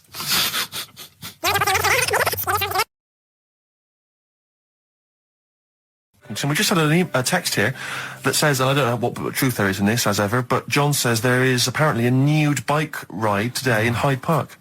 Now, I can't believe that's the case, because I don't think it's allowed, is it? You can't ride around with your veg, can you? I don't know. Why would you want to? Well, good point. On a bike. On a bike, I love the fact that that's what disgusts him.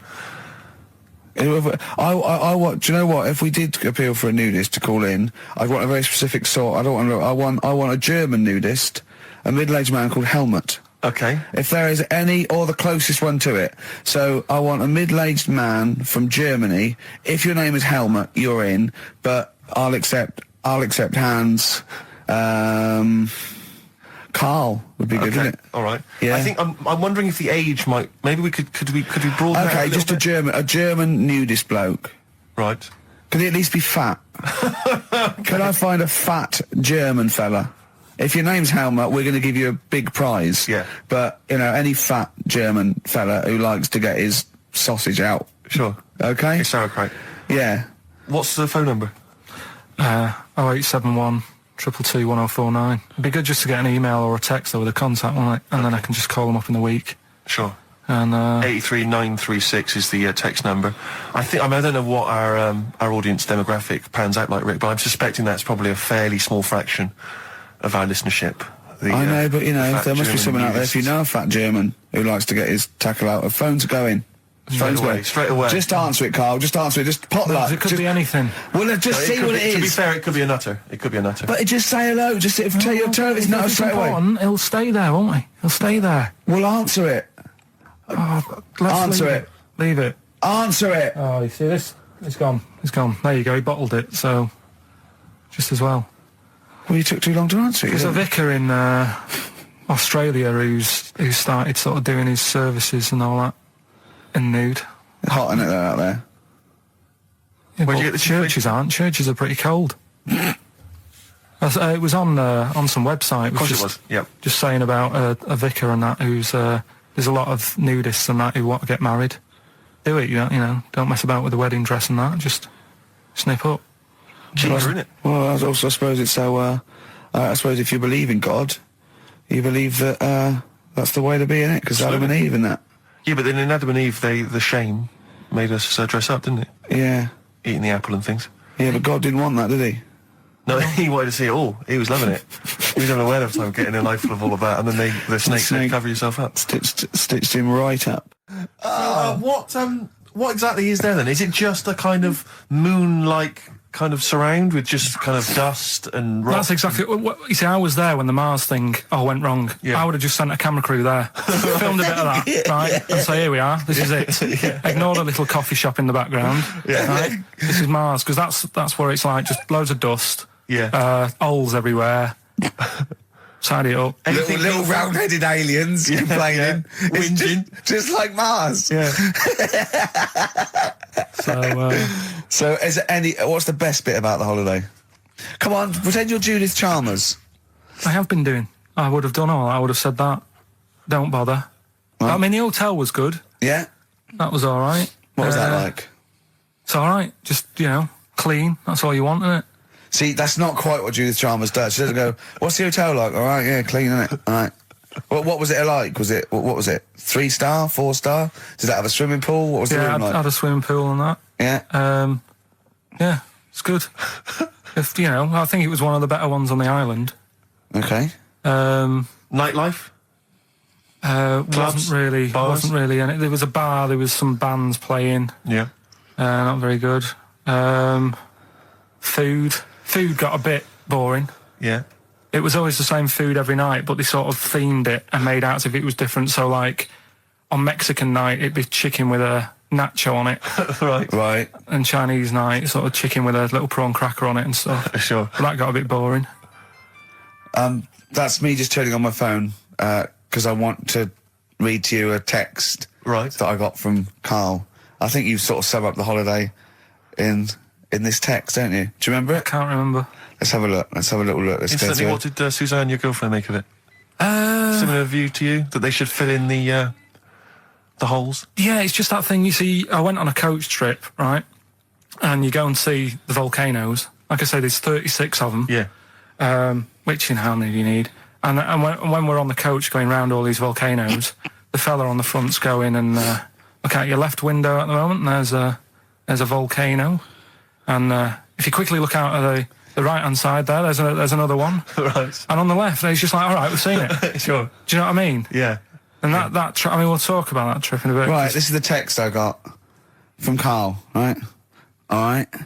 Been up to a volcano. Been in some dead artist's house who built his house in the lava. They said they would show me science with volcanoes, but all they did was chuck some water in a hole and it shot up in the air. No dwarves in the canteen, no scousers here, but there is a Swede woman with a big head. She looks effing gormless with a cap on. All right? So a little reference there to... A Swede woman? What's that mean? Do you mean Swedish? Yeah. Or she looked like a vegetable? No, the Swedish woman. But they've all got sort of quite big bill, aren't they? And I sent him a text. Oh, well, it's just good to be on holiday because, I'm working. He sent back, so am I. Just been watching Sky News. There is a school for monkeys who want to get a band together. Is that monkey news for later?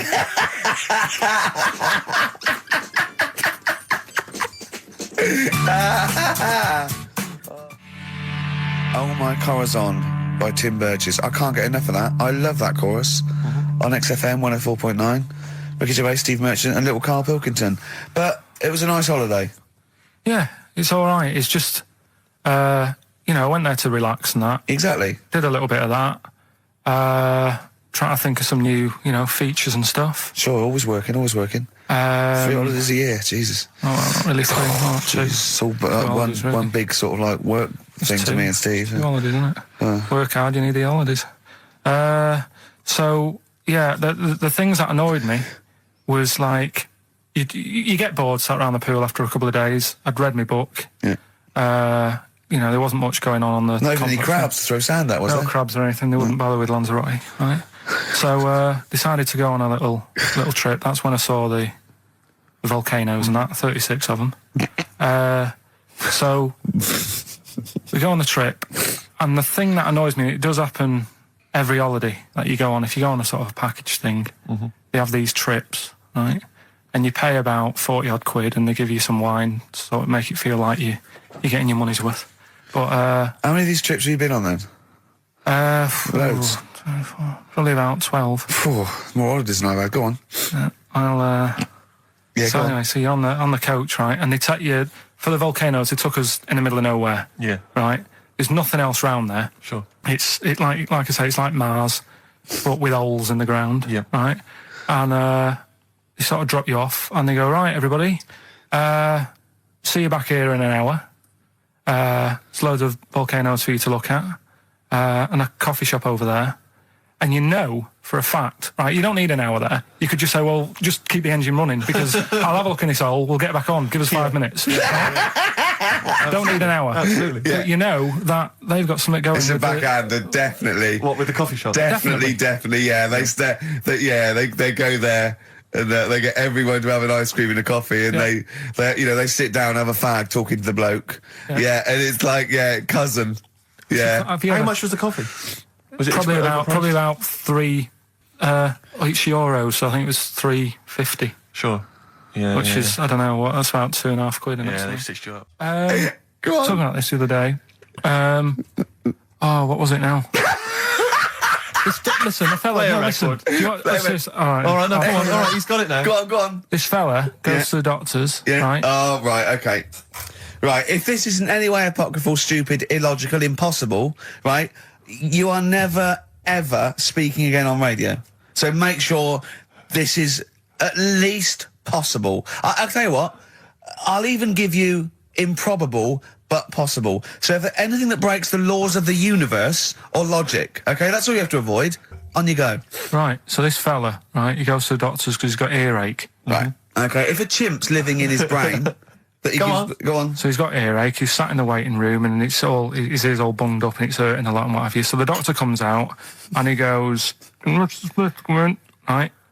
And because his ear's all bunged up, he doesn't hear it that well, right? So he thinks it must have been me, right? So he wanders in. Keep going.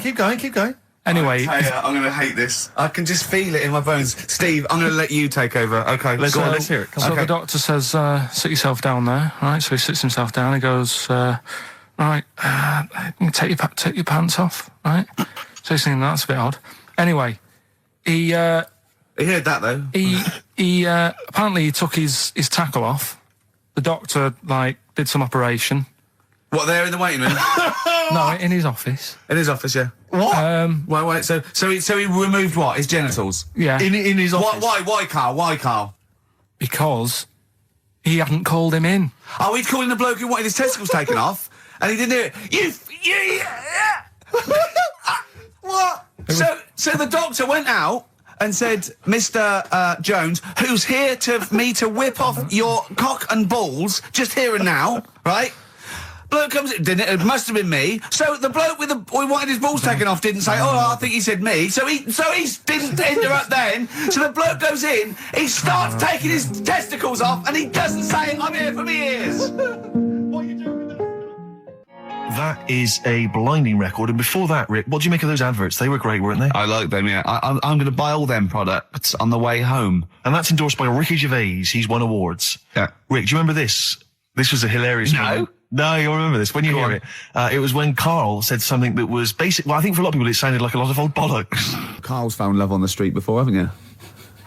How's it going with your bird, Karl? Are you married? No. How long have you been out with her? Going out with her? 7 years. Because, I mean, you're quite a simple man. Yeah. You're sort of a simple In a nice many way. ways. I mean, Yeah, you're in the like best Helen sense. from Big Brother. Yes, You're sort of nice enough, but... But I look normal.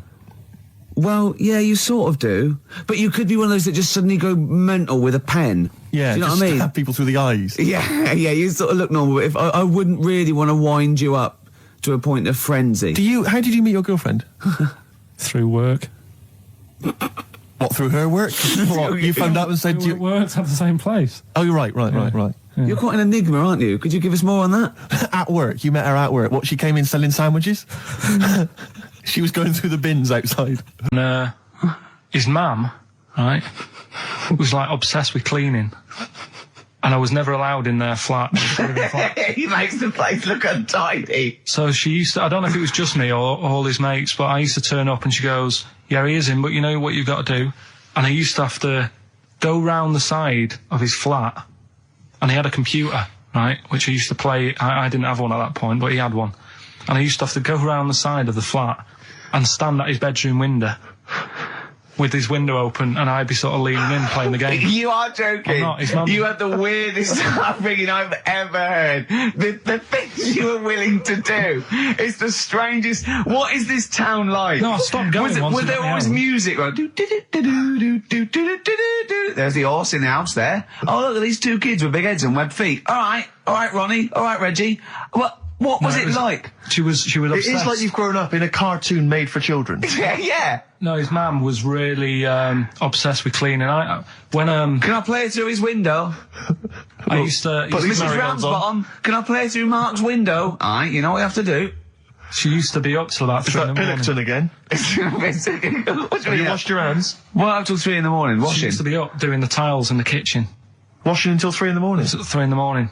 And for ages and ages, that saying that out on the tiles, I used to think that came from, like, his mum.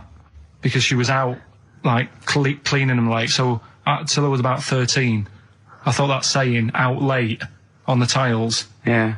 was... And now you're not confused by anything.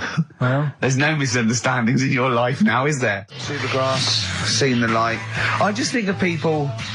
sort of a Saturday going, you coming shopping? I go, I can't, I'm listening to XFM, there might be some monkey news.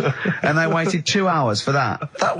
What sort of a show has a feature called Monkey News? Well, I have to say, the monkey story has been corroborated. Which one? Well, this one, it says, police in Britain this week are on the lookout for a very different kind of burglar. A chimpanzee who has been sighted breaking into a house in Hackney, stealing a mobile phone and leaving. The chimp is also the prime suspect in a break and entry in a nearby house where part of a radio was taken. One policeman stated that it might have been trained to steal, but a monkey's not going to think, that's a mobile phone, I'll just have that. Look at Carl's face. Yeah. Fact. That's fact. WC, featuring Snoop, The Streets on XFM 104.9, Ricky Gervais, Steve Merchant, Karl Pilkington. I think we should kick off with a bit of a competition. I think we should get the listeners involved here. Mm-hmm. Phone up if you want to play XF Family Fortunes. Now, a lot of people, of course, won't be familiar with this because we played this in the very early days of XFM. Yeah. Do you want to explain the rules, or do you just want people to phone in? It's like Family Fortunes. We need 2 of you. I asked you... Do you remember we discussed this before? You can't say that. Yeah. And so get 2 on the line. You're competing against each other, and so it's fingers on the buzzers. Will you stop chewing, picking your teeth? I mean, even if the listeners can't, it really annoys me. It is a bit like having a chimp in the room. Do you know what I mean, Carl? Right. Have you ever seen him eat hot food? No. Honestly, it is like a chimp. Oh,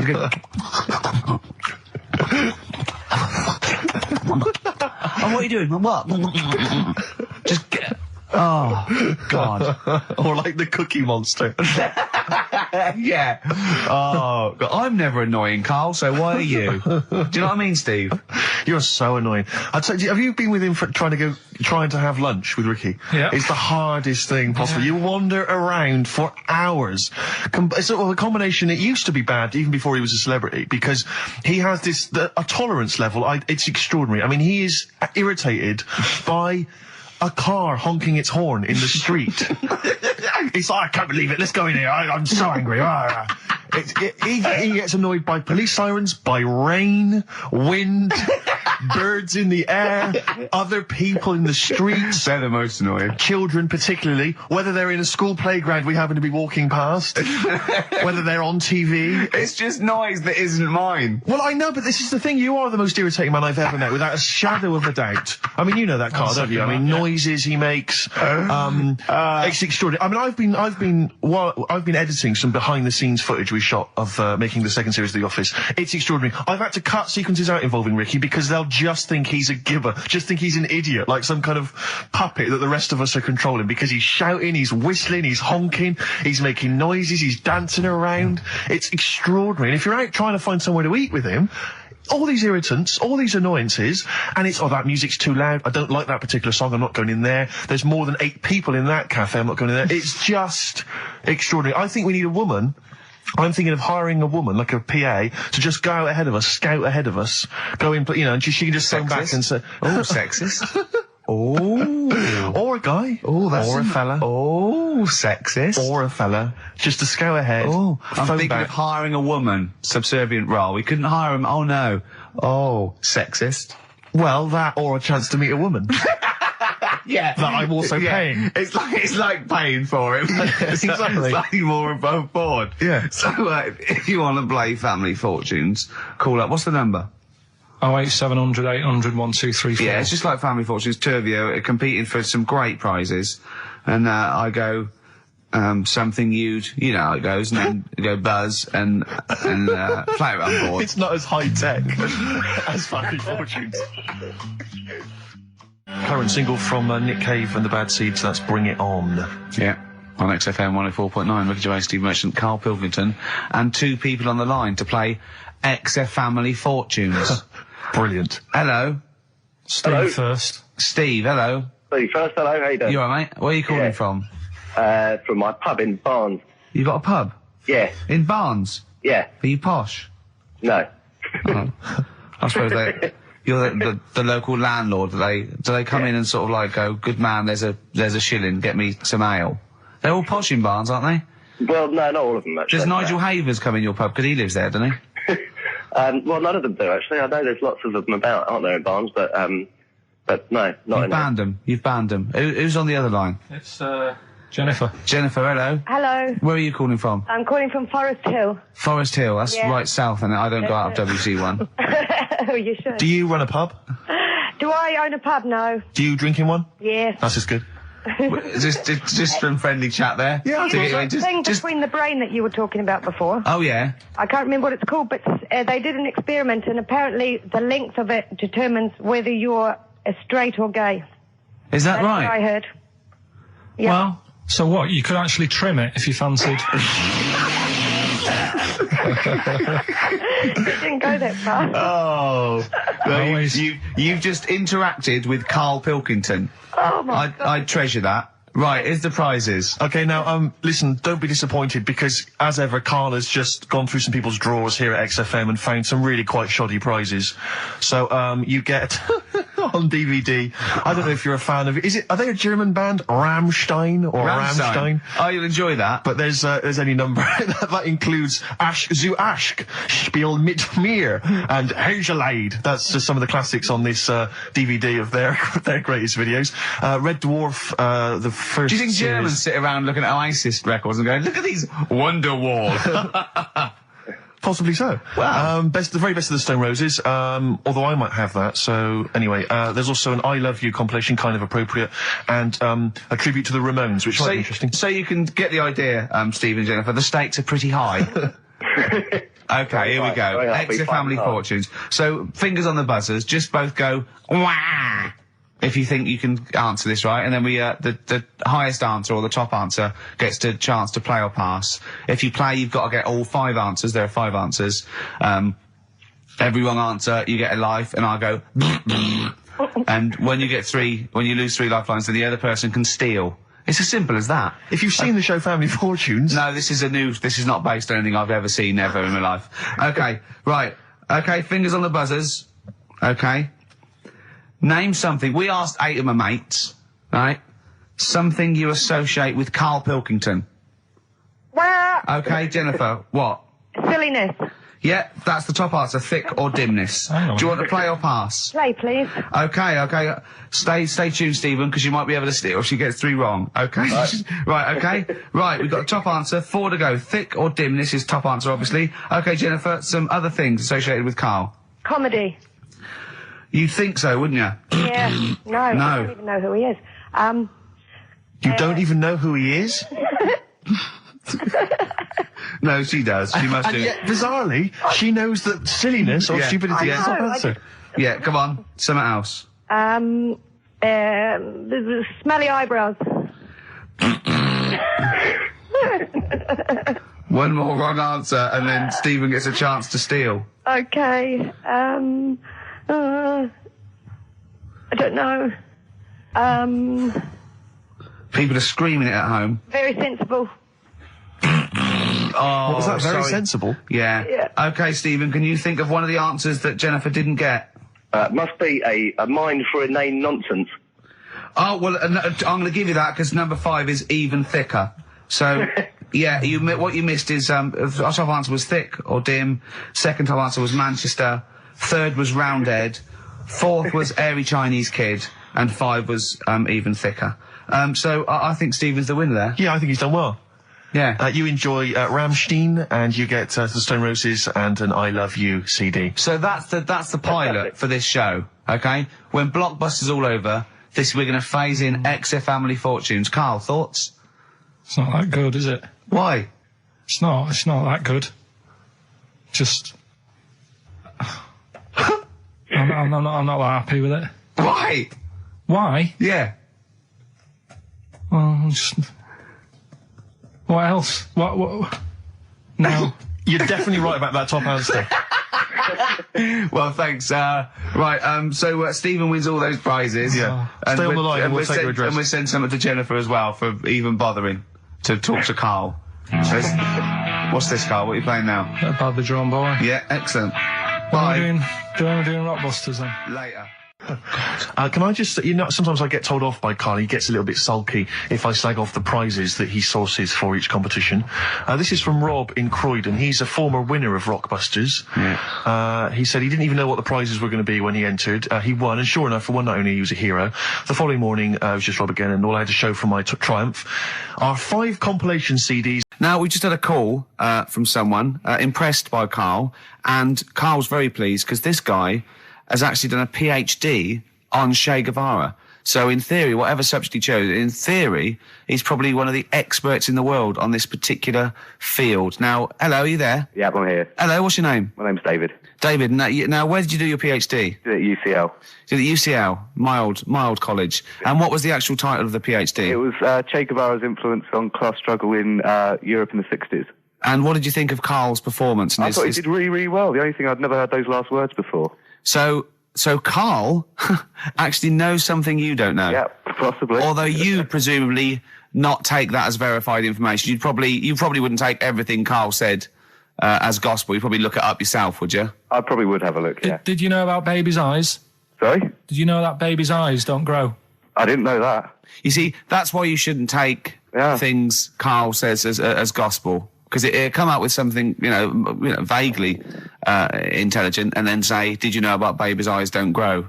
Any questions that you'd want to test Carl on? Any thoughts? Any things he missed there on the history of Che Guevara? I think he did really well, and I think he should be congratulated. Because Carl has problems with understanding why people are interested in history, and even though he's been reading these books, he keeps saying, "Why does anyone care about history? Why is it important?"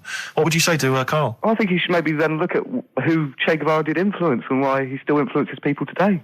Yeah. Well, he knows that he influenced Citizen Smith, and he knows that if McDonald's ever wanted to swap Ronald McDonald for Che Guevara, it would cost him an awful lot of money. So he is trying to apply it to the modern world. He is having a go. Well, maybe you should think like why Rage Against the Machine have him on their T-shirts. Good point, Carl. Why do you think of that? Why do you think they have him on the T-shirts, Carl?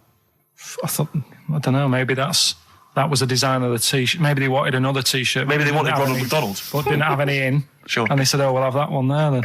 Well, thanks very much. Just before you go, do you think Carl would be an interesting subject for a PhD? Yeah, very much so, yeah. Okay, well, if you're not... Well, hopefully one day you'll become a professor and you can maybe set that as some coursework. I could do, yeah. Carl Pilkington. Imagine that. Cheers, Dave. I like having an MA in Carl Pilkington. Thanks very much, Dave. Okay, bye. Cheers, bye. That's good. My teachers never did that. What, encouraged you in that way? Never said well done. So, really? Yeah. But you never showed up. Yeah, you had to be in the same room, They were too really. busy saying, "Who are you?" Yeah. No, but Mrs. Matthews, me head teacher. Oh, let's not lay into Matthews again. Oh, not Matty Matthews. Said, Not Grimble Matty Matthews. I'd never be a high flyer.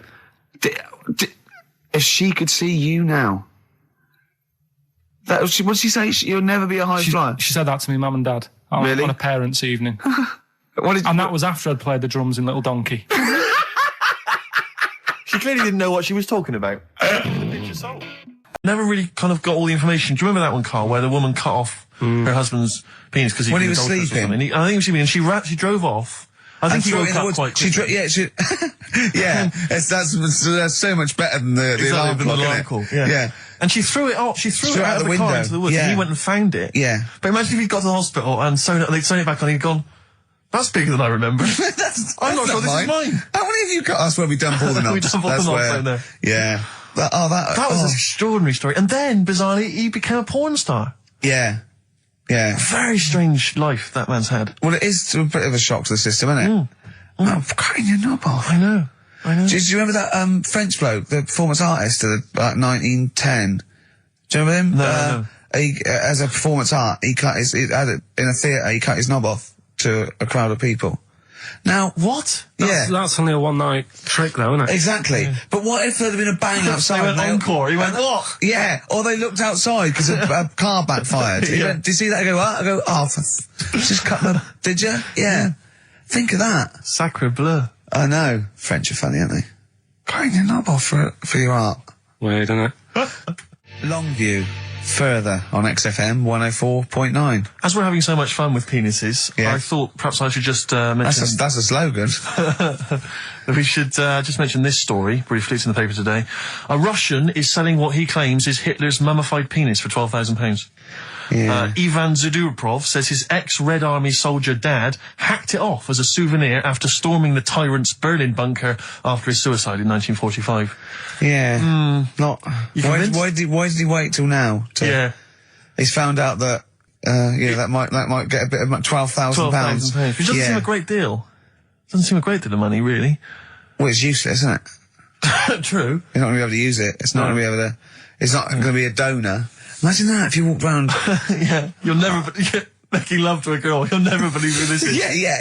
You never believe who's doing you, love. Exactly. This is going to freak you out. Just relax. Exactly. Okay, sit down now. Was that a little surprise for you? It was brilliant, yeah, so you enjoyed it? Yeah. Right. Are you a fan of the Third Reich? Exactly. Well, no, awful racist. Okay, let's go a different tack. Yeah. You did like the sex. I love the sex. Okay, then. Yeah, it's not going to be Hitler's knob, is it? But, I like the idea that, I mean, you're you're in the Red Army. Yeah. You've just stormed Berlin. Yeah. 1945. You crash into the bunker. You've gone through terrible. How you've lost 20 million comrades. Unbelievable. Oppression everywhere. It's been going on for years. You're in there. You see the man. Here he is. He's dead. He's dead. The figurehead and leader of one of the most despicable. You turn to your friends. There's a tear in your eye. Yeah. And your immediate thought is, I ought to chop off his todger. Yeah. Well, no, I said Bagsy. I said Bagsy's Winkle. I said Bagsy's Winkle outside. Whoever it was. Yeah, I didn't know it was going to be Hitler. Brilliant. It's just, I can't, it just doesn't make sense. It's ludicrous. And I don't know how is he expecting to prove this? Because I want some proof. Well, I think that's why he said that. He probably started off with, I've got Hitler's face. And they went, brilliant. Oh, let's have a look at it. What do you mean let's have a look? Well, just check his Hitler's face, because obviously I know what he looks like. Oh, yeah. No, it's not. You know what no, it's not his face. What wouldn't you know what it looked like? Well, I mean, no one's ever seen his genitals. That's what I've got. Yeah. I've got his. It's got a little swastika on it. Is that proof, is it? Yeah. Have you got his ball? Well, no, the Albert Hall's got one, his mother's got the other, so I don't know. See, the Albert Hall, I would have thought, would probably be paying that £12,000, because apparently they've already got his ball. Yeah, they got one of his balls. They got one of his balls in the Albert Hall, his mother's got the other. Yeah. But if they got the Todger as well... If they can track down the one his mother's got, they would have a complete set of Hitler's... I'm just hoping it doesn't fall into the hands of some kind of crazed genetic scientist. What, I could clone it from his knob? Could clone Hitler. Back to, I don't even want to think about the future if that's the sort of way we're going. Exactly. If that's the sort of way we're going, Carl, I'd rather not know about it. What do you make of it, Carl? Weird, isn't it? It is weird. I mean, I don't want to go on for this too long. We've probably got about a minute left for the first half hour, and I reckon should can this sort of... 30 minutes of genital talk? Just quickly, on a Saturday afternoon? There's one in a museum, I think it's like that London Museum. What? One what? Well, do you know like how people are buying weird stuff and that to put in museums? Yeah. There's this device that, I mean, think about it, years and years ago they used to torture people, didn't they? Yeah. Really badly. Mm. And the device that there's they've got... no real good torture, but go on, I see your point. Yeah, but this device, right, think about it, you've done something really bad years ago. Yeah. Right, and you're thinking, oh, what are they going to do? Do you know what I mean? Could do anything here, it could be the end for me. The device they've got is this thing that you put on your... White Stripes and their version of Jolene. What did you make of it, Rick? I loved it. Good. I want to ask Karl a question, though, because Karl sometimes in awe of this newfangled world that we live in. What do you think of the scenario? What do you think is going on there? Because it's a bloke singing to a woman, begging her not to take his man. What do you think's going on there? Say again. Well, that's a bloke there singing. Yeah, to his wife Jolene. Right. Were you listening to the lyrics, or? You see, I got mixed up anyway. I thought it was about that one about the person who chucks himself off a bridge. So I was thinking more about that than listening to that one. So right, listen. Well, go on it. Right. Jolene, I'm begging of you, please don't take my man. You flaming locks of auburn hair, even though you can, don't. He's all I've got. You're a beautiful woman. Don't take my man, because I can't compete with you, right? Yeah. What do you think's going on there, though? Because, you know, it's Dolly Parton singing it. We know what's going on. They're fighting over the same man, aren't we? Yeah. What do you think's going on when a bloke's singing it to Jolene? What do you think of the scenario there? That's one of them names, isn't it? That could be a bloke's name. It's like Leslie. Oh, Christ. Okay, sorry, it was a... I wish you'd not asked him that question. It's so exhausting. Steve, I want to talk to you. I think it was, might have been Wednesday night. I was in the pub. Phone goes. The car goes, "You're watching that thing about parasites?" Right. I went, "No, I'm out." He went, "Oh, fella with a maggot in his head." Fella with a maggot in his head? Yeah. And they go, "Oh, no, he's pulling it out now." Oh, God. I said, "Well, I'll get it. I said, "Yeah, see you later."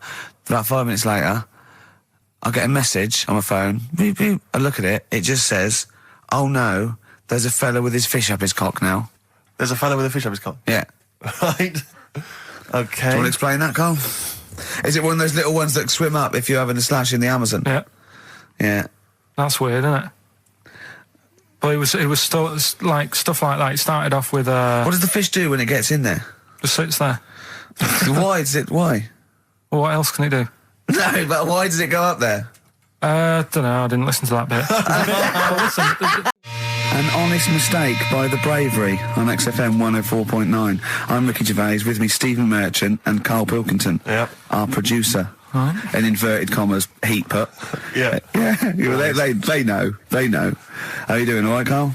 Yeah, didn't they also write something about me, bald round head? Yes, perfectly round little bald man head, they said, so... Because you need to know that when you listen to the radio on that. Really matters what my hair's doing. Your hair, have you given it a little sort of polish? Because you look like a cue ball at the moment, and you've had a shave in it. I've never seen such a round head. It actually looks like a plate with ears. Yeah, well, for those that have never seen Karl, I actually, if you remember, I think he looks a little bit like Mr. Spoon from Button Moon. He does. If you've never seen that show, and also he looks like, you know when they say they find with a little 4-foot human and it's actually 500,000 years old and they give it a name and it's the first, Australopithecus into. He looks like one of them as well. Perfectly round little. He is the missing link. He looks half human, half monkey. Because he's got a slight slouch as well. So yeah, it's like those pictures where you see it going from an ape to a man. He's also in the middle. Yeah, and of course his monkey hands, his hairy little wrist to those skinny little things that you can get oranges out of holes with. And it's unbelievable. Why are you so all shaved and polished and everything? Got a wedding.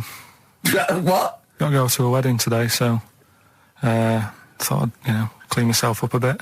Yeah. Shouldn't you be wearing a suit or something? No, I'll go home and put something on. Oh, okay.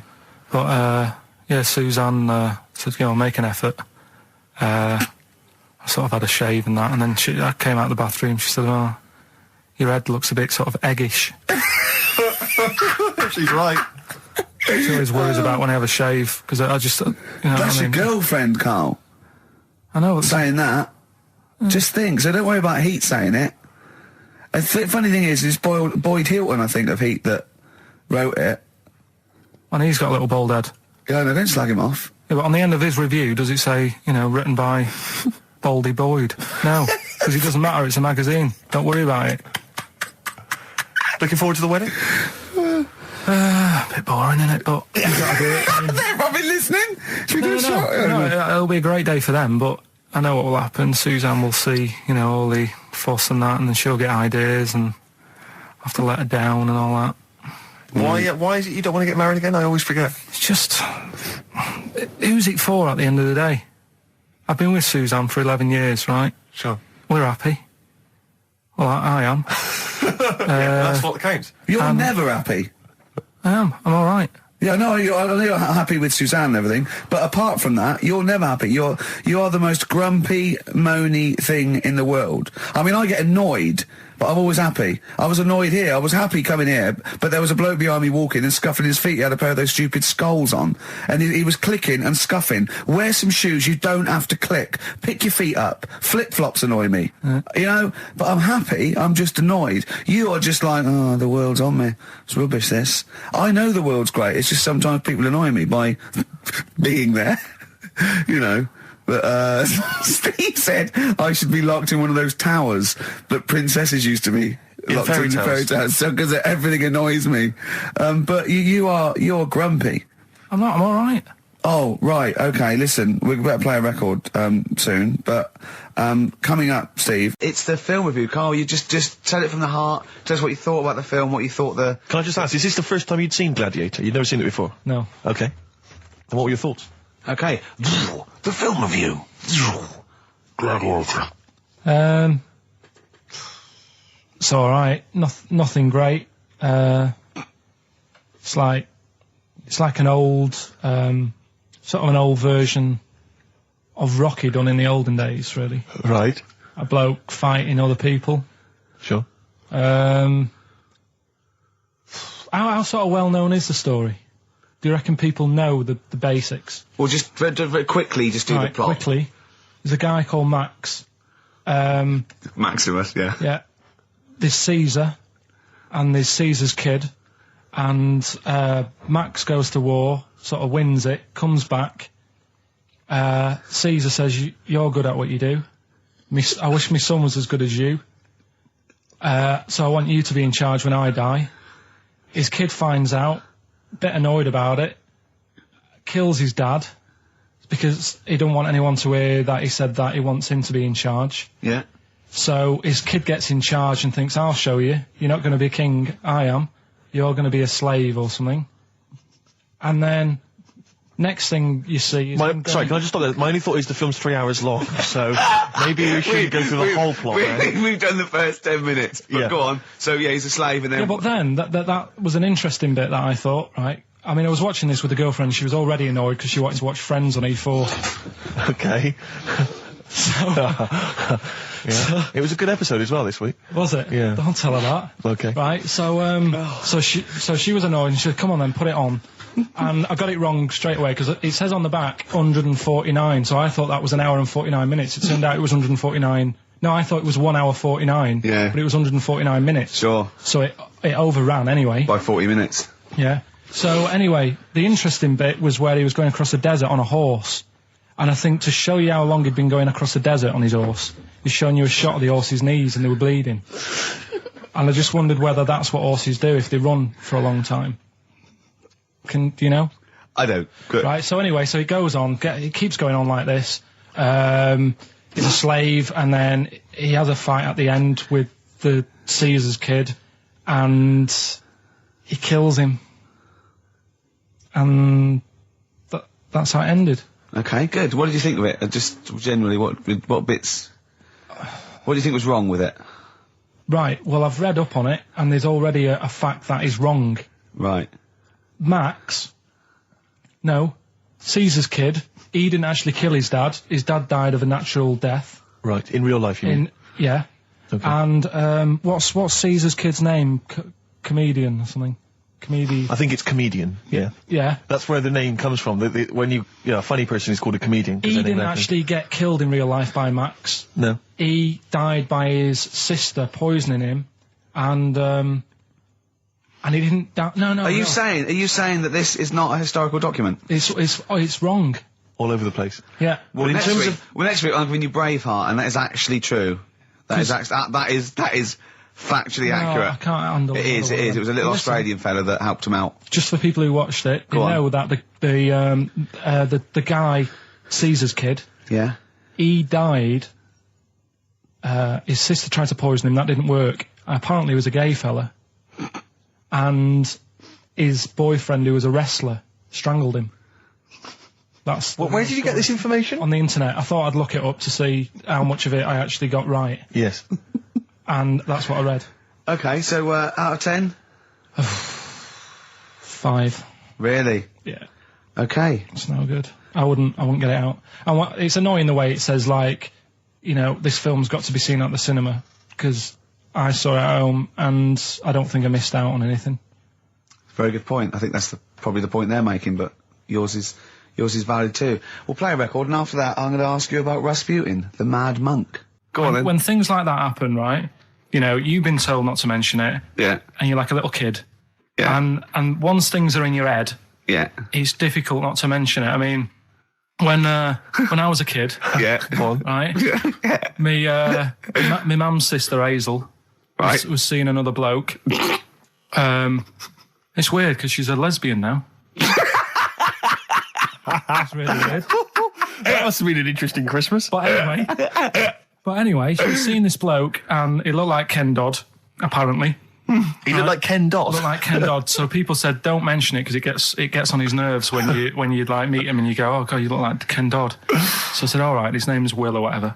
And I was introduced to him. First thing I said, nice to meet you, Ken. Did you do it as a joke, or did you? No, because you know when you know, it's like, I'm not allowed to say that. I can't say that. I mustn't say that. Can't. And then I saw him. I thought, Jesus, does look like him. It just came out. Was it Doddy who turned her into a lesbo, do you think? Well, he wasn't a good-looking bloke, so possibly. She started going out with Esther Ranson though, which is weird, out of the frying pan. What was the story with the lesbianism then? How did she announce that to everyone?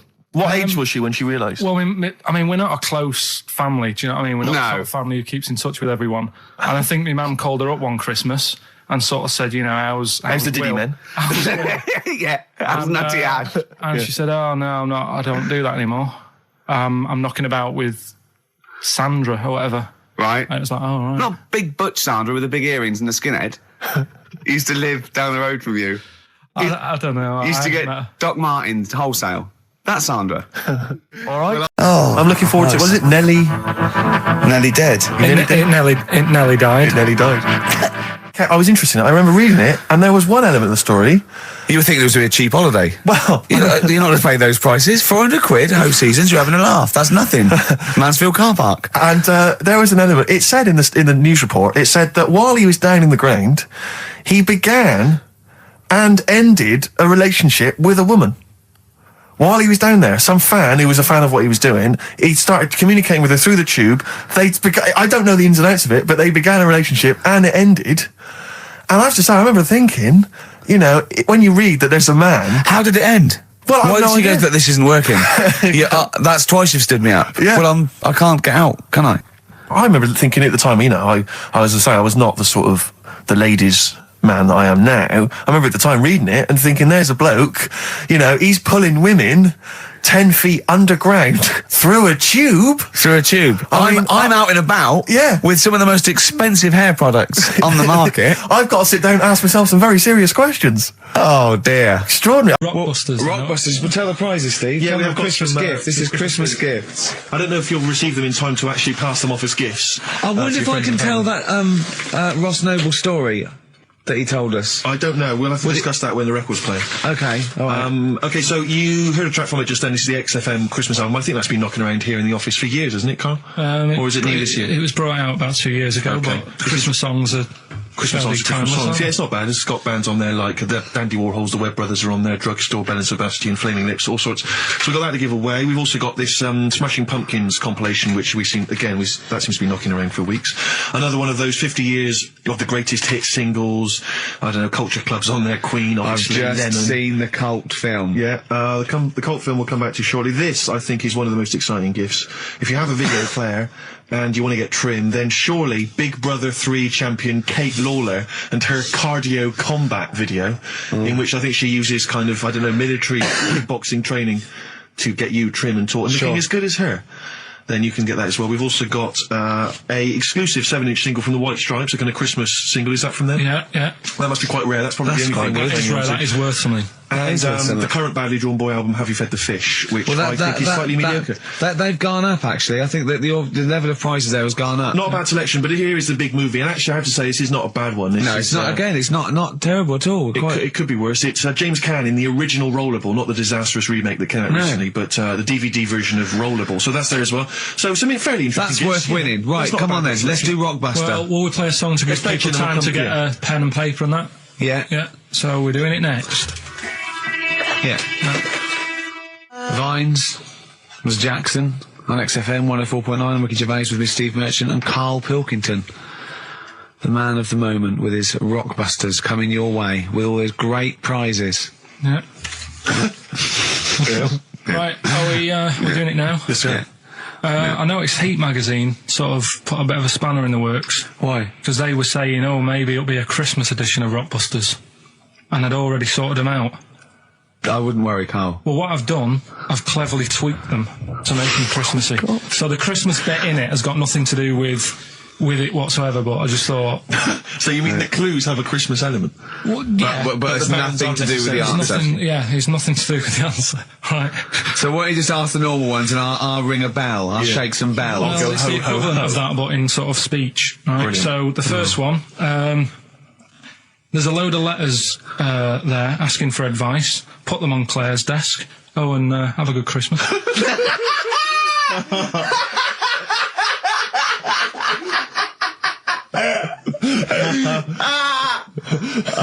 Give it to us again. Oh, God. Right, so there's a load of letters asking for advice. Put them on Claire's desk. Oh, and have a good Christmas. Right, but bear in mind, people, that the Christmas element may not be relevant to these that's got nothing to do with it. I don't want to, Okay. And the initial there is F, right? That's F. All right. Right, the second one. Ask your mum if you should, after you've wrapped the presents. Right, so ask your mum if you should.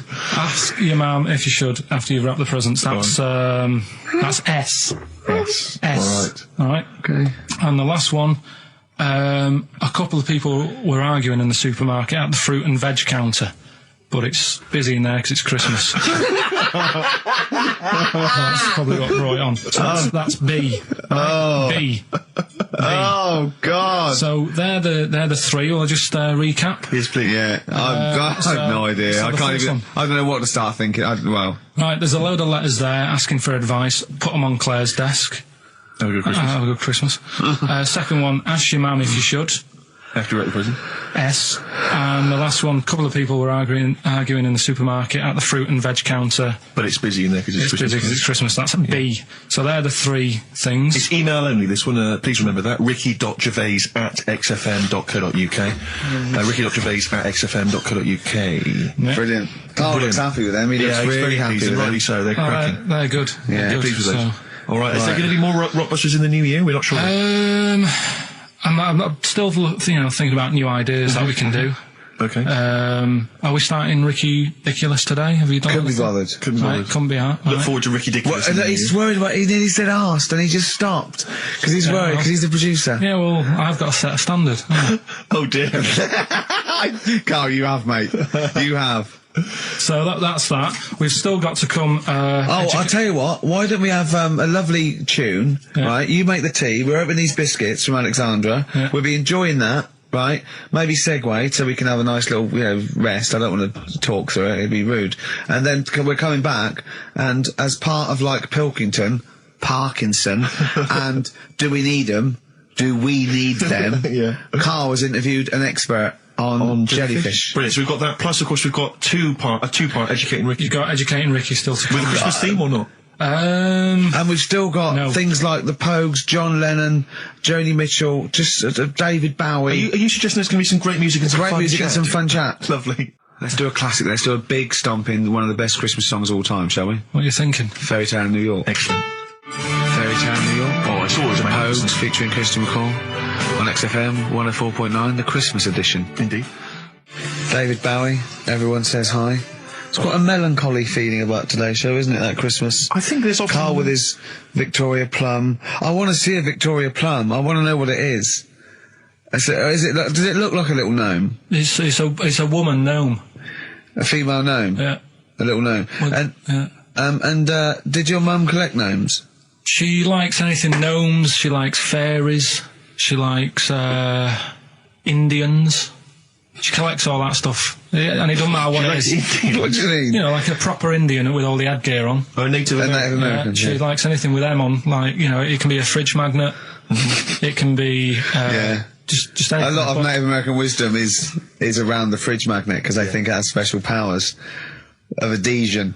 Yeah. Yeah, that's, you read some of their writings, the great works. Snowbird from Mark Eitzel, part of his covers album. He's so happy that the XFM listeners understand his stupid clues, and he knows it annoys me. We've got some right answers. We'll be getting out the answers just quickly, just in case someone sort of missed one of them. I'll just quickly do them. Yeah, go on. First one. There's a load of letters. There's a load of letters there asking for advice. Put them on Claire's desk. Oh, a Merry Christmas. Ask your mum if you should. Oh, a Merry Christmas. And a couple of people were arguing in the supermarket. It was Christmas, that's why. Counter. And that's B. Okay, we'll give those answers out shortly. Yeah. I just have to show you something, Rick, before we move on. I know we've got another Educating Ricky, but someone just sent this in. Yeah. They've been looking on eBay for Victoria Plum. You're joking? Come here and see the photograph. Oh, God, that's fantastic. Let's have a look. That's it.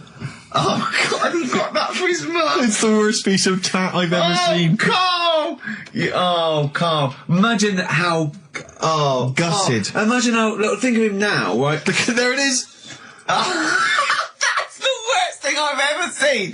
I'll tell you, it looks like a Diddy man gone wrong. It looks like a Diddy man prostitute.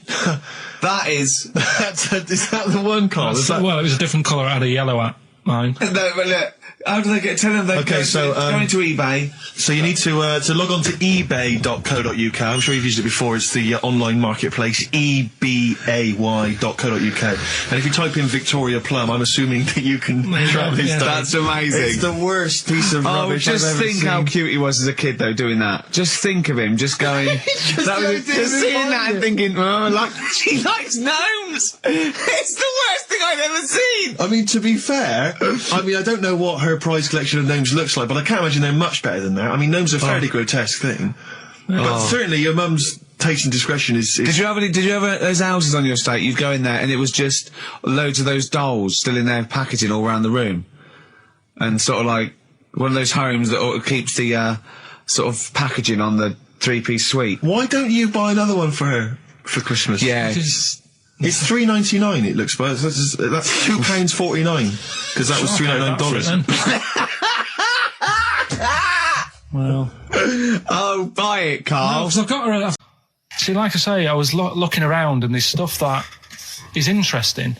Right, I was looking on the web, but there's no point. Well, it's just that I found one about. What's the point? About a lad who 8 years old, but he's still breastfed. Now, I don't know if you can get anything out of that. Is that what his mum said?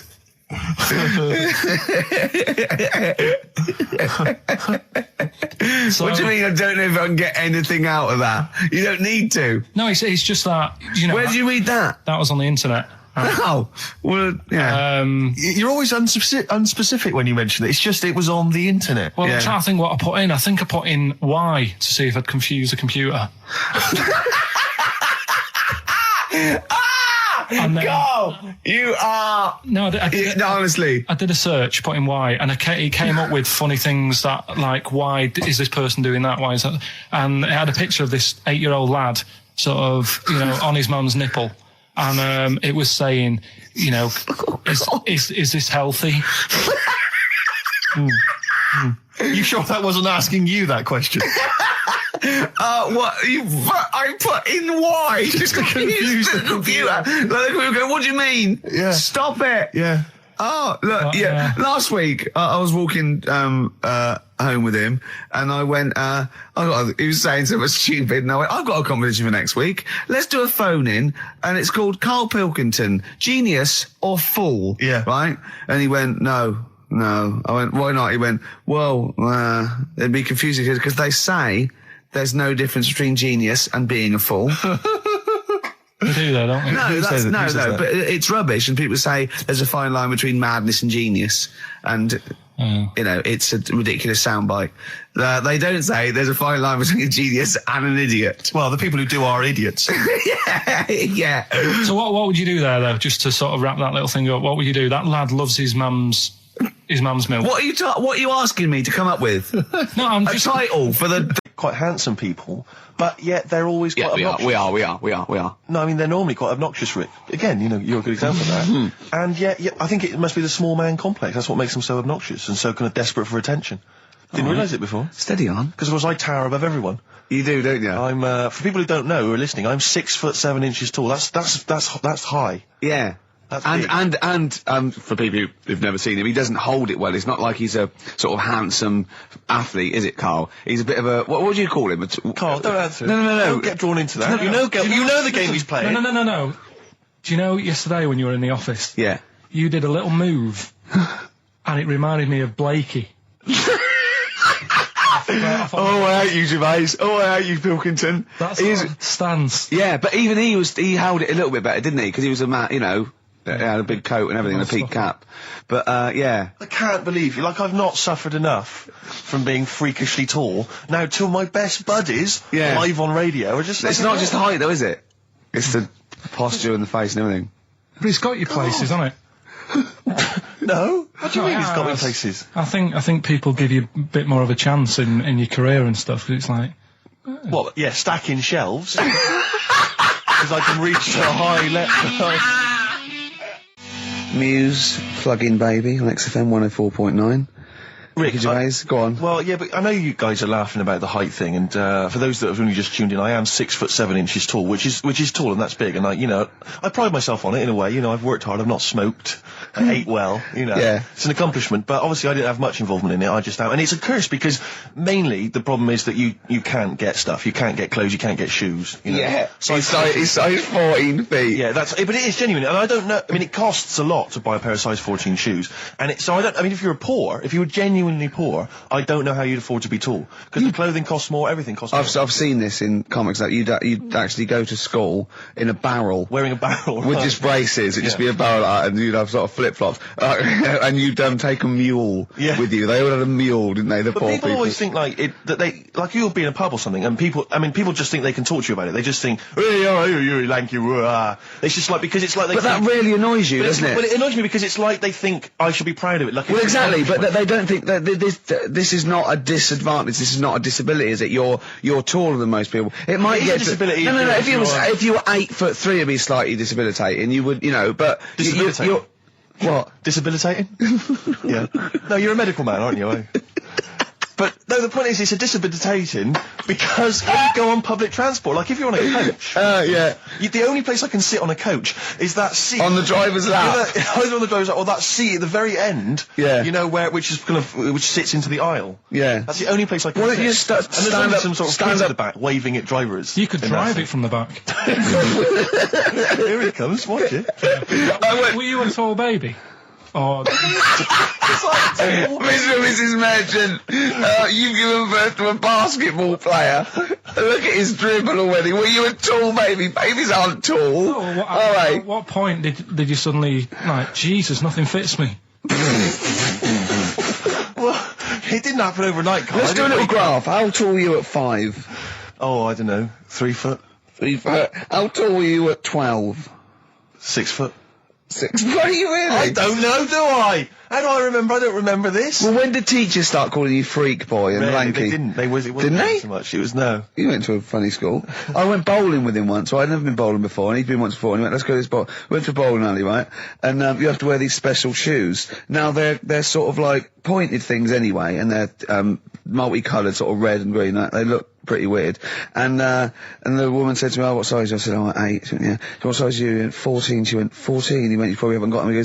She goes, yeah, I think we have got one pair. And she put them on the table, and it was like Krusty the Clown. And I just started laughing. They looked so long, and he had to run round this bowling alley in these freaky clown shoes. But they don't look freaky clown like when I'm wearing them, because the rest of me is in proportion to it. It looked like a little wall bracket. One of the worst things that happened to me was when I was like, I don't know, when I was about 16 or something, we went to, it's a fire there's a fire alarm going off. There's a fire alarm going off. And the fire light's going off. Yeah. Should we not just maybe play a record and go and check that out? Wrap it up if you want. Oh, no, not wrap it up. Play a record. I'm gonna go. No, that's See you fine. later. It's gone off, Rick. It's gone off. Oh, well, they might have burnt down. Yeah, I think we'd know about it. The flames licking around our ankles would be a clue. God. I'm gonna go and investigate. You shouldn't ignore a fire alarm, did you? Blimey. We're entertaining the nation. Oh, look at him. He's scared of fire. What do you mean?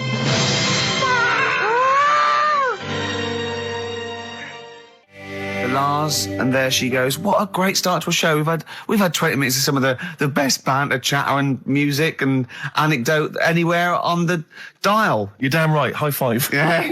Sweet, man, sweet. Oh, what are we talking about? Now, well, I love that track. It's lovely. They've got a bit of the Liverpool gene, Paul, haven't they? That sort of doddy. You know what I mean? I like the Scouse sort of look. You know, the Cilla Black and the Stan Boardman. Yeah, it's particularly unique to Liverpool. It's sort of happy and teeth and ears. And it's you know what I happy mean? and teeth and ears. Yeah. Oh, brilliant description. Yeah. Happy and teeth and ears. Yeah, that's just 3 of my friends. Yeah. Now, we've got a great track lined up, haven't we, Carl, that I've brought in? Simon and Garfunkel. Now, I'm not ashamed. As you know, me and Steve aren't worried about being part of a trend or you know, being trendy or jumping on the back. Steve particularly doesn't worry about, like, looking good or, well, you know. No, I'm saying, as a compliment, he doesn't worry about walking along like that or, you know. Well, I'm looking good. No. But I'm saying you don't mind the insults freak boy or goggle eye or... swore off a duck's back, mate. Do you know what I mean? Or a new phrase that's been coined because of Steve's face, walk off a frog's back. Who's saying that? Just a lot of you, a lot of friends and that. But I mean... my friends? Yeah, a lot of the people. Can you name names or? I can't really. They promises you can't. I can't. I can't really. Glass anyone up? I think it's the Kagol. Looks good. It does look good. It's waterproof, Rick, and it's also stylish. I wear nothing underneath, so it's tight to the skin. It gets sticky in bad weather. Is that why you sort of rustle? Sexy. But what's all the? Is there abuse? What's this? No. They just say. Because I'm a pretty trendy guy, but I, as you say, I cut my own trend. You know, I make my own style. Oh, dear. So just go back to insults briefly. Go on. You know, saying.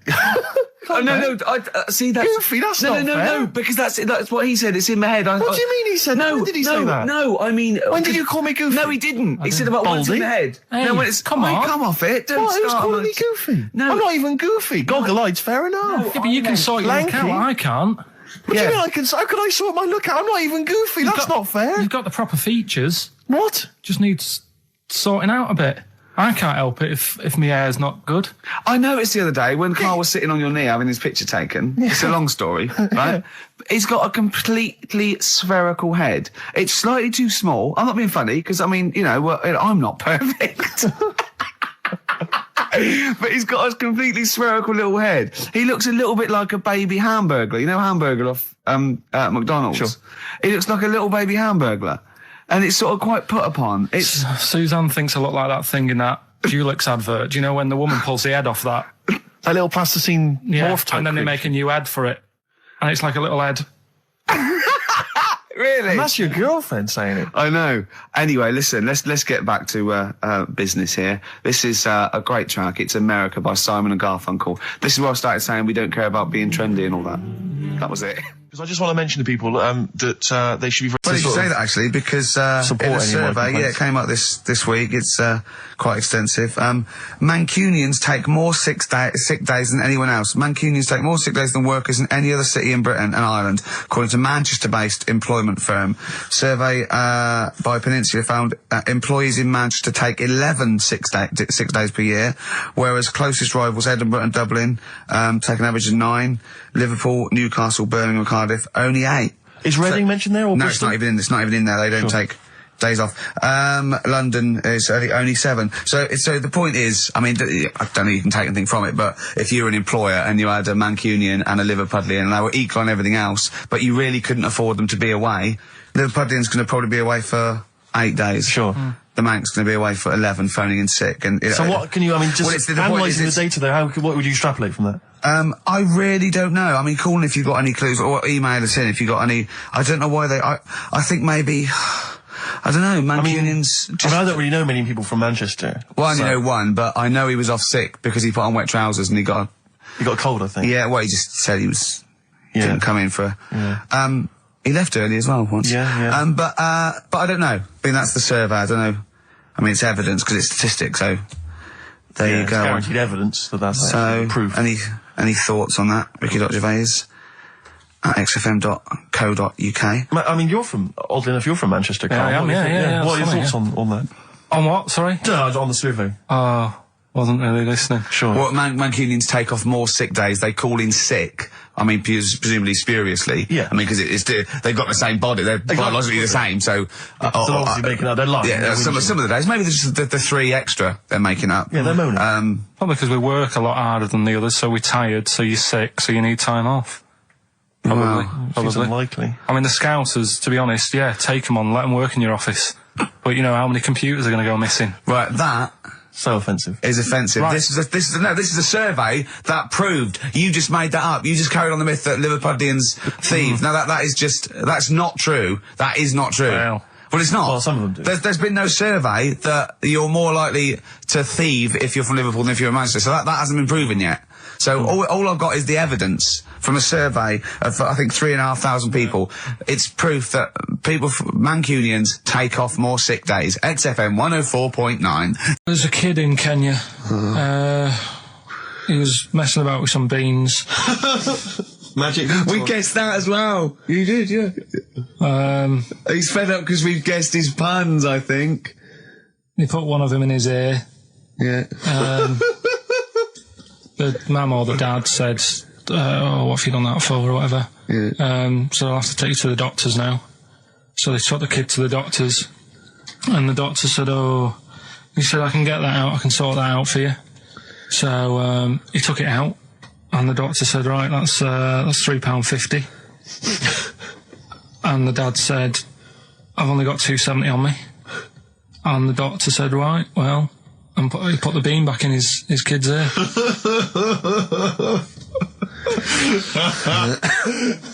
I don't know what to say. I don't know what to say. I mean, A couple of questions from me very quickly. Are you sure that those were definitely the sums involved, were they?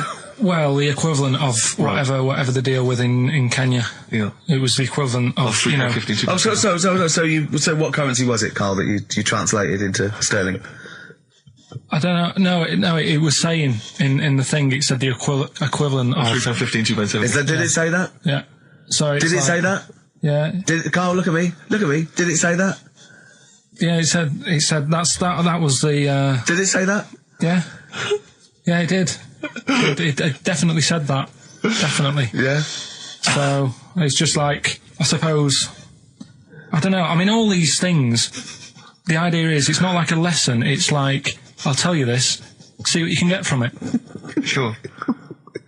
So you look at what I've told you already. The Knights who said shut your face. That's amazing. That explains itself. Yeah. Turkey with the circumcisions in a restaurant. Yeah.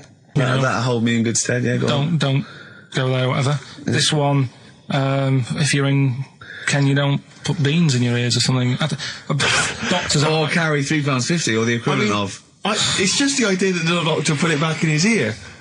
He forced it back in his ear. So is it still there to this day? I mean, is there any update on that stuff? Or does he go back with the £3.50? Educating Ricky, right, final one. Come on, Carl. Right, what was it? It was, why don't they just get a diary or some paper or something to write on? Yeah. Yeah. Because snappy. I couldn't think of a heading for it. It's basically, Go on. people who have tattoos, I've never understood it, right? That they have something put on their arm. Right, sorry. Have we started the educate? Is this part of it? Are you educating me? This is something that will be useful in my life that I didn't know about. Yeah. Go on then.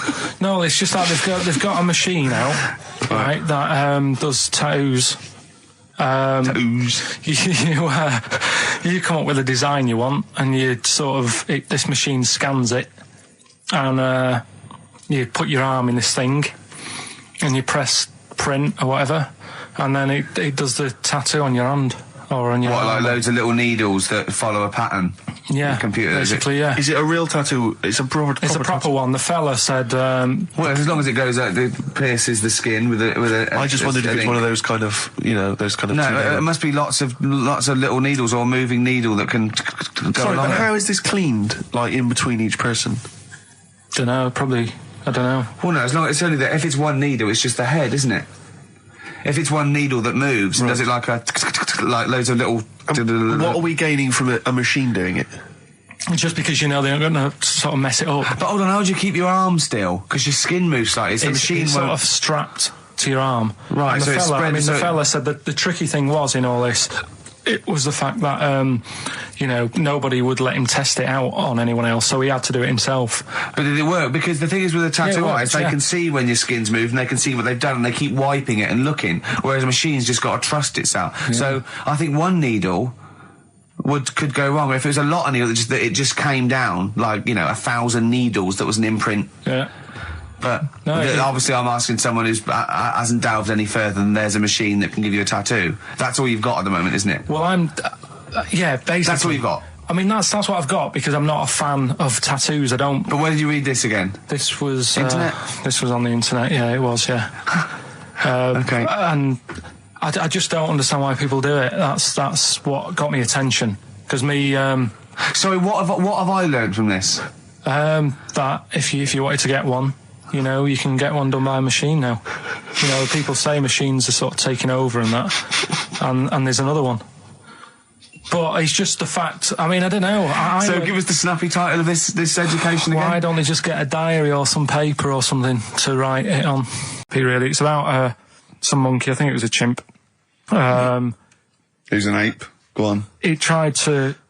I mean, the story sets off at a sort of a weird thing. Yeah. It's something about he went to Russia to do some business. What are you talking about, Carl? It jumped past that bit, though. It didn't start there. What are you... Do you know what I mean? It didn't tell you what he was doing. It just said, there's this monkey, went to Russia. To do some business. Do some stuff. I don't know. Bit of monkey business. And, anyway, didn't work out. So, they were furious. We wanted a surgeon. You send us a monkey. Anyway, ended up being homeless.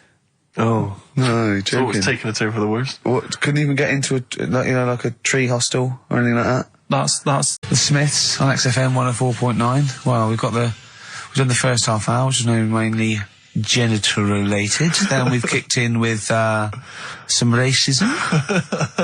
You have to guess what artist. It seems appropriate at this juncture just to mention something that's in the paper today. Dominic Mohan, I know you're a big fan, and as am I. He is just writing about the demise of Radio 1, or as he perceives it, and talking about the Radio 1 breakfast show, and apparently it's lost lots of listeners. And he says, talking of the BBC, it must act swiftly to replace Sarah Cox and look to exciting and inspirational figures like Jonathan Ross, Ant and Dec, Johnny Vaughan, or Ricky Gervais to try and save Radio 1. He's right. I mean... He's right. Has he ever heard this show? What is he talking about? All those other acts, they're dynamite. I can't genuinely... That's someone who said I quite like Ricky Gervais show, but he can't have listened. I mean, can you imagine what we just played? Or in fact, can you imagine the last 50 minutes on Radio 1, on the breakfast show? Well, we can pre-record it though, so I wouldn't have to get up early. Sure. That's not your point, is it? That's not really No, your point is the quality of what we're doing, Exactly. not how early it is. Sure. Get it. What would you provide though, Ricky, do you think, if you went to Radio 1? What sort of... Because I mean, obviously... Wank, oops. I can do all that. Because I mean, obviously our time at XFM is going to basically... I'd be the furry shreddy. Right. Yeah, so I'd get that. Would you have some wacky catchphrases? I think I would. You'd bring back Holy Fook, presumably. Holy fuck, yeah. Oh, ding dong. Oh, hello, it's my little Chinese neighbour. Hello, what's your name? My name is Holy Fuck. Hello. Look at Carl, he's just going, oh, I know, like, you didn't even do the Chinese accent, that's all. Well, that'd be racist. Okay, sure. I mean, yeah, Sure. it's just his name's Holy Fuck, and there's nothing wrong or with funny about that. So yeah, you'd have that. You'd have that. crazy comedy characters. You'd probably have some wacky quizzes. Yeah. Oh, look, it's Dirty Old Queer. Hello. No, I'm not. He's a new character to me. I'm quite excited. He sounds very modern and contemporary. Yeah. A new spin. Yeah. On an old idea. Yeah. Just tell us a little bit more. Oh wow. He's an actor, isn't he? And Right. and he likes to take it up. All right. Well, that's just if anyone from Radio 1 is listening and they've listened to Dominic Mohan in the paper, they thought, yes, you're right, we need some new blood at Radio 1. Ricky Gervais has got a myriad of comedy characters. Yeah. Whack, oops. I can do sound effects. Do sound effects. So you could probably do funny voices like Chris Moyles, couldn't you? yeah. Wow. Not as good, but I mean, I can. What about comedy songs like Moyles? Again, not as good, but I mean... Do you remember when Moyles rather hilariously changed the words of This Is My Moment by Martin McCutcheon to This Is My Motor? We listened to it though, didn't we? Unbelievable. I remember when he was doing a competition, this was pathetic, wasn't it? We were listening to Radio 1 once on our site, and I don't know why, we just wanted to... I think it was research, wasn't it, for The Office? Yeah. And he was doing this, he had to phone in with... We were listening to idiots. And no, I'm not saying that. And he was doing this competition, you had to call in with, some, songs that are golf related. And people were phoning up going, drive the cars. He was going, drive the cars, good. And I was on that phone, I must have wasted about 40 quid, and I wanted to get through and go, hello, Chris, it's not Milesy, yeah. Derek here, I got one. Oh, go on then, Derek, what is it? Something like Spandau Ballet with golf cart and that. And I just wanted to do and I waited. And just, I thought the joke's on us. Yeah. I waited my phone bill just to say something stupid. Yeah. Oh, dear. Oh. This show's better than this. Yeah, anyway, if you've got any hilarious golf-related song titles that you'd like to email in. What's the number? Oh, I'd like them email in. ricky.gervais@xfm.co.uk. What would a song title be if perhaps we were doing something about, I don't know, air travel?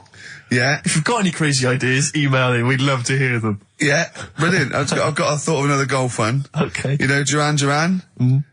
Somewhat down the fairway or something, if they wrote that. Alright?